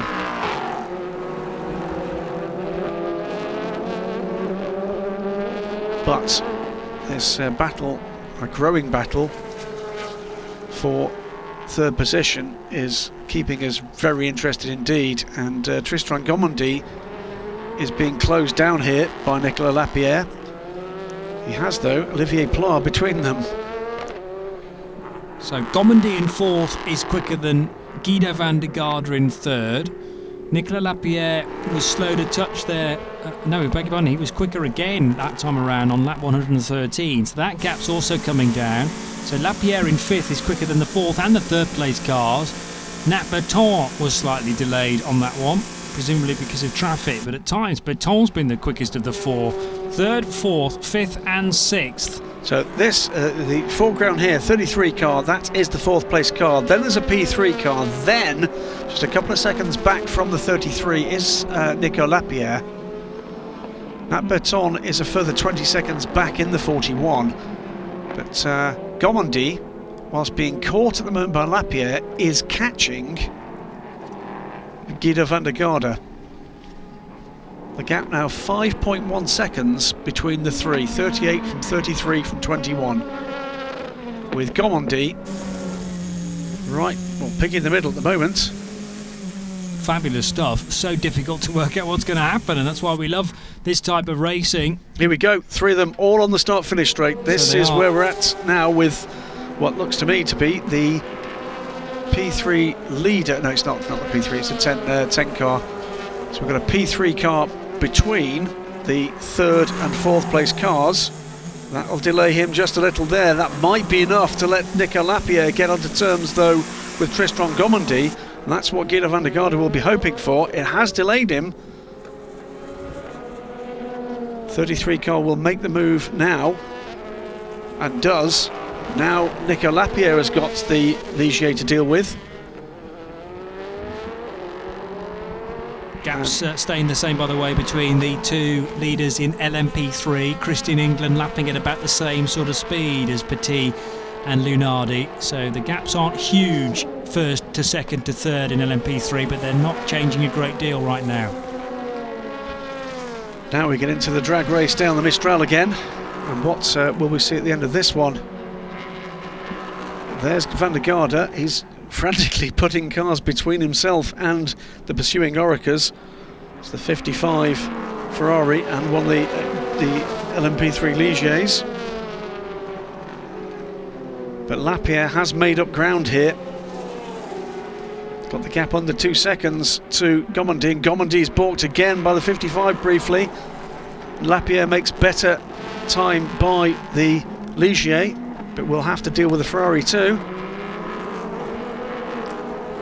13.5 minutes to go, Johnny. Yeah, nearing the end of another lap, and this is a good opportunity sometimes for these P2s to make an overtake. That Julien Leal overtake will live long in my memory, as he swooped around the outside of turn 13 and up the inside at 14. But that is the distance, with 13 minutes to go between Tristan Gomondy and Nicolas Lapierre. 0.865 of a second is the gap as the two Oreca 05s head over the line and into turn number 1. That Dragon Speed car getting larger and larger in Tristan Gomondy's mirrors. Heading out of turn 2 they go. The battle for fourth, as you can see, into this sequence of right, left, right corners at turns 3, 4 and a much tighter 5. Oh, and nowhere near the apex there was Tristan Gomondy, struggling on these tyres. He must be. Old Dunlops compared to much newer for the Dragon Speed car of Nicolas Lapierre, and I'm afraid Tristan Gomondy might be a bit of a sitting duck on the Mistral straight this time around. Slightly better exit, is it, for Dragon Speed? No, not really. Might be next time around. Or can that Dragon Speed car close in on Gomondy before this lap is out? We've still got 12 minutes to go. There is van der Garde ahead of this pair. Yeah. And I fear for Guido van der Garde that the fact these two are battling is not going to be enough to save him. They are catching him. 3.5 seconds separate the three now. Just over half a second between these two Orecas, and then the 38 Gibson just a couple of seconds ahead of this. Rory Butcher's in the pit lane, leader of GTE. And why is that? Now, I'm not sure whether that's part of the plan. Are they just going to do a splash and dash to make sure the car's got enough fuel? The problem is they've only got 25 seconds. No, you're right. 25 seconds is the gap, and Butcher's tumbling down the order. He's going to be overtaken here, Graham, by Mick. He's been overtaken already. So the 60 car is through. And they needed a splash, didn't they? The 66 car needed a splash. Dear me. So it's already been let loose from the pits. But where's the 60 car? It's got to have gone through. It's gone through. It was only 20 seconds behind. And has that also allowed... No, the Aston Martin's further back. Way back. So it was always between the 66 and the 60. And there is the new GTE leader. So the 66 crew needing to do a splash and dash. Oh, big lock up there from the 33 car. The same place we saw it happen a little earlier that sent Gomondy across the infield. Not this time, but that's not helped him. It's got the 21 car onto almost the rear deck of the 33. 2.2 seconds the gap as they came through the last timing sector, as Guido van der Garde goes past the new GTE leader. In championship terms for JMW, that's not a major issue because the Formula Racing team have not had the best of years in defence of their title. Gomondy makes the pass on the Ferrari on the Mistral. It's not going to be the same for Lapierre. Lapierre has still got that pass to do. Does it now up the inside through Scene, and all of a sudden the drama is less about the two Orecas and more about Gomondy trying to get by the Gibson before he's gobbled up by Nico Lapierre. The 60 crew, by the way. The Formula Racing Ferrari have not scored well, as Graham makes the point. Only 16 points that they brought with them here to Paul Ricard. Well, on course now for 25, easily their first win of the year, but JMW Motorsport have 43, so they will be caught, but only a little bit, by the 60 crew. They'd sooner have 60 beat them than they would maybe AT Racing or the number 99 Aston. What it's going to mean is it's going to be really tight at the top of the championship, whereas with a win for JMW it would have been a convincing lead for them. Yeah, that's true. It's Rory Butcher that's returned to the race. More Mikkel Maxim now. Mikkel Maxim, surely for a splash as well. So Good maybe grief, the fortunes are going to flip around one more time. Well, maybe we've just got that all wrong, Johnny. Maybe that's just something we hadn't spotted here, with it being so much full power. Maybe it always did need a splash. I am surprised. So the 60 car is in, and a big sigh of relief, no doubt. We can almost feel it from here, from the JMW Motorsport garage, because Rory Butcher will retake the lead from Mikkel Mack. So both Ferraris, both leading Ferraris, needing a splash to get to the finish. Line astern now, 3rd, 4th, 5th. Flashing the lights won't help you here, Tristan. You're going to have to make your way by under power. We've seen what these Orekas can do in a straight line. The Gibson, it looks to me, the 33 car could do it right here. Yeah, best opportunity surely just yet. Don't go in the back Easy. of him. Just glides by Guido van der Garde. That must be so frustrating for Guido van der Garde. But up the inside, optimum line taken, and Nicolas Lapierre is going to be on the hurry up to get by too. Now this could be an interesting moment. This is about championship points. Big lock up there. 4-wheel lock up, in fact, for, as we see again, the ducks out of the slipstream, up the inside. Van der Garde knows he's got no defence at that point, and moved, actually, if anything, to make sure it wasn't both Orekas through. Yeah, so getting a really good run, utilising the toe from that number 38 Gibson. And now Guido van der Garde needs to stick the elbows out for as long as possible to try and keep behind him. Nicolas Lapierre in a rapid-looking Dragon Speed Oreca. Where is Nat Berton? Quite a bit further down the road. He's waiting for him to head across the line. Mikkel back, by the way, is not safe. Malik McDowell behind. It's only 10 seconds the gap. So having suggested that Formula Racing might get a victory, they also needed to fill the car with a little bit of fuel to make sure that it could get to the end of this race. It's all going to concertina up here with the 77 Porsche desperately trying to stay out of the way. At the wheel of that is Marco Seefried once more. He's 5th in class at the moment after a pretty quiet race for that car. It was in contention for a short while, but couldn't sustain that attack. Now, is this going to be as easy on sheer pace for the Oreca 05 for Nicolas Lapierre? He goes to the outside, ducks to the inside. There's no space there, and he's going to have to do it the long way around this time. But is that going to be any more of a challenge here? I think it's through. He's through. Yeah, he is absolutely. Nicolas Lapierre round the outside, the inside earlier on for the other Oreca as well. There's a drive-through penalty for car 32. The second place car. It's the second place car. Now, what's the gap? What's the gap? I don't think it's going to make a difference. Okay. Well, it is only a drive-through, it's not a stop-go, but we had always wondered whether there might be a penalty for the number 32 car. There was something that was under investigation, and that is the decision. A drive-through penalty for car 32 for not respecting the full course yellow procedure, and also to be penalised is the number 77 Porsche of Marco Seefried. We were just talking about that car. Former race winner this season, remember that Porsche, won at Imola. But unfortunately, its season has lost. Their season has lost its way a little bit at Proton competition. The 88 car did not get very far into this race at all.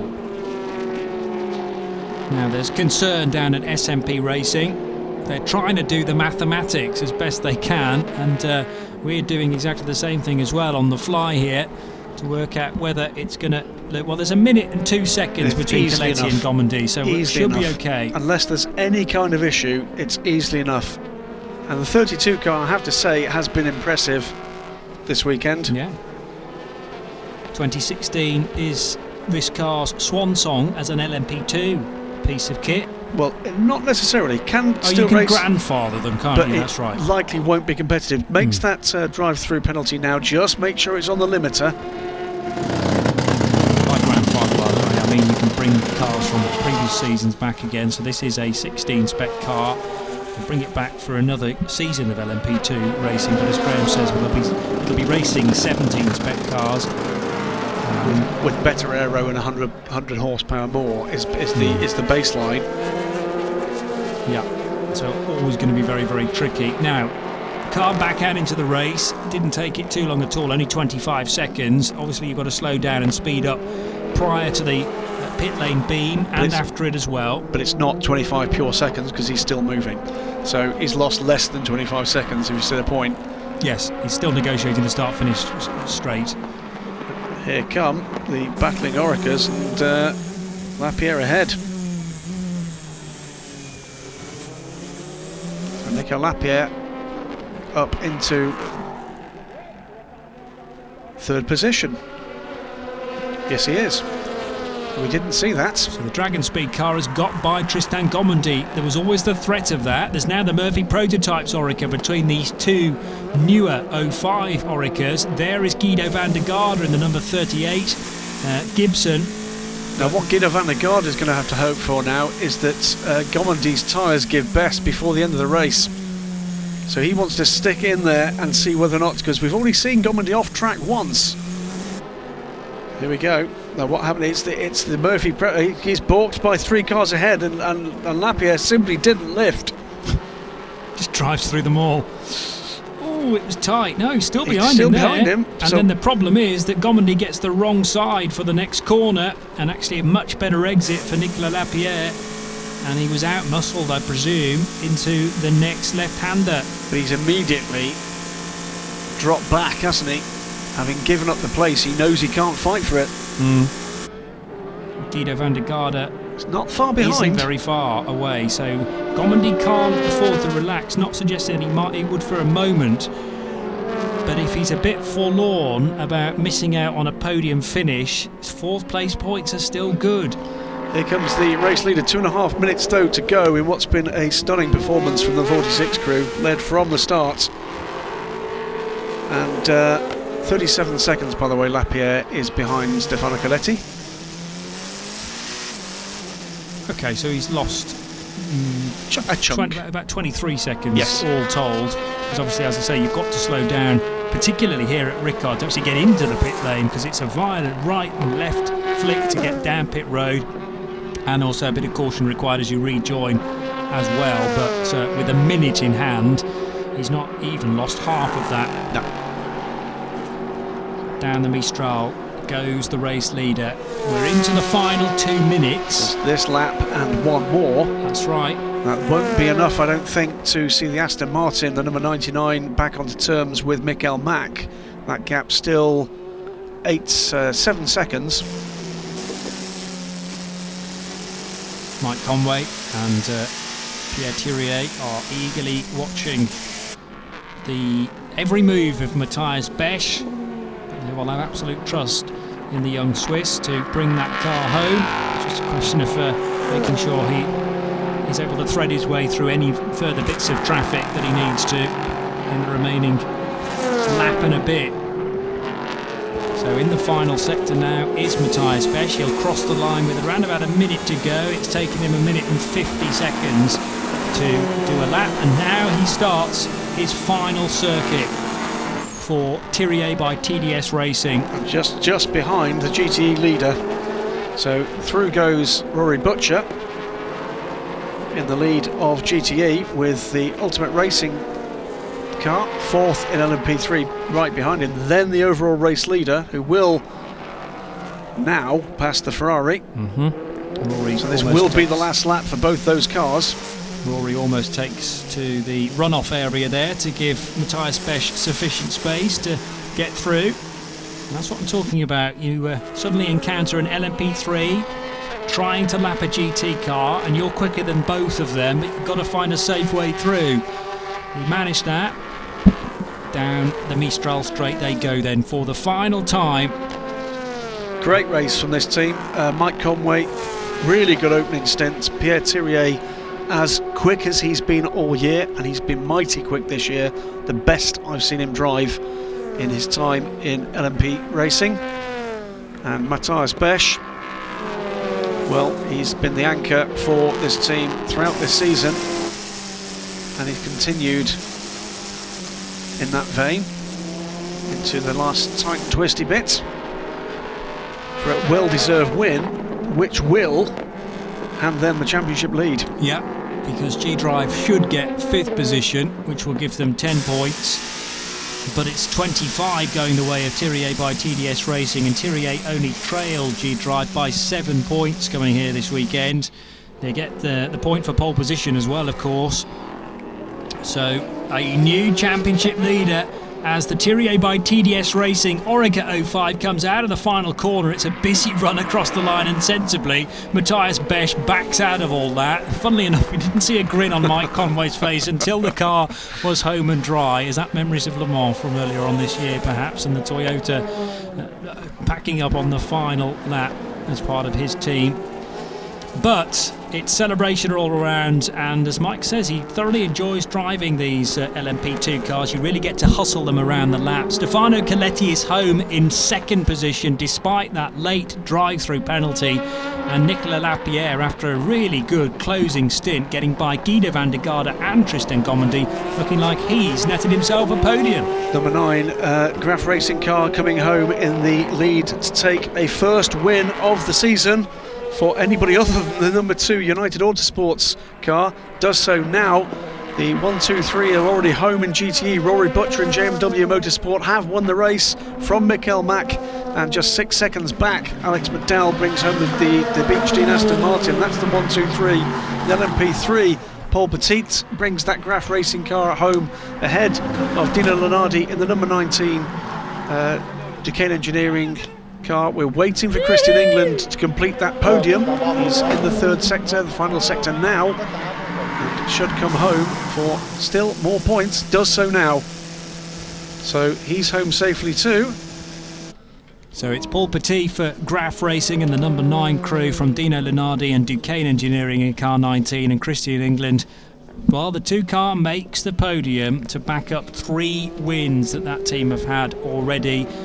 So I think Alex Brundle may have a slightly larger grin on his face now to go with the virtually bald head that was done yesterday in aid of Macmillan Cancer, braving the shave, and Brundle did that with a number of other team members at United Autosports, and the number 2 car coming home on the podium, their 4th of the year from 4 attempts, and the 3 car sadly gets all the bad luck, it would appear. Wayne Boyd does get a race finish, but outside the top 10 in LMP3.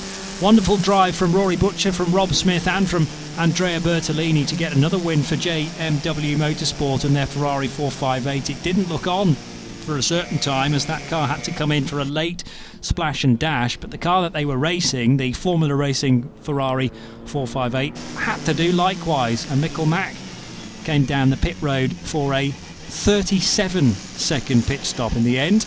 It was 41 seconds for Rory Butcher, but a lot less than that stationary, of course. So Michael Mack and the Formula Racing crew have to make do with 2nd position, and the 99 Aston Martin that took pole position yesterday finishing in 3rd place. Well done to Andrew Howard, Darren Turner, and the man that finished the race, Alex McDowell. Well, yes, they were helped by the full course shell and the timing, but frankly I think they'd have won that anyway. That was pretty faultless, wasn't it, from the 46 team, and he stopped outside the pit garage. Mike Conway and Pierre Thiriet getting rather glamorous lift to the podium. Quite right too, it's only a short distance, but looks good on the photographs. Matthias Besch sat between the 2 of them in the cockpit, and Pierre Thiriet and Mike Conway have a good old chat now with Besch, who gets out, clench of both fists, and immediately hugs both Pierre and Mike. And now the photographs will be taken. They're there with their Dunlop caps on. Matthias Besch still with the helmet and hands device, but he's immediately hugging several members of the team and family members as well, I'm sure. Here is Rory Butcher in the number 66 Ferrari arriving, after a great couple of stints to kick off the race and also to bring that yellow Ferrari home. And Paul Petit, the other side, Paul Petit arriving in the number 9 car. Yeah, the number 9 Graf Racing car. Several LMP3 cars to have full course yellow speeds investigated after the race. I looked at that list, I didn't see the winning car on that list.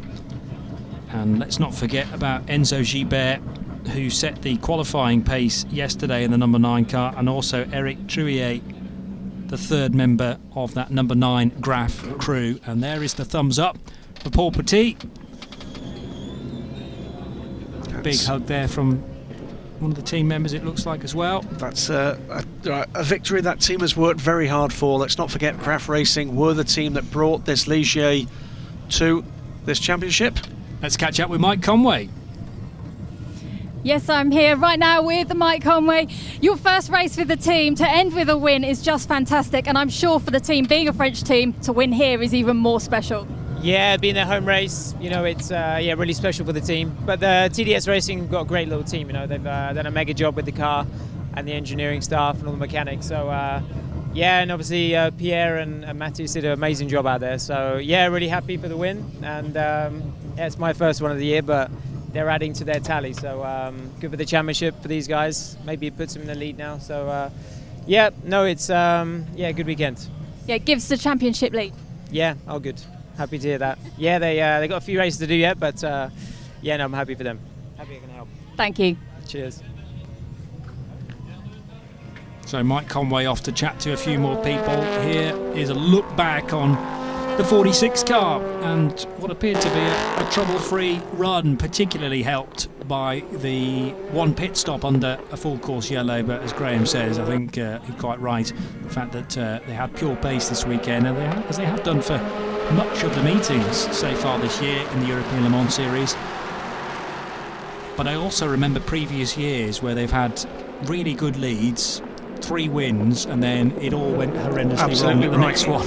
It doesn't. There's something about it doesn't feel this year like that for that team. No, they seem it's going to come good at some point, isn't it? They're looking very good. They're looking very strong. They've looked ominous throughout the year, and for them, they've taken the lead at a race where the championship leaders did not seem to have the required pace at any point here. And of course, those testing seasons in the past for Thierry by TDS Racing, they will have learnt an awful lot about them, and how to play the European Le Mans Series season. Yes, it's 6 races now, so you might be able to afford a difficult result, but they've had, I think we've made this comment earlier on, that they've had that non-finish already at Silverstone, so maybe can't afford another slip up. It's become a 5-round season for the Thierry guys, and they are making amends for that difficulty in the UK in April with 3 wins on the bounce. Spa to come in a month's time, Estoril in 2 months' time, and will it finally be Thierry by TDS Racing claiming a worthwhile ELMS championship? Yeah, they won it in 2012, and it will be there in the history books forevermore, but that was one of those strange seasons where we had a couple of European rounds and then straight to America at the end of the year for Petit Le Mans. This will feel all the more special, I get the impression, if they can pull it off. Well, it's been a fine battle thus far. It ain't done yet between the 2 teams that you get the impression want to win this more than anybody. Well, I think there's probably 3. We'll come to the third in a moment. But Thierry by TDS Racing and G-Drive Racing, Simon Dolan and his merry band, they really, really want to win this championship. The third one is actually the team that was lying third in the championship before today's race. That's SMP Racing, for an entirely different reason. They want to show what this little car of theirs can do. They had a great race, I thought, this weekend. Stefano Coletti bringing it home despite that final drama with the drive-through. I think one of the better races I've actually seen the BR01 run. It was convincingly quick. It just had too big a gap to bridge to the one of the Oreca's that actually ran well, straight, clean, fast, and on top of that, clearly got that boost with the perfectly timed pit stop under a full course yellow. Great battle in GTE from earlier on. That saw Rory Butcher just skirts off the track briefly as he got a fabulous run down the Mistral straight on Darren Turner, but Darren wasn't going to make that easy for him by any stretch of the imagination, and briefly went off onto the blue striped paintwork there. Likewise, the number 33 Eurasia Motorsport car doing the same, with Tristan Gomandy at the wheel relatively late on in the race. And this was the moment when Gomandy was able to get by Guido van der Garde for, at the time, third position. But then the Dragon Speed car also got by, Nicolas Lapierre driving that. And as soon as Lapierre made the move on Guido van der Garde, he kept going with the momentum, and there was a further overtake there for the Dragon Speed car to squeeze onto the podium for Nicolas Lapierre. That's the moment where Mike Conway and Pierre Thirier realised they'd actually won the race. Couldn't celebrate before the 46 car was home and dry, but Matthias Besch begins to celebrate on the slowing down lap. There's Paul Petit. Congratulations to Enzo Schibert and to the other driver in the number 9 car, Eric Trouillet, and we also got a glimpse there of the number 66 Ferrari as well. Pretty faultless stuff there from the number 66 car, puts them back into the hunt. So 124 laps completed by the number 46 Thirier by TDS Racing Oreca Nissan to win that race with a lap lead at the end, ahead of pretty tight stuff in the end from the 32 S&P Racing car and the 21 Oreca. Graf Racing bring home a first LMP3 win of the season for anybody other than the number 2 United Autosports crew. They come home third, and the meat and the sandwich is the Decane Engineering number 19 car. 66 JMW Ferrari taking GTE ahead of Formula Racing's identical Ferrari 458, and a fine run as well from the Beechdene Motorsport Aston Martin. A good race, Johnny, I thought. And some plenty of other stuff going on in the middle there, worthy of comment, not least of which was a great introduction to the championship from Tocqueville Motorsport. Yeah, absolutely. 40 cars, always tough to get them around this place, which is tight and twisty in places. I think the race definitely settled down for the middle 90 minutes or so, but the crescendo at the end was superb. There was a real climax to that. Gerard Neveu, no doubt, enjoyed it as well, and he is just off to the left of the podium there with all of the drivers. And first of all, the presentation will be made to the guys that finished third in LMP2, Henrik Hedman, Nicolas Lapierre and Ben Hanley, working their way to the far side of the podium where 3 trophies await and 3 bottles of bubbly. It'll be Stefano Coletti, Julien Leal and Andreas Wirth to the second step of the podium. A great result for those guys for SMP Racing and the BR01. But it's a win, and a third win of the season, a third win in a row, no less, for Matthias Besch, for Pierre Thirier and to Mike Conway of Thirier by TDS Racing. There is a team representative there as well. All the handshakes need to be done first before those 3 guys stand on the top step of the podium. And here's the French national anthem.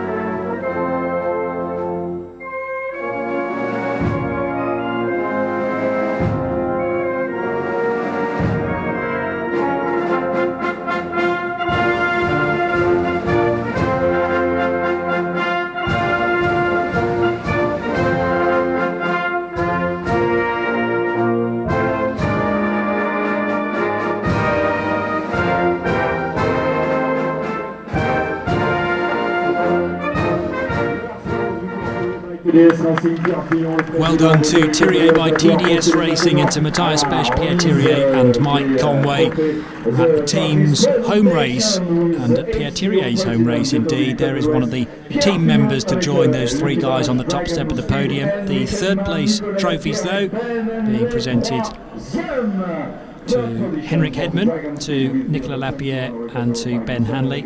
Pierre Fillon doing the honours from the ACO, looking very svelte in those shades as the sun begins to drop at nearly 6:15. Andreas Wirth on the left there, Stefano Coletti and Julien Leal to his left. So the winners, Johnny. The winners are Matthias Besch, Pierre Thirier and Mike Conway, and the president of the ACO presents a trophy each. Handshakes all round, 4 guys on the top step of the podium to have a photograph in a moment as well.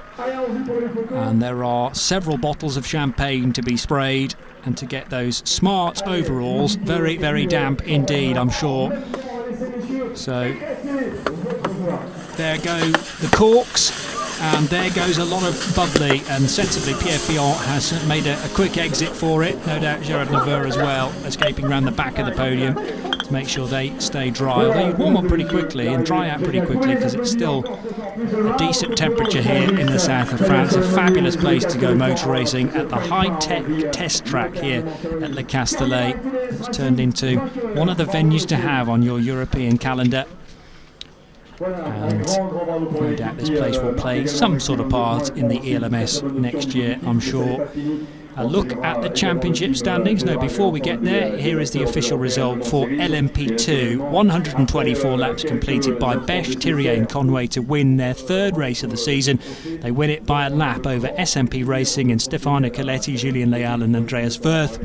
3rd position to Dragon Speed, Henrik Hedman, Nicolas Lapierre and Ben Handley. 4th place going the way of the 33 squad, Eurasia Motorsport, with their Orica 05. It was 5th place for the Gibson run by G-Drive, Guido van der Garde, Simon Dolan and Harry Tinknell. And 6th place to Greaves Motorsport, the number 41 Ligier. Podium is going to get a quick redress, and then we will welcome, I think, the top 3 for LMP3. That's tended to be the way that the podium presentations have unfolded up until this point. So we'll be welcoming Graf, Duquesne Engineering and United Autosports to the podium. But let's have a quick look back at how Rory Butcher, Rob Smith and Andrea Bertolini got to the top step of the podium. This suggests to me that we'll actually be doing the GTE part of the podium next, although now we're seeing LMP3 cars as well. So we'll identify the drivers just as soon as they arrive on the podium for you. But there's the number 9 car for Graf Racing taking the victory, and here is the number 46 car of Matthias Besch, Pierre Thirier and Mike Conway. A win in Imola, a win at Red Bull Ring in Austria, and now a win at Paul Ricard in the south of France. And it is the LMP3 podium being done next. So first to the podium, Alex Brundle, Mike Gouache and Christian England, who finish in 3rd place. For Duquesne Engineering, it's David Halliday, Dino Lunardi and David Drew. But it's a win for Graf Racing with their number 9 car. Well done to Paul Petit, who finished the race, Enzo Gibert, who qualified it so well yesterday, and Eric Trouillet. And the next piece of music we will hear will be the national anthem for the winning team. Again, a chance to hear the French national anthem here in Paul Ricard.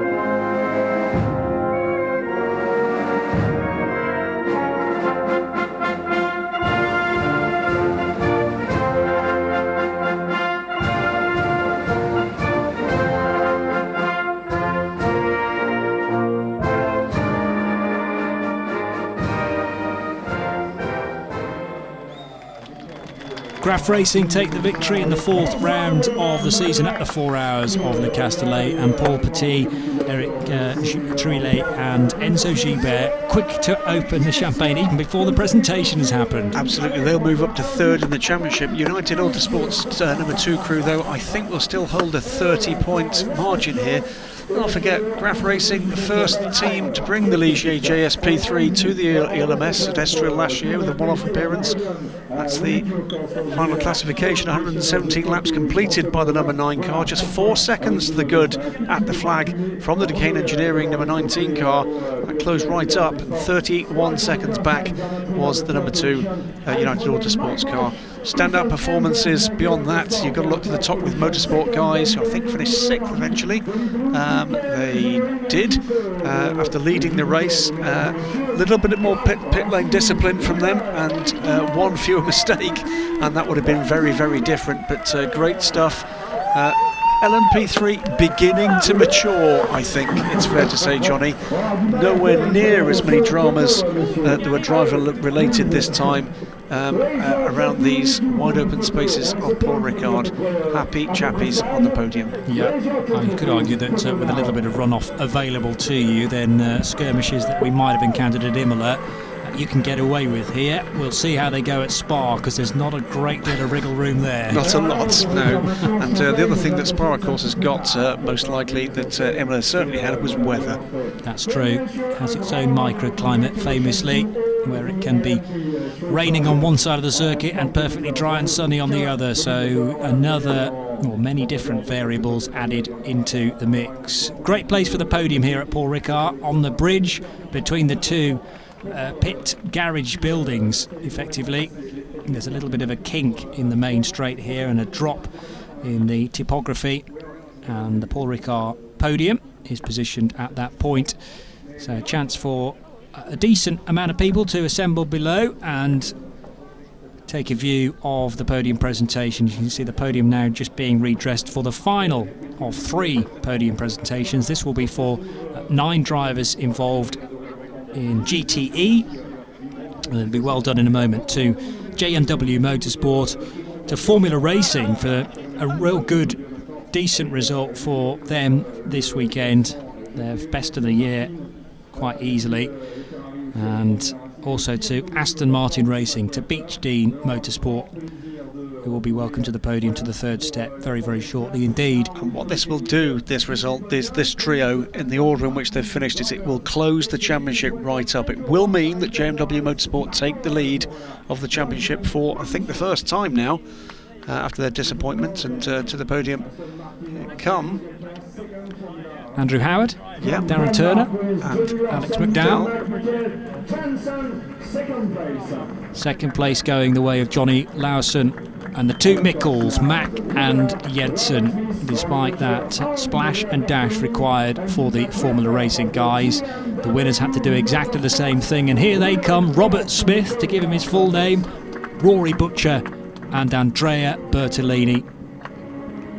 Jim McWhirter comes to the podium as well. So he does. Well, he might. The team representative being the team boss, Jim McWhirter, for JMW Motorsport. We'll hear the national anthem then for the winning team.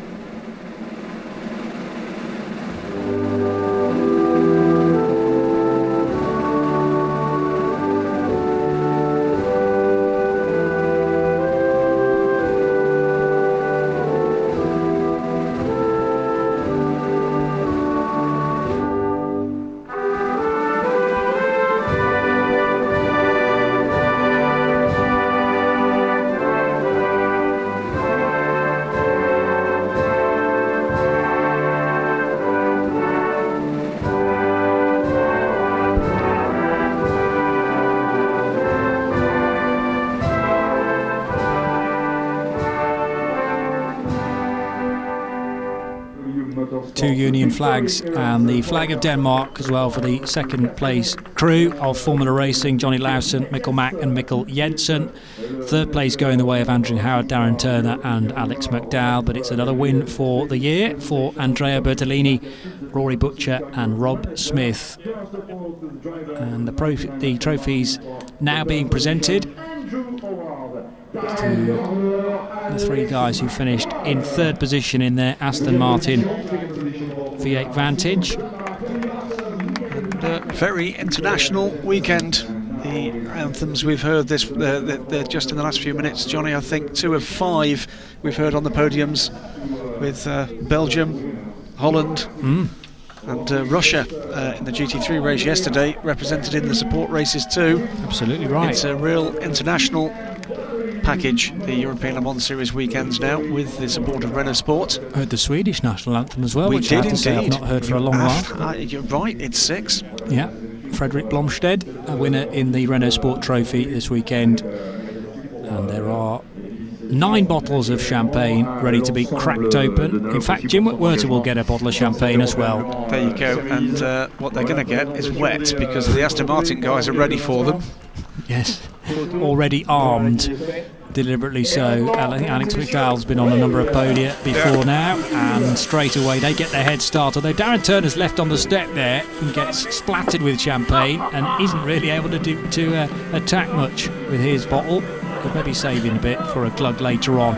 115 laps completed then by J&W Motorsport by Smith, Butcher and Bertolini. They win by 13.3 seconds from the Formula Racing guys of Lawson, Mack and Jensen. Aston Martin third, another Ferrari in fourth, that of AT Racing. Fifth place for the 55 AF Corsa crew, and it's sixth place for the winners at Imola, the number 77 Proton Competition Porsche. They may be scratching their heads a little bit. What a terrible sight, look. Beautiful clear skies. And this is how the championship looks in the LMP2 category after the 4 hours of Le Castellet. It's Beche Thirier that lead the championship. From then the 3 drivers at G Drive, Van der Garde, Dolan and Harry Tinknell. Tristan Gomedy 40 points, Ben Hanley, Henrik Edman and Nicolas Lapierre are 6th in the championship on 31 points, equal 6th if you like. Pujon Jin, of course, lost points this weekend. He wasn't able to race after a big crash earlier on in the weekend. It should be noted, by the way, that Ryo Hirakawa would not be champion at this stage, because if this continues along these lines, because of course he's lost points here, that's the championship position in teams. 77 points for the 46 crew to 68 for the G-Drive crew. S&P Racing still in the hunt there with 60 points. That second place finish for them could be very significant. You never know what might happen. And in the LMP3 Championship, Johnny? Brundle, England, Gouache maintain their championship lead. It's still a healthy margin. 30 points back to David Halliday on 60 points and the other Duquesne Engineering pilots. Ross Kaiser and Terence Woodward on 38. They're equal 6th ahead of Eric Dubar, Simon Gachet, Valentin Moineau. But it's 3 wins and a 3rd position for the United Autosports guys. 90 points in total. They lead by 30 from Duquesne Engineering, the team that finished 2nd today, and Graf Racing, who won, up to 3rd in the championship now on 52 points, trailing Duquesne by just 8. It might be between those 3, heading into the final 2 rounds. Andrea Bertolini, Rob Smith, Rory Butcher lead the championship by only 5 points for JMW Motorsport. Alex McDowell, Andrew Howard, Darren Turner are equal 2nd then, or equal 4th if you like. Talkenic's father and son just a further 3 points back. Yeah, 8 very points tight, isn't it? Separate the top 3 crews. 8 points separate the top 3 crews. Interesting. So it's all set up very nicely for the meeting at Spa in 4 weekends' time. There's how the teams sit as well. JMW Motorsport 68 points, 5 points back Aston Martin Racing, and as you say, 3 further points back AT Racing. My thanks to Graham Goodwin at dailysportscar.com. We hope you've enjoyed the 4th round of the season. Join us for the 4 hours of Spa in 4 weeks' time.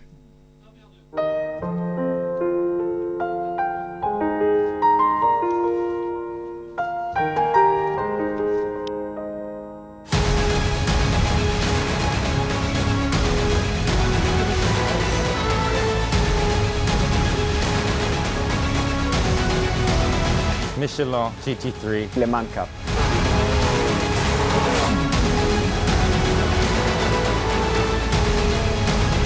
ELMS.